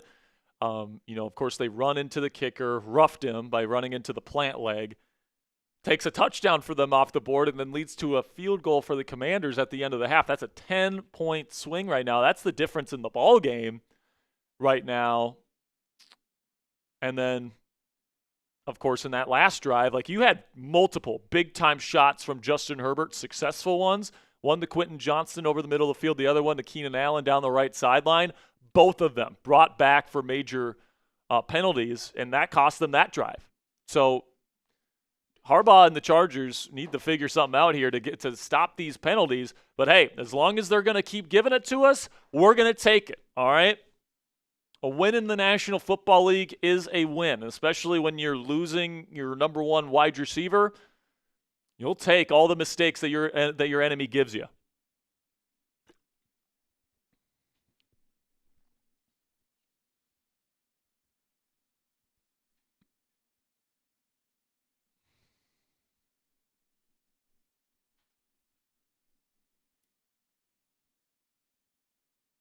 So here we go. Commanders take over at their own 43. Excellent field position for Daniels and company to work. It seems like Daniels is certainly settled in this ball game. 13 personnel. Luke McCaffrey, the 1 receiver, out wide to the right. Takes the snap. Handoff to Bill. Krosky Merritt makes one man miss. Great contact bounce. He's still running. There he goes to the 40, down to the 35, all the way down to the 30-yard line. Bill Krosky Merritt is having a hell of a game. Run the football. Feed Bill the rock. Great balance, great explosiveness, great vision. Commanders got this guy in the 7th round, ladies and gentlemen. How he fell to the 7th, I don't know. And then the Commanders are already down at the 30-yard line. They're well within range to go up 2 scores in this game, but we're not satisfied with a field goal, folks. 3 receivers set here for Washington from the pistol. Play action, roll out right. Nothing for Daniels there. He's just going to throw it away. Smart decision. Looked like Derwin James was the one that was trying to get to Krosky Merritt and couldn't bring him down. Went high. Great stuff from Bill, man. Are we going to see him establish himself as the lead back? Yeah, he's over 100 yards from scrimmage today. Yeah. He's got over 75 on the ground. He's got almost 40 as a receiver as well, and then he has 2 touchdowns. Just what a game from Corey Krosky Merritt.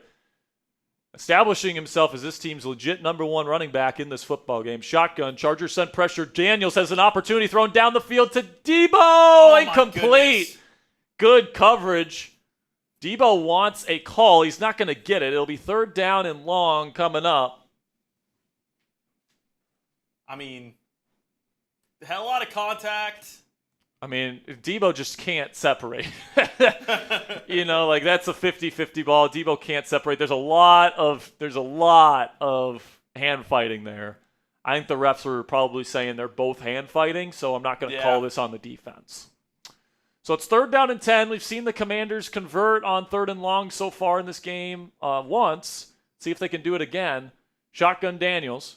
Sends Jalen Lane in motion, takes the snap, quick throw out to Jeremy McNichols, who does make a man miss. Can he pick up the first down? He gets there. Let's go! First down! Jeremy McNichols showing off why he is absolutely worthy of being in the starting rotation. One of the most underrated running backs in football. He had Tarheeb still, and he stiff arms him, and he blows past him. Picks up the first down. Great stuff by number 26. Great balance, too, on the sideline. Tight roping it and getting that first. I don't know if there's a more underrated group at a position in the NFL than the Commanders running back room. Nobody knows who Bill Krosky Merritt is. No one knows who Jeremy McNichols is. Nobody knows who Chris Rodriguez Jr. is. This trio of running backs is really freaking good. Shotgun here. Quick screen out to Debo. He's going to find a little crease and pick up around 5. It's a nice first down. I mean, getting the screen game going. Getting the screen game going, man. I'm loving what I'm seeing from Cliff. Commanders trying to go up 2 touchdowns here, trying to keep the momentum rolling. As the Commanders will get to the line of scrimmage, try to go quickly, but they make an adjustment, so you have to allow the Chargers to make an adjustment as well in terms of personnel. 2 tight ends out there right now. They have a bunch formation in a nasty split out to the left. Going to send Debo across the formation in motion, play action, roll out right. He's looking to the left, nothing there. Now he's going to look to run out to the right. Ice still downfield, throws end zone. It's caught! No, he dropped it. Would have been an awesome play. It is Chris Moore with another drop. That's a difficult catch. It's a tough catch. He has to dive to get it. But, if that's Terry McLaurin, that's a touchdown. This has to be caught. It is in the bread basket. It's a beautifully placed ball by Terry McLaurin. I know it's a little bit low. But, that's a touchdown pass if it's Terry McLaurin. JD knows that, too. Chris Moore stinks. Chris Moore is terrible. 3rd down and 5. God, please get in. They go empty here. Condensed formation with a bunch out to the right. Stack condensed out to the left. Delay. And Jaden Daniels yells at his center. Doesn't snap the ball. It's delay a game. And it's going to be third and very long coming up. Can't do that. Can't do that. I mean, let's go. Jaden not happy with his center Tyler Biotish not snapping the football. But at the end of the day, man, it's on him. He's got to get this this offense shit lined figured up. out. I mean, they already gave up a timeout in this half. We're not getting the play call quick enough. Not getting things lined up. Let's go. 3rd down and 10. And now it's going to be delay a game again. They don't stop the play. Jaden's still looking. He throws end zone. Incomplete. I mean, Tried to go to Luke McCaffrey, but there's nothing open. It should have been another delay a game. They let a full second or two after it hit 0, but it's going to be 4th down and 10. Commanders will have to settle for a field goal. I mean, they're showing the replay right here. I mean, they just can't get lined up on time. I know that Jaden has been out the last 2 weeks. And Jaden, you can read his lips. He says, "Get fucking set." Damn. Not like a Matt Ryan moment, though. Kick is up and good from Matt Gay. It is a 2-score lead, so at least we have that. But, I mean, I think I've seen enough from Chris Moore. Bring up Ja'Cory Brooks At this point. from the practice squad. Wait, Oh, man, I think there's going to be a penalty on Los Angeles here. Is this going to be another? Too many men on the field, maybe? Is this going to be another big mistake from the Chargers? Offside on the Chargers. Penalties, they're just going to decline it and take the points. Because it's 4th down and 10. 5-yard penalty would make it 4th down and 5. But if you had the non-delay a game, it would have been a 1st down. Had events transpired. Yeah. That's rough. All right, so listen, man, I'm okay with that. Obviously, you want to get in for touchdowns. Good teams finish drives with touchdowns. Bad teams settle for field goals. But with that said, you're up 2 scores. You're in the driver's seat in this game right now. You'd prefer to be up 2 touchdowns as opposed to just 2 scores, but that's where we're at right now. John Masood, $20, says, "Keep up the great work, Jack Sperry, Cassie Voth, Ponzi. Hail to the Redskins. Hail, Chat Sports." John Masood, absolutely fantastic. You guys know what a $20 super chat means. The Eagles lost today. Ponzi, I got you. Okay. Cry, Eagles, cry on the road to a defeat. Cry, Eagles, cry. Give up a touchdown. 1, 2, 3. Hit 'em low, hit 'em high, and watch those Eagles cry. Cry, Eagles, cry on the road to a defeat. EAGLES, losers! Let's go! Got me there with the hard count, Sperry. Yeah, I got you, man. Cry, Eagles, cry. They lost today to the Denver Broncos. Commanders are up on the road by 2 scores in the second half. Now let's see if the Commanders' defense can hold. Because you're going up against an excellent quarterback. You're going up against a really talented trio of wide receivers. And frankly, Justin Herbert has played really well in this game. It's just he hasn't had a lot of time to throw it. And they've been shooting themselves in the foot. And they've been shooting themselves in the foot with penalties. So, Chargers can absolutely still come back in this game, guys. I want to be abundantly clear about that. This game is far from over. But something that's very encouraging here, guys. I know that last drive didn't end the way that we wanted it to, but the last 4 drives have been scoring drives for the Washington Commanders. All right, that's 4 straight scoring drives under Jaden Daniels. I think Jaden needs to get back in the swing of things a little bit more and get these guys lined up a little bit better. By the way, we're just 8 subscribers away from 46,700 subscribers on the channel. We have daily Commanders videos for free on the channel, injury updates, game previews before every single game, injury report updates. We also have post-game shows at the end of every single game. We also go live twice a week, once on Wednesdays, where we talk about the news of the week, and then we go live on Sundays for our games and our live watch parties, just like we're doing today. So if you love this kind of content, make sure you click that subscribe button. And Matt Gay kicks it away in LA. It's a good kick. It's fielded at around the 1-yard line. And good kickoff return coverage from the Commanders. They don't even get back to the 25-yard line. Chargers will take over at the 23.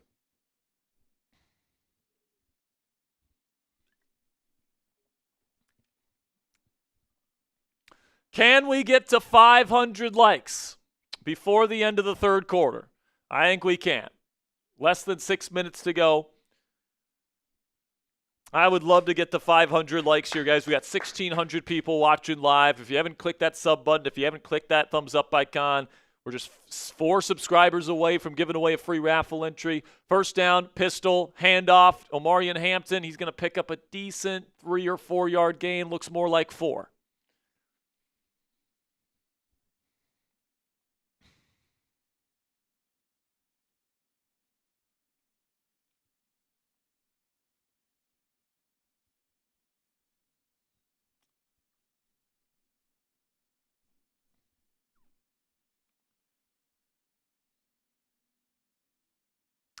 Second down and 6. Shotgun, 3 receiver set for Herbert. Commanders sneaking up pressure. They're going to send Luvu. Herbert looking. He's going to throw on the slant. It is caught by Johnson. That's Trey Amos that is there to bring him down immediately. It'll be third down and manageable coming up. Type those 3s, but the Commanders will need an impact play to keep them from moving the sticks. It is third down and short.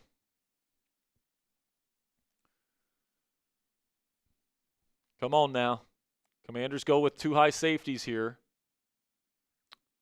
Shotgun, Herbert trips right with a receiver out to the left by himself in a nasty split. Takes the snap. Herbert looks quickly, throws it outside. Vlad McConkey picks it up. Mike Samerstill in coverage. He'll pick up around 5 and a Charger first down.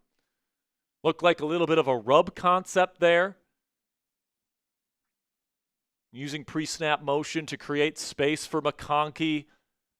Samerstill had to go over the rub, and it creates enough space for McConkey to pick up the first down. Now the Chargers moving fast. Now they go trips left with a single receiver out to the right. Shotgun takes the snap, play action. No, it's going to be a read option for Justin Herbert. And there he goes. He's running, and he's going to get all the way down to the Commanders' 47-yard line.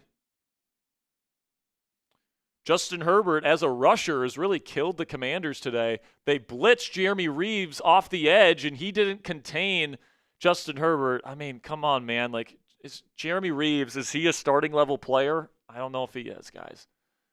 Shotgun here, 2-by-2 formation and spread. He's going to throw quickly. It's caught and fumbled. Ball's out. It's going to be called incomplete. Good coverage by the Commanders.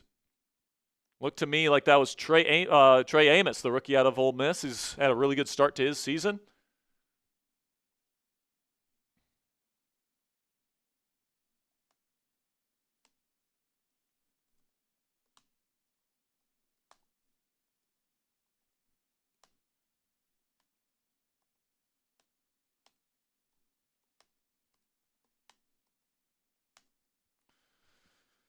So here we go, shotgun for Herbert on second down and 10 after the incompletion. Now quick pressure from Dorrance Armstrong, and he's going to bring him down. Throws away. It's tipped up into the air and incomplete.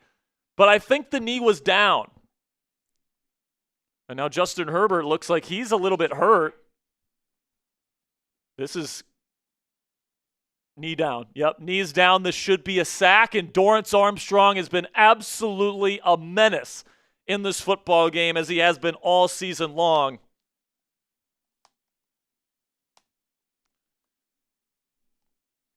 Now Herbert on 3rd and 14. Type those 3s. 3rd and very long. A great opportunity to get off the field from the Chargers' 49-yard line. An incompletion means a punt here. Takes the snap. Commanders send 4. Pressure getting on Herbert. He throws. Tight window. It's caught by McConkey. Just short of the sticks. It'll be 4th down and short. I think they're going to go for this. Let's get those 4s then. What a play by Herbert. Looked like his second read. Pressure in his face. Off his back foot. Delivering an absolute laser into a tight window to McConkey. Type those 4s. Come on. Let's get off the field. They're going for it here. Let's go. Let's stonewall them. Let's go. It's 4th down and 2. Down to 10 seconds on the play clock. They got to move fast. 6 seconds. 5 seconds. Under center, Herbert takes the snap, play action, rolling out. There's pressure on him. He throws. It's tipped. It's incomplete. And it's incomplete. Couldn't catch the football. He threw a fastball to Tyler Conklin, number 83, even though he was 2 feet away from him, and he couldn't bring it in.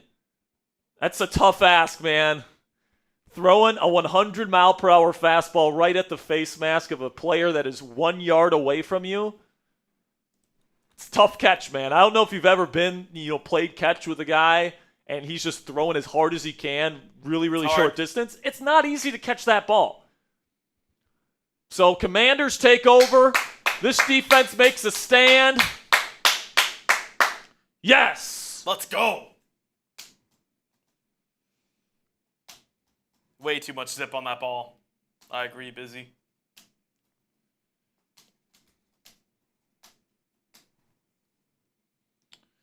So the Commanders will take over. Once again, good field position at their own 39. And let's get the dagger. Let's go get a dagger right now. Let's make this a 3-possession game late in this one. All right?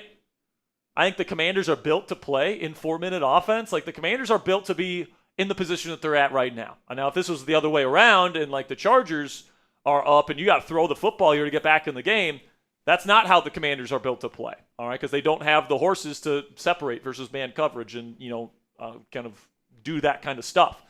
But, like, they have really good blocking up front. They have won the line of scrimmage all day long. They can run the football with Bill Krosky-Merritt, and not to mention Jaden Daniels.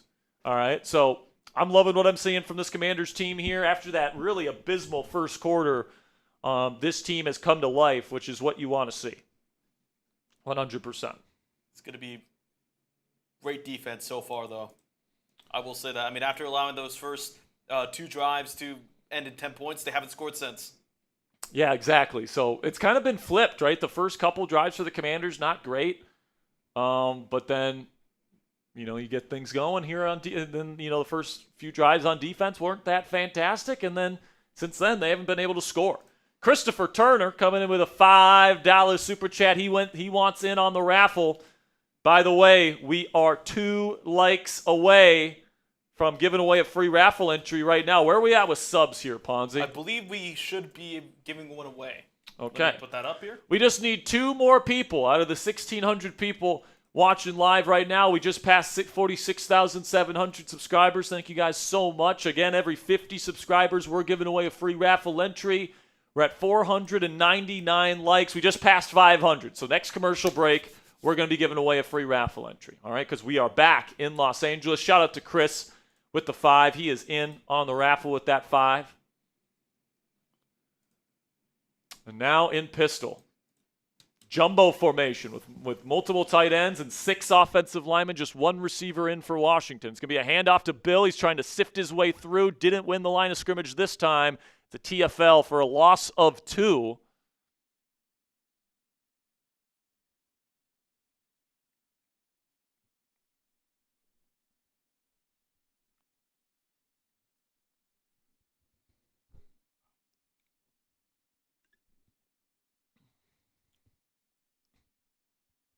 So we are giving away 2 free raffle entries next commercial break, just so you guys know.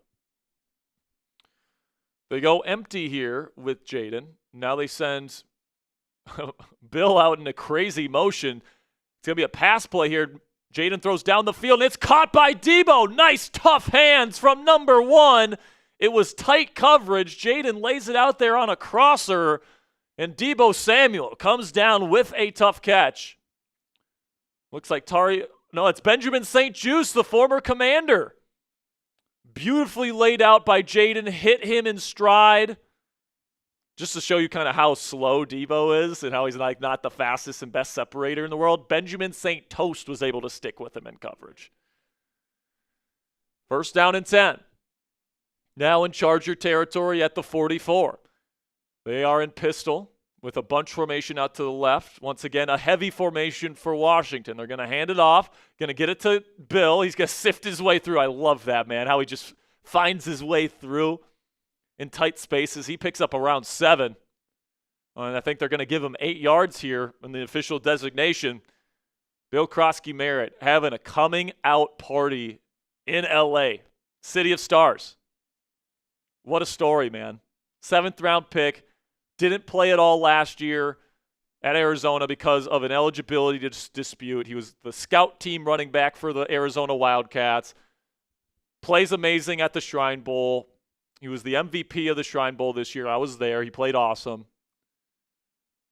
ends up going in the 7th round and immediately makes an impact for the Washington Commanders.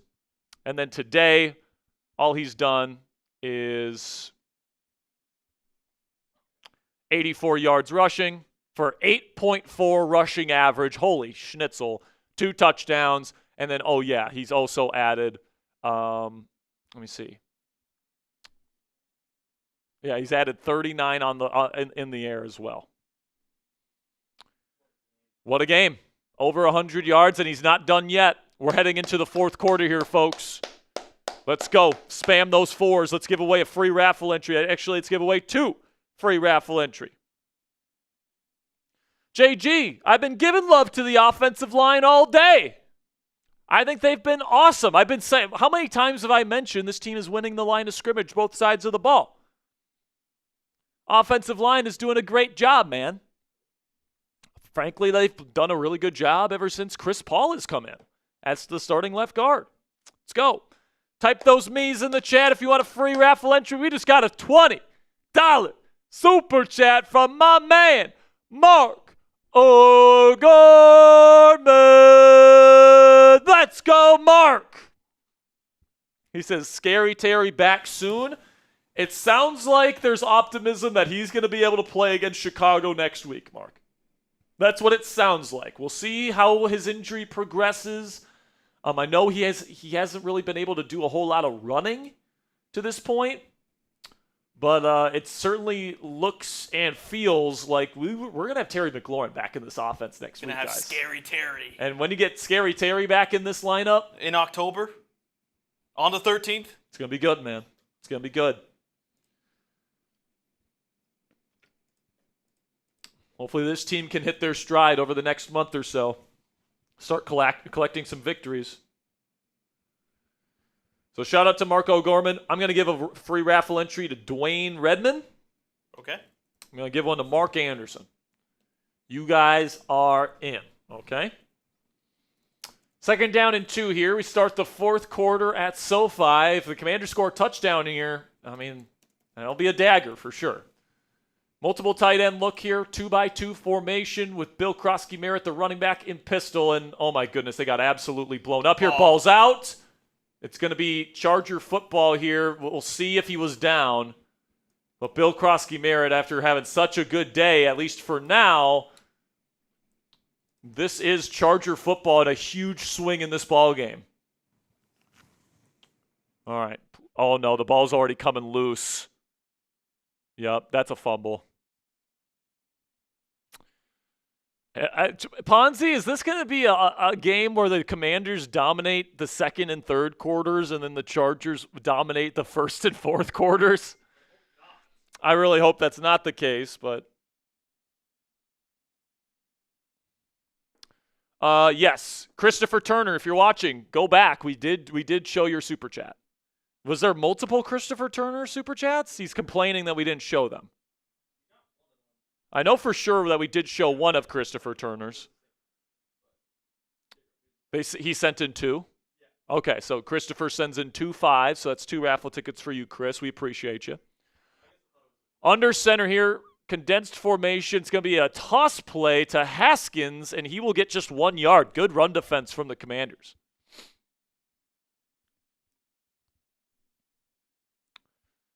So listen, man, hopefully the Commanders' defense can show up here because, I mean, for as good as Bill has been, that is a massive fumble at this point in the game. It opens the door here for the Chargers to make this a 1-score game and make this all about the 4th quarter. So here we go. Trips right for Herbert, who is in shotgun. 1 receiver out to the left. Now he sends Keenan Allen across in a motion. Takes the snap. They fake the screen to him. Herbert wants to throw deep. He's going to hold it back. He's going to dump it off to Haskins. Good defense by the Commanders. Just 2-yard gain. The 3rd down coming up. Let's get him off the field. Let's pick up our rookie running back here. Let's pick up our rookie running back here. Let's get a 3 and out. Let's get off the field. It's 3rd down and 6. So technically it's 3rd down and manageable, but we can pretty safely assume this is going to be a pass. They come out and trips right. They send McCaffrey across the formation to form a 2-by-2 formation. Commanders threatening blitz. They're going to drop out of it and only send 4. Herbert throws, finds the soft spot in the zone. It's caught, first down. Keenan Allen, gain of probably around 11 or 12 as they get into Commander territory.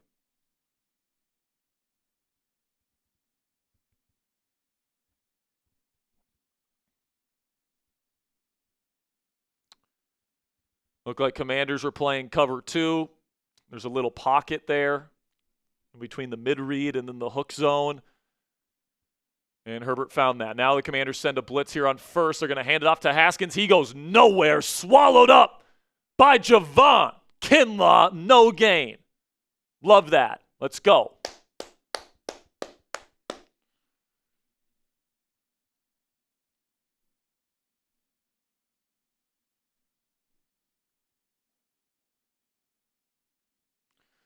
Tell you what, man, this Commanders defensive line is for real. If this secondary can ever just figure it out, this is going to be a good defense. Shotgun here on second down and 10. They're threatening Luvu on the edge here. They're going to send Wagner instead. Pressure getting to Herbert. He has to roll out to his right. He throws. It fits it into a tiny window. Did he catch it? They're going to say incomplete, out of bounds. Keenan Allen made a hell of a catch on the sideline. It was a great throw by Herbert to fit it in. Did he get both feet in?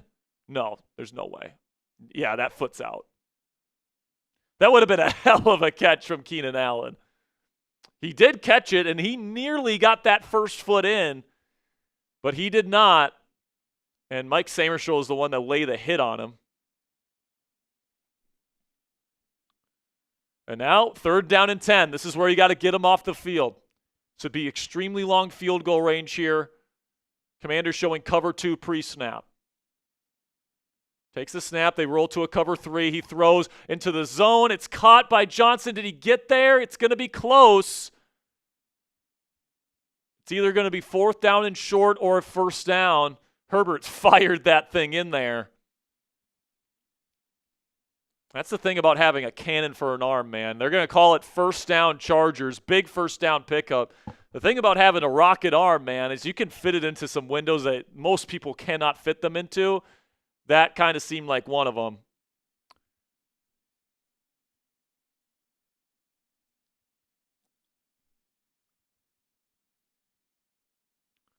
First down and 10 for Herbert. In shotgun, trips right. They're going to hand it off to Haskins, and he's going to pick up about 2 yards. Once again, good run defense from the Commanders.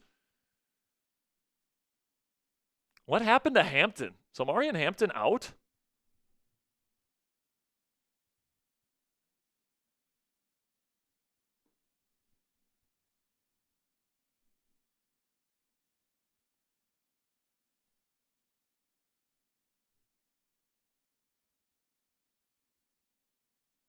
Now they got Vidal in there. Still no Hampton.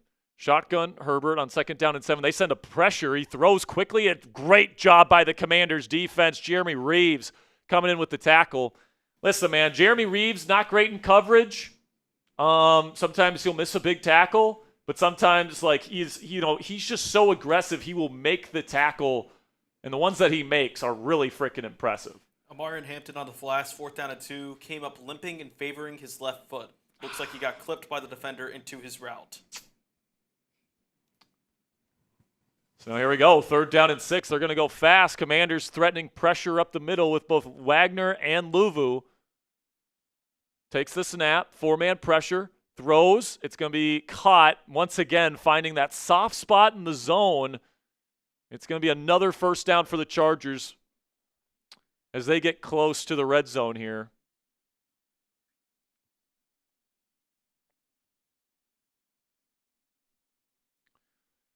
Listen, man, I understand why the Commanders are playing zone because, like, they're not good enough in man, but, like,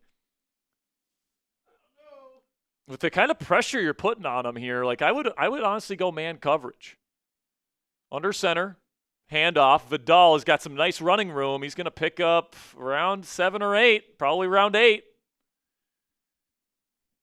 Good hard running by the smaller running back. It'll be second down and short coming up.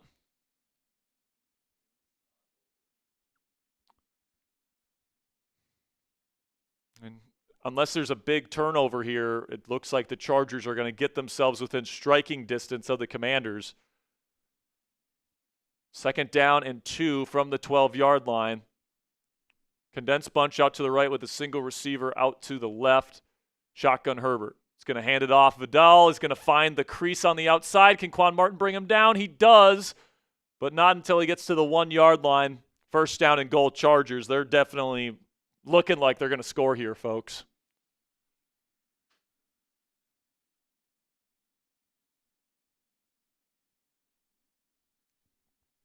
Man, it's just weird because first quarter, Chargers dominate. Second and third quarters, the middle quarters, the Commanders have control of the game. And now kind of leaning more towards the Chargers here at the end of the game, and that's not when you want momentum to swing away from you. Under center here, goal line, play action, Herbert looking end zone, throws, incomplete, good coverage by Quan Martin. Keenan Allen crying like a baby, wants a penalty, yelling at the refs. Cry harder, dude. Cry harder, 13. By the way, we do have a $20 super chat that we'll get to next commercial break. We have not forgot about you, Robert. We will get to that next commercial break. Here we go, I formation. Once again, it's goal line. Takes the snap, hands off. They win the line of scrimmage. There we go! 3 Commanders in the backfield lead to a 3-yard loss, and it's 3rd and goal coming up. Let's go!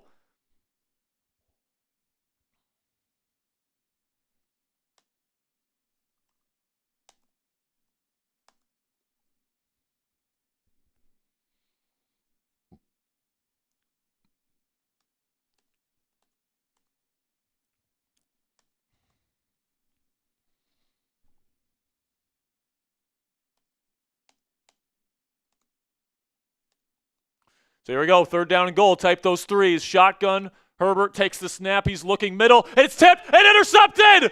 Intercepted by Mike Samerstill! At the goal line, it was tipped! And Washington takes over, not giving up any points! What a huge play by the Commanders defense! Time and time and time again! This group shows up, and it was Jerzon Newton!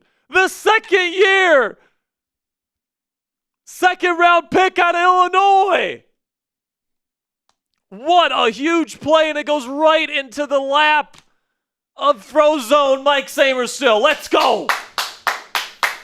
And a perfect time to go, Robert, the Redskin fan. Cry, Eagles, cry on the road to a defeat. Cry, Eagles, cry, give up a touchdown, 1, 2, 3. Hit 'em low, hit 'em high, and watch those Eagles cry. Cry, Eagles, cry, on the road to a defeat. E-A-G-L-E-S, losers! Let's go, man. Jerzon freaking Newton. Tipping the ball right into the hands of Frozone. Commanders have the ball at their own 1, but now you got to win the line of scrimmage to get out of the shadow of your own Got to get out of here. All right. And hey, right now, Commanders have an opportunity with a long drive Kill for a the clock. touchdown. It's over. Touchdown here, game is over. All right. Field goal after a long drive, I can live with. All right. If you can kill some clock and make it, 13 points, I'm okay with that as well.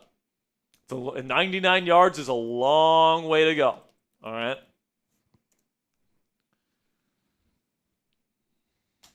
We see you, Chris, with another $10. We'll get to you here in a second. Shout out to Robert, the Redskin fan, with the 20. Did he have a message in there, by the way? He just said, "Let's go, D." Okay, great. Fantastic. I yelled it out. Hey, they got the interception because of you, Rob. Thanks for the 20. Christopher Turner with the 10. Christopher Turner with the 10. By the way, I owe another pickle juice shot here. Man, what a stop.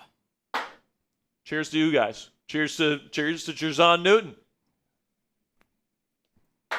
Let's go. Let's go, man. Mikey Frozone. That's making the play late.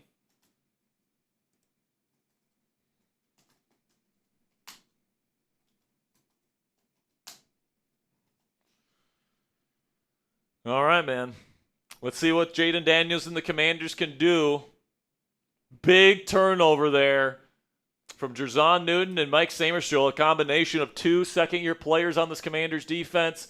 Washington will start in 12 personnel jumbo formation here with 2 wide receivers and a back from pistol. It's going to be a play action here. Roll out to the right. Jaden will dump it off. Nice play here. That looks like John Bates with a gain of 9. And that gets him out of the shadow of the end zone there, Ponzi. That's a big play. Most importantly, keeps the clock running. JG asking, where did Frozone come from? It's what his teammates call him. And I think it's because of the visor. I think so, too. He's got kind of the same skin tone as Frozone from The Incredibles, you know, when he's got the visor going. Where's my super suit? You already had it on. You already had it on, man. 2nd down and 1. Jumbo formation, again, 13 personnel. It's going to be a handoff to Bill. Hang on to the football, Bill. He's going to make some men miss. Get down to the 20. 1st down, Commanders. Let's go! Hard-nosed football. Gotta love it. If you want the Commanders to kill this clock, spam WAS. W-A-S. Spam it.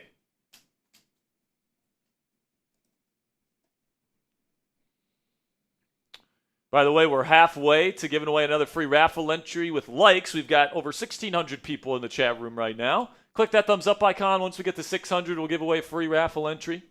1st down and 10 from their own 20 here. Shotgun Daniels. He'll send Chris Moore across the formation. Why is he still getting run time? It's going to be a handoff to Bill. He's going to find a crease. There he goes. He's going to cut up field, and he's going to pick up about 9. Another good pickup from Bill Krosky Merritt. He had the fumble, but he is averaging around 8 yards per carry right now? Let's see. Talk about the efficiency. 7 yards a carry, 7.5. It's a hell of a day for Bill Krosky Merritt, man. Only adding in with those receiving yards too. Yeah, man. I mean, they're working in Chris Rodriguez Jr. They're working in Jeremy McNichols, and he's still probably 1 rush away from 100 yards. His first ever rushing 100-yard rushing game of his young NFL career. 2nd down and 1. Once again, they go out in 13 personnel, 1 receiver, and is this going to be false start? Yep, false start on the Commanders. Shoot. They're already killing about 3 minutes.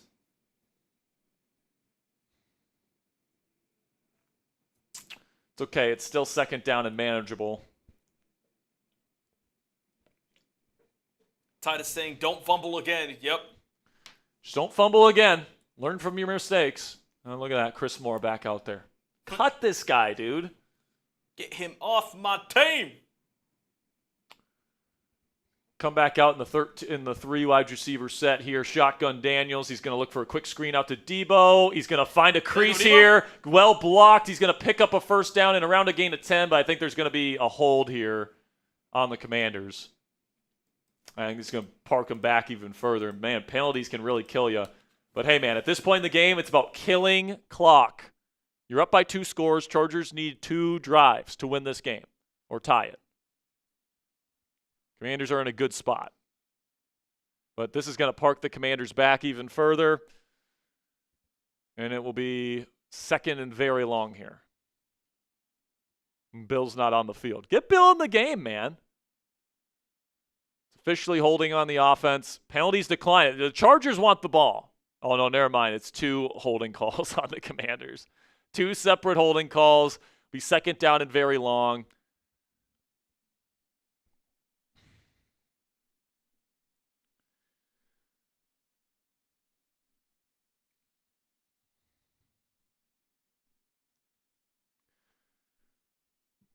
Now, if the Commanders can still move the chains on this set of downs, that would be massive, allowing them to really take some time off the clock here. This is a big defensive drive here for the Chargers. 2nd down and 16. Shotgun Daniels looking, trying to escape. He does. He's looking to run. There he goes. And he's going to get down.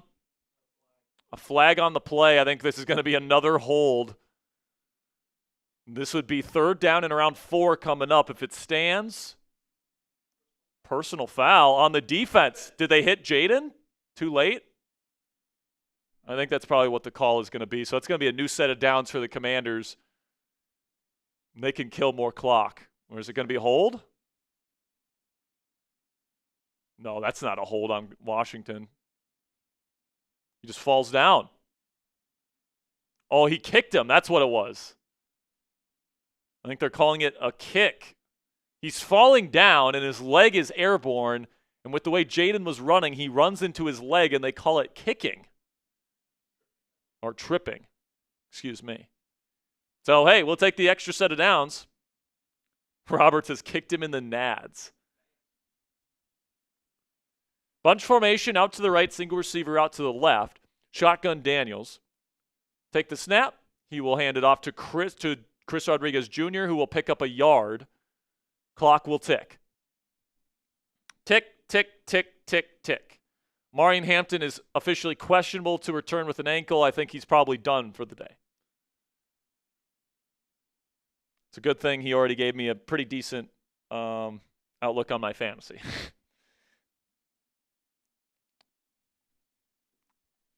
Second down and 9. Not that anybody cares about my fantasy, though. Got to get a dub here. Get to 3-2. Shotgun here for Daniels. 3 receiver set. Going to send Debo in motion. Takes the snap. Play action. Daniels going to make a man miss. Steps up. There's Jaden. There he goes. Now he's going to run. And he's going to get hit hard. He's going to pick up about 7 yards. Keep that clock running. Keep yourself safe, Jaden.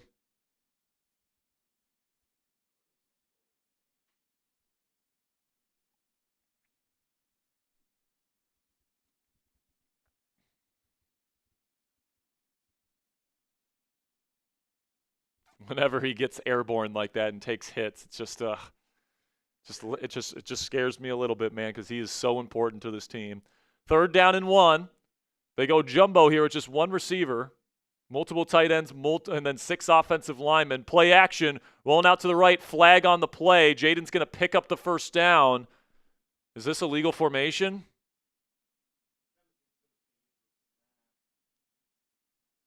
And Jaden is pissed. This is going to be on the Commanders. It's going to be brought back. Legal formation on Washington.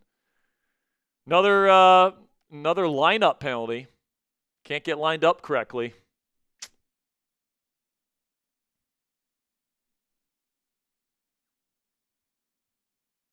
Looked like Trent Scott was the guy that got called out of position there. It'll be 3rd down and 6, and Jaden is hunched over. Looks like he might be getting a little tired, but hey, they have killed a lot of clock here. It's just 3 minutes and 20 seconds left to go, and the Chargers still got to score twice. If I'm the Commanders, I'm throwing this and trying to pick up another first down because, I mean, I've already killed enough clock to make it difficult for them if I don't get it. Shotgun, they will throw it. They send pressure. Jaden will throw it down the field to Debo, and he gets contacted. Flag on the play. Yes! It's an underthrown deep ball, and this is my least favorite call in football, but when it happens for your team, it feels great. And he's not playing the football at all. Tarheeb still completely just runs into Debo Samuel. No chance for Debo to adjust to the football. By the letter of the law, it's clearly a penalty. And every indication is that this will be defensive pass interference, and it is. First down, Commanders, now in Charger territory. Good job by Debo to win on the line of scrimmage. Would like to have Jaden hit him, in stride because he had his guy beat. You'd rather him not throw it 10 yards underthrown, but we'll take it here. As that play is going to make it really difficult for the Chargers to come back in this one. Here we go, jumbo formation. It's going to be a handoff to Bill. Don't fumble at 22. And now he's running right through the Charger defense down to the 22-yard line. First down, Commanders. Bill. Let's go, man. Let's freaking go.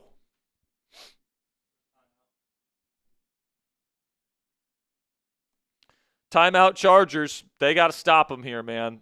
No more first downs. If the Commanders get another first down, this game is officially over. So let's get one more. But, I mean, this game is all but kind of wrapped up. Unless there's a miracle, it's looking like, Commanders are going to get out of this game only giving up 10 points to the Los Angeles Chargers. Not in the fourth, I don't think. Well, if you guys want to get a Commanders hat this year, man, you're not going to find a more stylish one than this one. I picked this one out personally for this week's game and for today only, all right? This is a limited time offer. You guys can get this Commanders hat 25% off with our code ACORN at chatsports.com/WAS Week 5. Link is in the comments and description of today's show. Ponzi's going to put it in the live chat. You guys can use code ACORN for 25% off. I just ordered this one for myself, guys. I love the Commanders logo on the side. I love the khaki color, how it works with the yellow and with the burgundy. Looks absolutely fantastic, in my opinion. So if you guys agree with my taste and you guys want to get a Washington Commanders hat for 25% off, go to chatsports.com/WAS Week 5 and use code ACORN for 25% off. All right, so we are going to be giving away a Jaden Daniels t-shirt at the end of today's show. After the game is over, Ponzi's going to be doing our post-game graphics. Then we'll get into our post-game show. Then after the post-game show, we'll do the raffle, and somebody's going to be walking away with a Jaden Daniels t-shirt. You have to be present to win the raffle, though. So if you have a raffle ticket and you leave and you don't come back, you don't get the t-shirt. So make sure you guys get in on the action. We are about 25 likes away from giving away another free raffle entry, but if you want to get in on the raffle, you don't want to have to depend on me choosing you for a free raffle entry, you guys can enter today's raffle for a $5 donation. $10 gets you 3 raffle tickets, $20 gets you 10 tickets plus a Cry Eagles Cry song. Then every $50 we make, we're only $15 away from another pickle juice shot, just so you know, guys. So another 20 would get us over the top. Right now, we are 17 subscribers away from giving away another free raffle entry when it comes to subscribers. So we got about 3 minutes to go in this football game.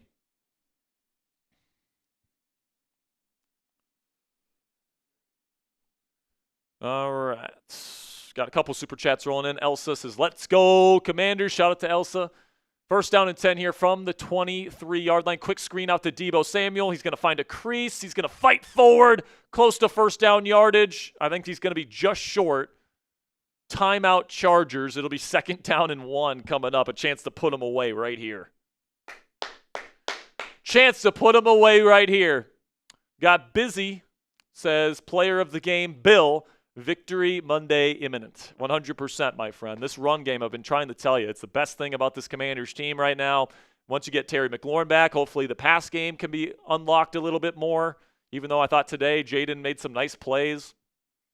And then the defense played timely football. I don't know if the defense necessarily played a great game, but they blitzed more. They were more creative up front. They were able to win the line of scrimmage battle. They didn't surrender much on the ground. They got after Justin Herbert. Did they have some lapses in coverage today? Absolutely. But, you can make an argument this was the most complete performance a Washington Commanders team has had this year in any game. So that is extremely encouraging going up against a Chicago team that I think, it's a reasonable expectation at home that the Commanders should win that game on a long week. Handoff to Chris Rodriguez Jr. He picks up the first down. Timeout Chargers, but that's going to really limit their ability to, even like they would need like a blocked kick for a touchdown and an onside kick to have a shot. Like that is like their last dying hope. So just keep running the football here and let the clock run out as far as I'm concerned. What's happening in Tennessee? Who are they playing?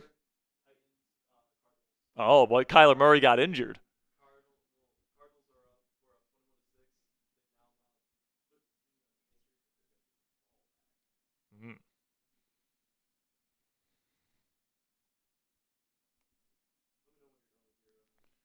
Yeah, I think I'm probably done here. I'm just mixing some things around.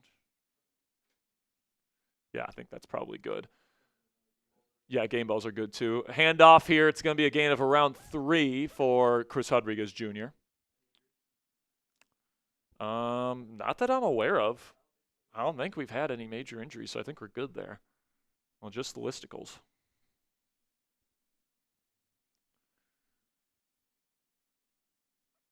But yeah, man, I can't say the defense played amazingly today, but I did think they were timely. I think they played really well getting after the quarterback. They took advantage of the injuries to the Chargers' offensive line. And then they took advantage of some, key mistakes, forcing a fumble, Jazon Newton tipping a ball in the red zone to get a nice play there for an interception.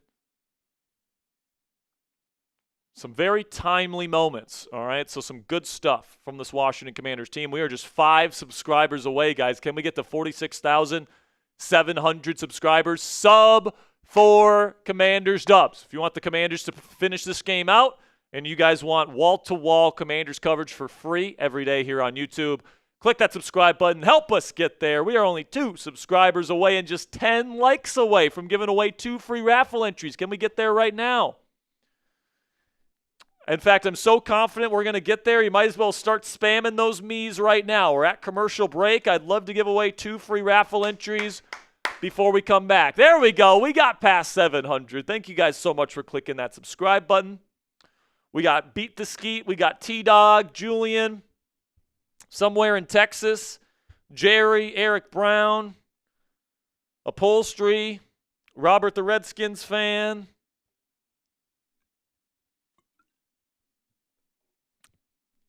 All right, we passed 700 likes or 700 subs and 600 likes. So let's give away 2 free raffle entries. Keep spamming those me's, folks. Keep spamming those me's. Let's go. Keep them coming. I'm going to give one here. Who doesn't have one yet? Going to give one to Jody Carter. Going to give one to Justin Klatt. Shout out to you two for getting those free raffle entries, spamming those me's.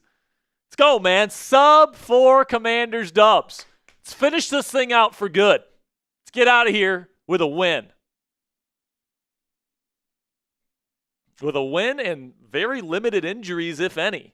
Unless I'm missing somebody here. Let me know in the chat, guys, if I'm missing any injuries, but I really don't think I am. I think we're pretty good. Now go get C.J. Gardner-Johnson in the bye or next week before we play the Bears. You got plenty of time to get him ready, right? Go get C.J. Gardner-Johnson.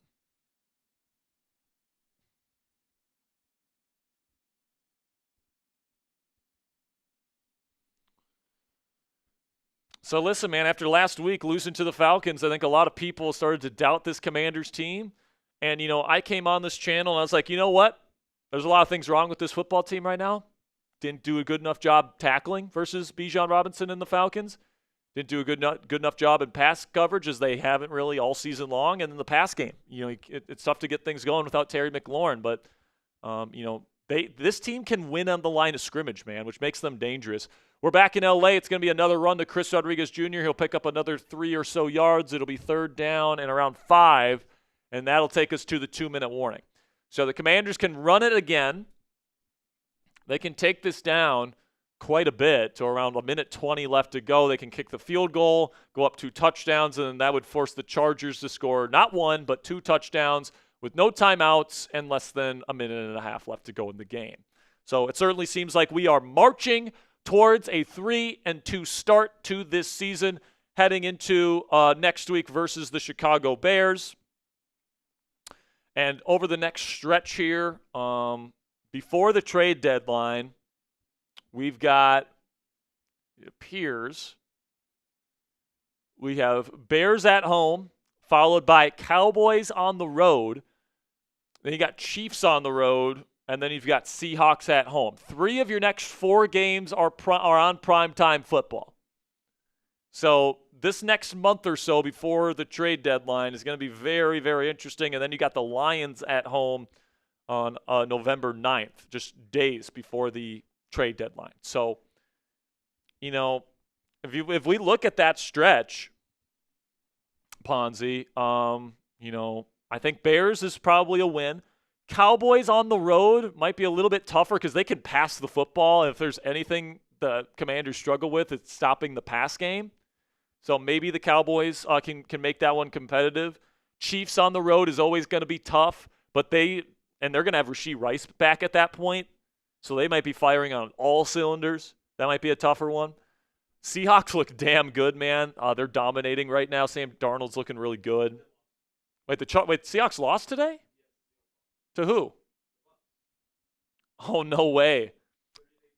Oh, because I kept seeing everything on my phone saying Sam Darnold is balling out. But, like, apparently Baker just outdueled him. Well, Seattle's a good team, man. I think Seattle will be a tough team to go up against.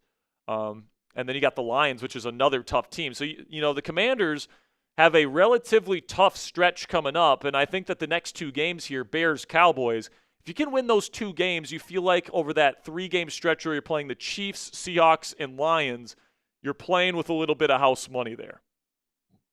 But, if you lose either one of those Bears or Cowboys games, like you're sitting at 4-3. If you lose both, you're sitting at 3-4, and you have the toughest 3-game stretch of your schedule probably coming up. So these next few weeks are going to be very important, all right? You got to get after Caleb Williams next week for sure. You got to do that, and then you got to get after Dak Prescott the following week. And they should have CeeDee Lamb back by that point, I think. So going to be a very interesting next few weeks. Next week is going to be very important for the Commanders to get a dub. Going to hand it off to Bill here, and he is going to get stuffed. It's a loss of 1, but the clock will continue to tick. The Commanders will – oh, never mind. They handed it off to Chris Rodriguez Jr., who's limping a little bit after the play. But it'll be 4th down and 7. Dan Quinn standing next to the official. I'm guessing he's going to call timeout with 1 second left on the play clock.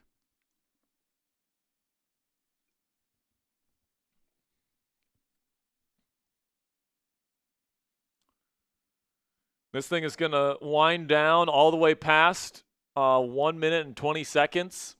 Chargers are going to be asked to score 2 touchdowns in about 1:15 with no timeouts. This game is over. Barring a miracle, this game is over. And we should be able to get to our post-game reaction show pretty soon after the clock strikes 0. Gotcha.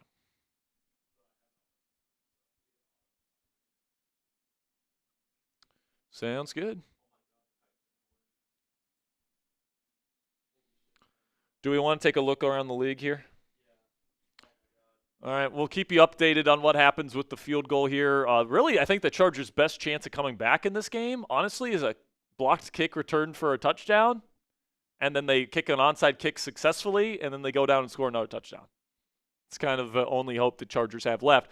But around the league here in this afternoon stretch, right now it looks like the Titans are going to win. Buccaneers, Baker Mayfield apparently played his fucking ass off versus Seattle on the road.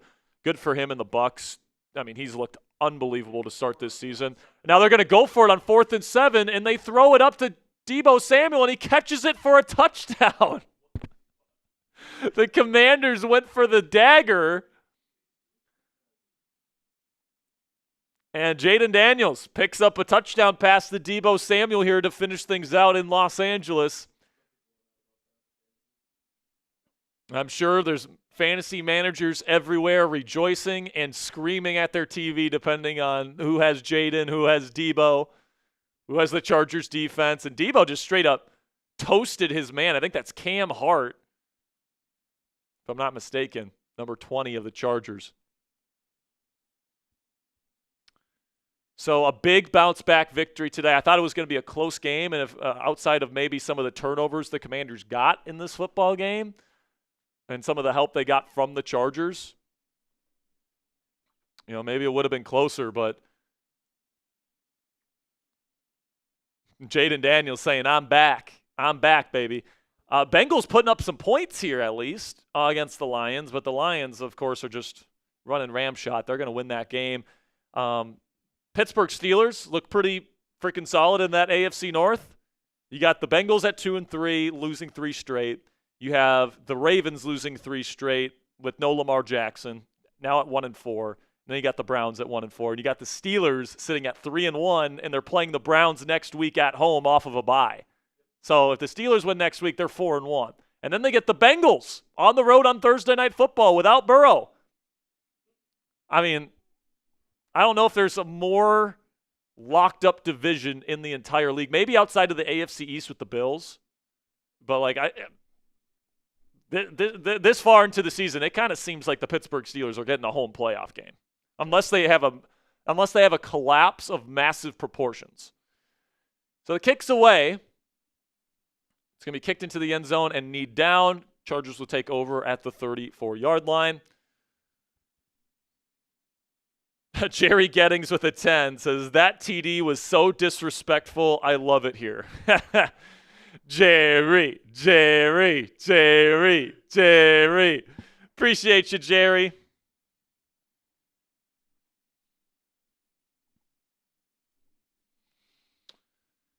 Well, yeah, man, this is a bounce-back game that this team needed. You did it without Terry McLaurin.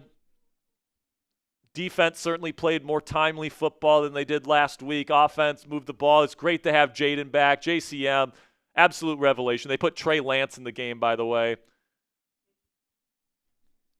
So, honestly, you could probably put Justin Herbert stats in there. Probably put – oh, gotcha. Yeah, I got you. All right. Lance will throw. It's caught. It's going to get down to the 42-yard line.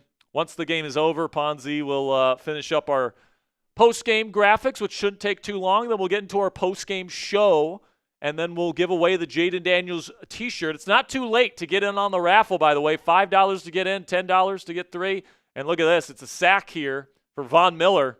It's his second one of the game. Gets a sack on Trey Lance. Nice quick win from Von Miller on the edge. And now the Chargers have to spike it with 14 seconds to go. That final scoring drive, by the way, 99 yards to put away the Los Angeles Chargers on the road.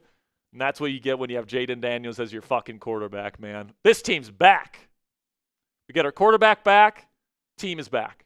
All right? And this team, as it stands right now, is better than what they were last season, all right? Especially if you can get Terry McLaurin back and playing at his normal self. Like last year, this secondary was bad, and they were still able to do the things that they did, all right? Last year, they didn't have a bunch of separators outside of Terry McLaurin, and look what they still did.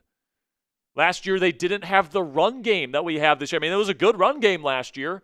Wasn't as good or as efficient as this year's run game. And last year's pass rush was not as good or as efficient as this year's pass rush and defensive line. So I actually think this Commanders team is better than what they were last year. And right now you're sitting at 3-2. You've had some injuries. You've had some bumps in the road. But, like, you're looking forward here to 2 games that you should theoretically be able to win. And if you can win these 2, you sit at, 5-2? Those are 2. That's a good place to be, all right? But you gotta execute. 4th down and 4, they're going to dump it off, and it's going to be decent gain. He's brought down inbounds. That's going to be game. 27-10, the Commanders' defense holds the Chargers to just 10 points. Big bounce-back victory, and Jaden Daniels' return to the lineup. A lot of positivity to take out of this game heading into next week, where we look forward to the Fail Mary reunion in Washington against Ben Johnson, Caleb Williams, and the Chicago Bears.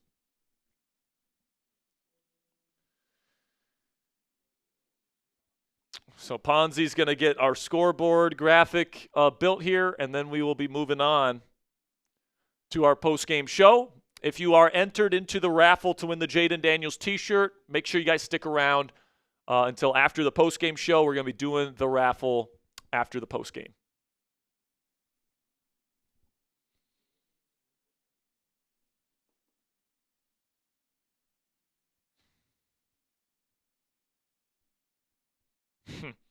There we go. Jamar Chase figured it out. 6 catches for 110 yards and 2 tuds.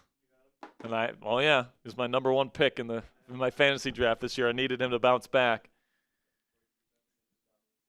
I had Dak give me 28 today. Jonathan Taylor give me 31.5. Chase give me 29. McConkey gave me 15. Olave gave me 13. Colts defense gave me 16. Oh my goodness. I'm cleaning house, folks. Not that anybody cares about my fantasy team, but man, this is why you subscribe to the Commanders Report, right? Because I know ball, all right? I know what I'm talking about, guys. So if you guys want premium Commanders content every day, click that subscribe button. We still got over 1,100 people in this chat room right now. Thank you to all the real ones that are with us here today. We're going to get into our post-game show here momentarily. And then we'll get into the raffle at the end of the show. It's not too late, guys. You can still get your raffle entries in. $5 gets you in. $10 in a super chat gives you Christopher Turner. Christopher Turner, man, I'm glad to see you got your jersey, my friend. Thank you so much for letting me know that you got it. Shout out to you, Chris.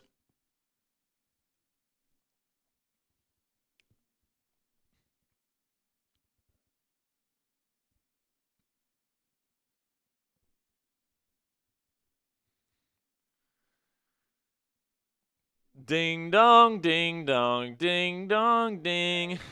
Come on, Ponzi. All right. All right. There it is. Okay. All right. Looks like we're ready to go here, folks. Let's get into our post-game show. Really important bounce-back victory for the Washington Commanders today. Really felt like you wanted to come in here, have a good performance, and it really did feel like the Commanders got back on the horse. Hopefully they can kind of get out of this funk where it's like good game, bad game, good game, bad game that they've had to start the season. And hopefully as we prepare for Chicago next week, that's exactly what they're able to do. So without further ado, let's get into it right now. Post-game show here for Week 5 coming at you right now.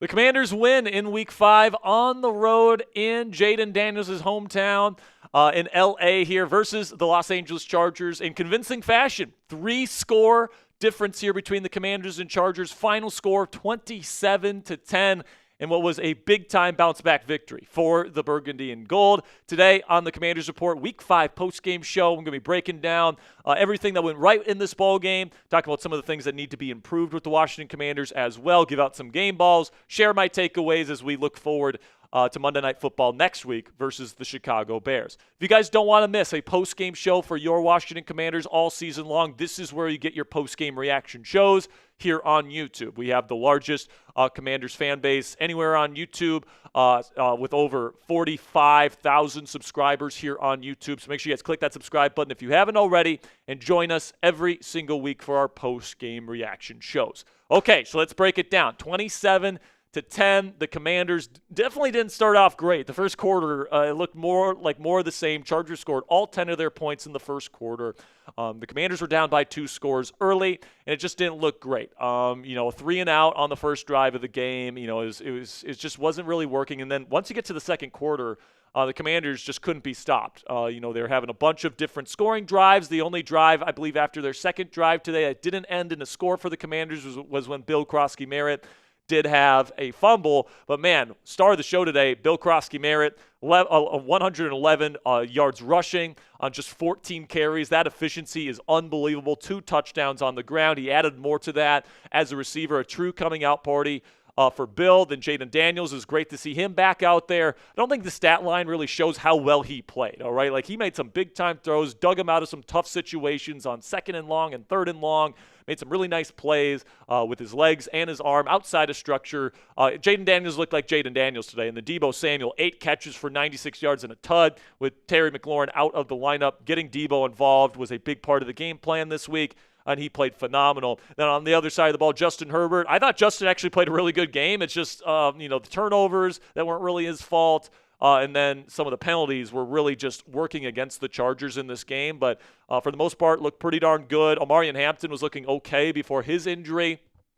And, just some unfortunate circumstances for Herbert and the Chargers. They were missing a lot of offensive line pieces. They lost Omarion Hampton later in the game, and they had some bad breaks down the stretch, that's to say the least. But now let's talk about some game balls here. Let's give out some game balls. Jaden Daniels, first time ever playing as an NFL quarterback in L.A. where he grew up.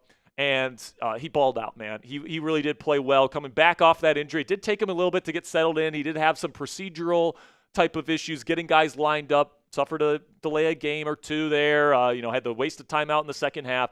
It wasn't perfect from Jaden Daniels today, but I thought, he had a beautiful downfield shot to Luke McCaffrey for 50 yards at the end of the half. That was as good of a deep ball as I've ever seen him throw. He was delivering dots on the run as well. He was keeping his eyes down the field when he was running.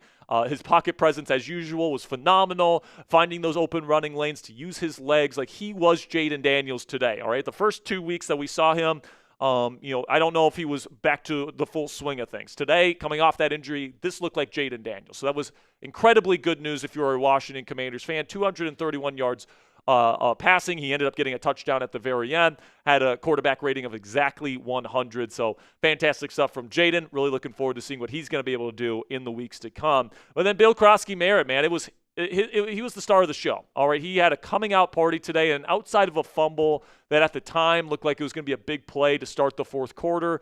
Of course, the Commanders end up getting a stop on that drive and getting a turnover themselves at the goal line, kind of negating that. But, man, the efficiency was just off the charts for this young man. This guy was a 7th-round pick, and kudos to the offensive line that blocked their ass off for him. Like, we talked about it this week.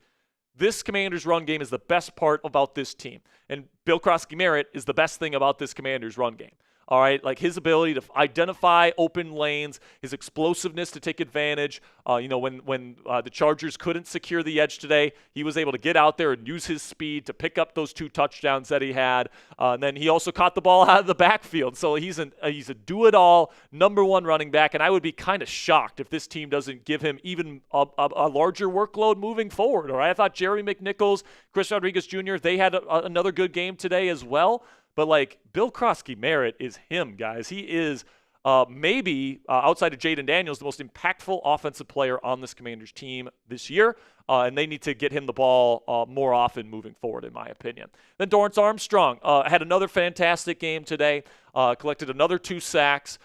He's very disruptive. And, with Rashawn Slater and Joe Alt dealing with injuries, even Trey Pipkins, their backup right tackle, was dealing with some injury stuff today. Dorrance Armstrong just came in and had another phenomenal performance, 2 TFLs, 2 sacks.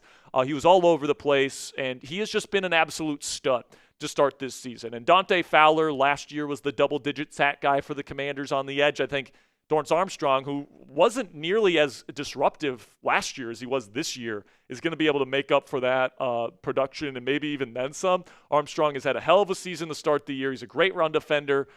He's doing a great job as a pass rusher as well. He's taken his game to a whole nother level, and he deserves all the credit in the world for that. Also, just in general, the defensive line looked phenomenal today yet again. Then another game ball here. Final one of the day goes to Jerzon Newton. And Newton, maybe not the fastest start to this season. He's not a full-time starter in this defense in his second year as a second-round pick. That's a little bit disappointing. But, he was affecting the pocket more than once today, and then he had that very, very critical PBU tip pass at the goal line that ends up going right into the hands of Mike Samerstrill, another second-year player, by the way, to prevent the Chargers from cutting it to a 1-score lead there in the fourth quarter. That was the play of the game to me in this football game, and to see Jerzon Newton also get a sack, also get a TFL. He played his butt off today. He deserves a game ball from me. So who's your MVP? Let me know down there in the comment section. Who was today's MVP for the Washington Commanders? Was it Jaden Daniels? Was it Bill Krosky-Merritt? Was it somebody else? Let me know what you guys think down there in the comment section. For me, today's MVP goes to Bill. This will be the pinned comment on today's show, so YouTube's going to throw you an ad break here in just a second. I'm going to tell you about a great deal that you guys can take advantage of right now.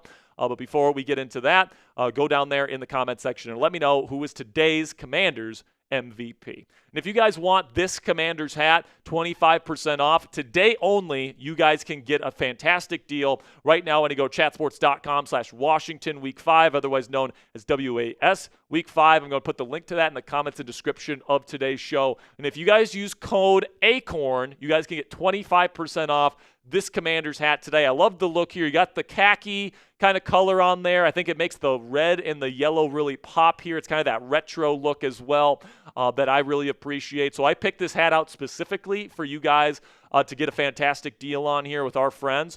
So you guys can use code ACORN at checkout for 25% off when you use code ACORN and you use our link, chatsports.com/WAS Week 5. All right, so now let's get to the takeaways. And I already alluded to it in the game ball section, but it's good to have Jaden Daniels back. All right, like I appreciate Marcus Mariota for what he is. I think that he's a really good backup quarterback. He might even be a top 35 QB in the game today. But he's not Jaden Daniels, man. Jaden, just some of the plays that he can make with his legs, his pocket presence, his ability to find those open spaces and make plays happen out of structure. It's why this team was able to move on to the NFC Championship game last year. And it's the reason why this team I would consider to be, not only a playoff contender, but potentially a Super Bowl contender once we get to January, because he is that good of a quarterback. Fantastic stuff from Jaden. Couldn't be happier that he's back in the fold. Then, in my opinion, guys, Bill Krosky-Merritt has arrived. I think that he has really written his name in the stars here, playing in the city of stars in Los Angeles this afternoon. I mean, the efficiency that he played with, the explosiveness that he played with today, his ability to catch passes out of the backfield. Like, he is a complete number one running back in this league. He proved that today against a good defense. And, of course, kudos to the offensive line. They blocked their butts off today. I thought the usage of 12 and 13 personnel, so 2 and 3 tight end sets from Cliff Kingsbury was really good. Those tight ends blocked really well for this team today as well. But Bill was the one that really exploited that, used good vision, explosiveness, explosive cuts, and he deserves all the credit in the world for the fantastic start to his young NFL career. Then, unfortunately, guys, I do think it's time to cut bait with Chris Moore. He dropped another pass today. This time it would have been a touchdown. If that was Terry McLaurin out there, I could have guaranteed you he would have caught that football. So this is another drop from Chris Moore. And you got a guy, a UDFA out of Louisville, and Ja'Cory Brooks, who had a really good preseason that didn't have these drop issues in the preseason, just waiting on your practice squad. And you also have Robbie Chosen, I should say. If I'm the Commanders, I'm cutting Chris Moore. It sounds like you're going to be getting Terry McLaurin back anyways here soon. I just don't really see any reason to keep Chris Moore on the roster, frankly. I think it's time to let him go and wish him the best of luck elsewhere. But then moving on to the defensive side of the ball, got to tip your cap to Joe Witt Jr.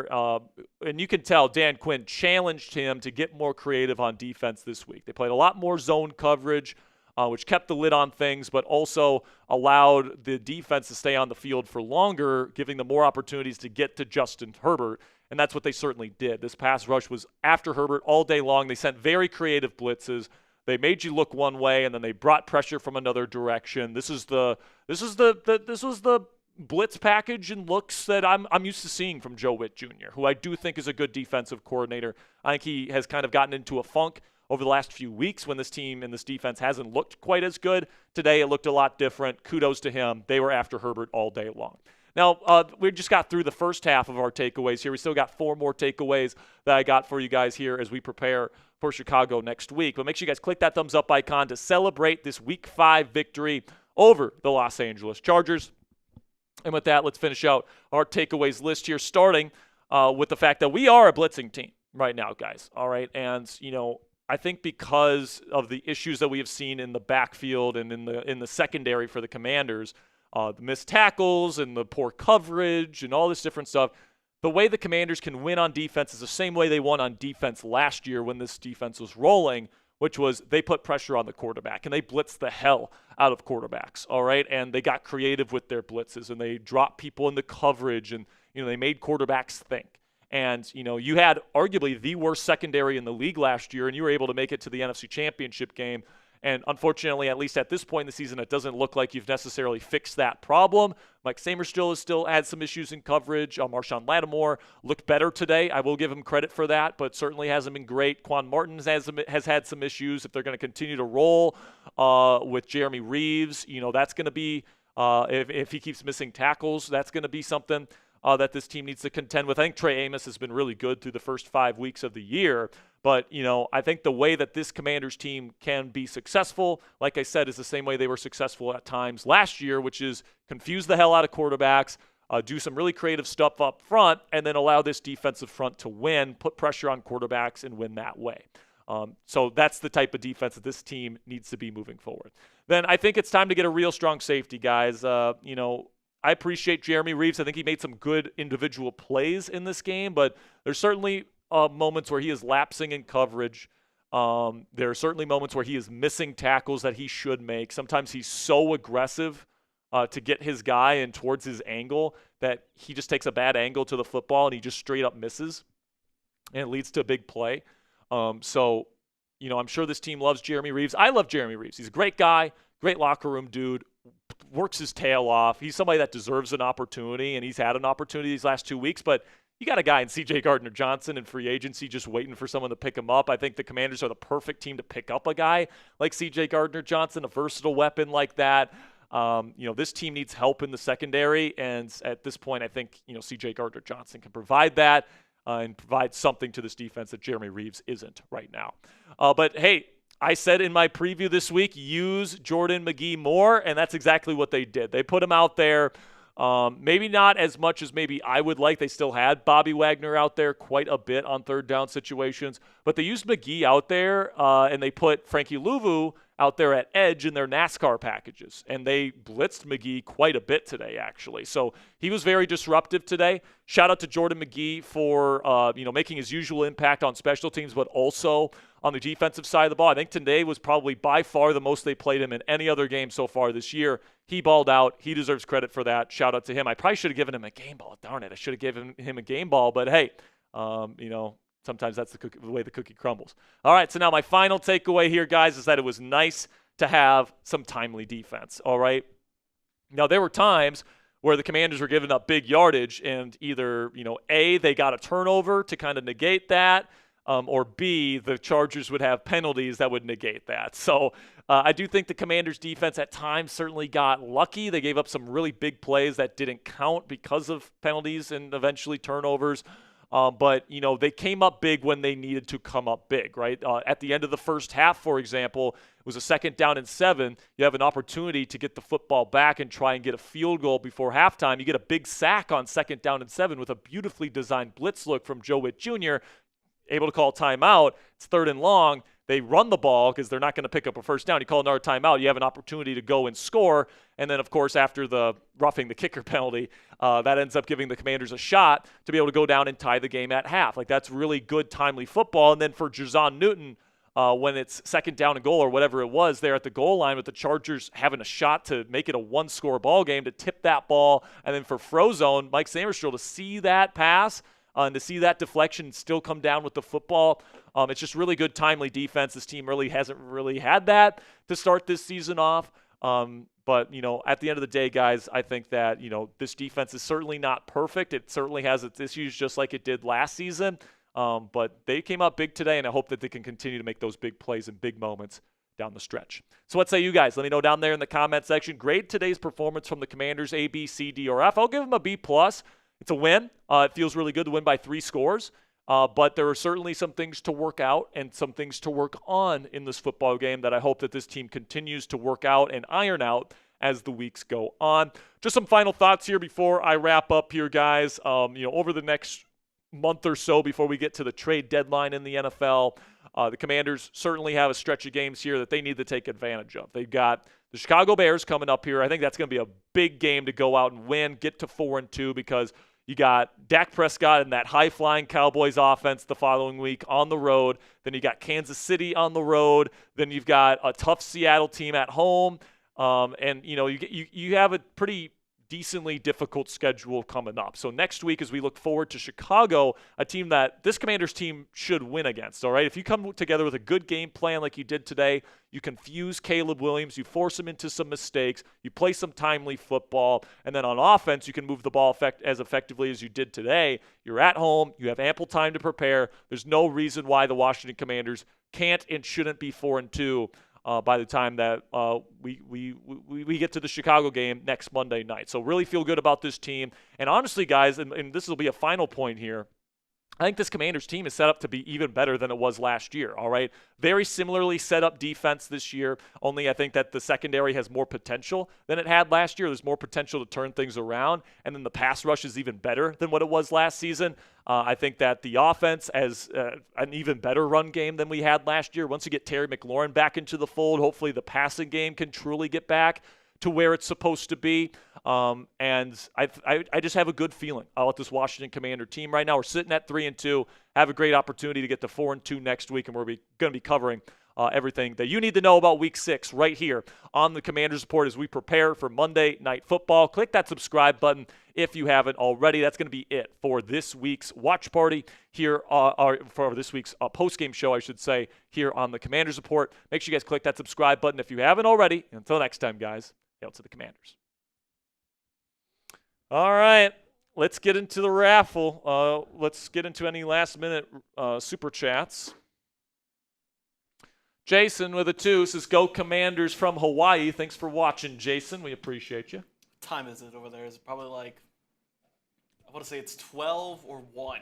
Yeah, I mean, they were, I think Dylan Gabriel's parents in Hawaii were watching the London game at like 3 in the morning. Yeah, something like that. Yeah, because I lived in Hawaii for a little bit.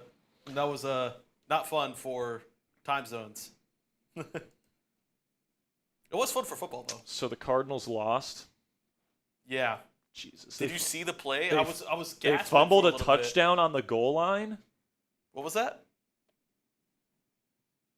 So I guess the Cardinals fumbled a touchdown at the goal line at some point in the game. Yes, DeMarcado dropped the ball. Then they fumbled an interception that turned into a touchdown. Tyler Lockett recovered it into the end zone. Yes. That is crazy, man. The play looks something out of like Looney Tunes. I'm sure it does. Well, I mean, those two teams are not good at football, so. Okay, let's get into the raffle here. Yep. Just getting it all in. Let's give away a Jaden Daniels t-shirt. If you want, while you're getting that ready, if you want to show off what the Jaden Daniels t-shirt looks like so that people know what they could win. We got this Jaden Daniels t-shirt that's going to go to one lucky fan here at the end of today's show. If I can find the photos. There we go. And then Ponzi is getting the wheel ready right now. Once Ponzi has the wheel ready, we'll spin the wheel. We'll pick a winner, and then we'll get out of here, man. Get out of here with a smile on our face because we got Sunday Night Football coming up here. I mean, I thought after that first quarter, I was like, it's gonna be a long one. Who we got tonight on Sunday Night Football, by the way? Bills, Patriots. That's right, Bills, Patriots. No, listen, man, this will be the first time that the national audience has really seen Drake May play a full game this year. He's been phenomenal to start this season. Drake May has been awesome to start this season. So, and the Bills defense has not been that good. I think we're gonna get a shootout tonight. I'm gonna pick the Bills. They're at home. You know, but I would not be shocked if the Patriots pull off the upset. I'm feeling a little bit of May magic. It's not impossible. I'll say that right now. Let me get your email real quick, and then we are all good to go for this raffle. All right. Alrighty. Ready, Sperry? Sounds good. Let's spin the wheel. See who wins. Let's go.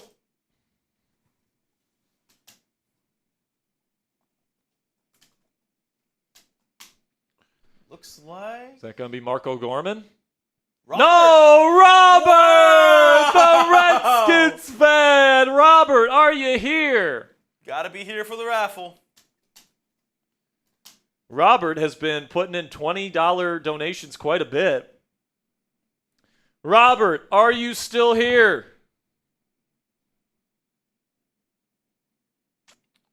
Even if he's not here, I feel like he's here enough where we can let him know. Yep, he's here. He's here? See you Robert, right there. you win. All right, so you got to email me at sperry@chatsports.com. Okay, that's my email at the bottom of your screen, sperry@chatsports.com. You can send me your shipping address and then the size of the t-shirt that you want. All right, so size of the t-shirt, shipping address is the information that I need from you here, Robert. Appreciate you, my man. Bob is a real one. He's always donating to the channel. Couldn't think of a better person to win the t-shirt this week. So shout out to Robert again. That'll do it for us here on the Commanders Report Live Watch Party. We will see you guys tomorrow. I'm probably going to be watching the film here on the Commanders and probably going to have some pretty positive takeaways from this football game. Maybe some negatives, but we'll discuss it together tomorrow on the show. So if you don't want to miss that, click that subscribe button. We'll see you guys later. Until next time, here we go. Welcome to our Go Raise Some Hail. Oh, my goodness. That was just a completely botched ending. Come on, Sperry. Until next time, go raise some hail. There we go.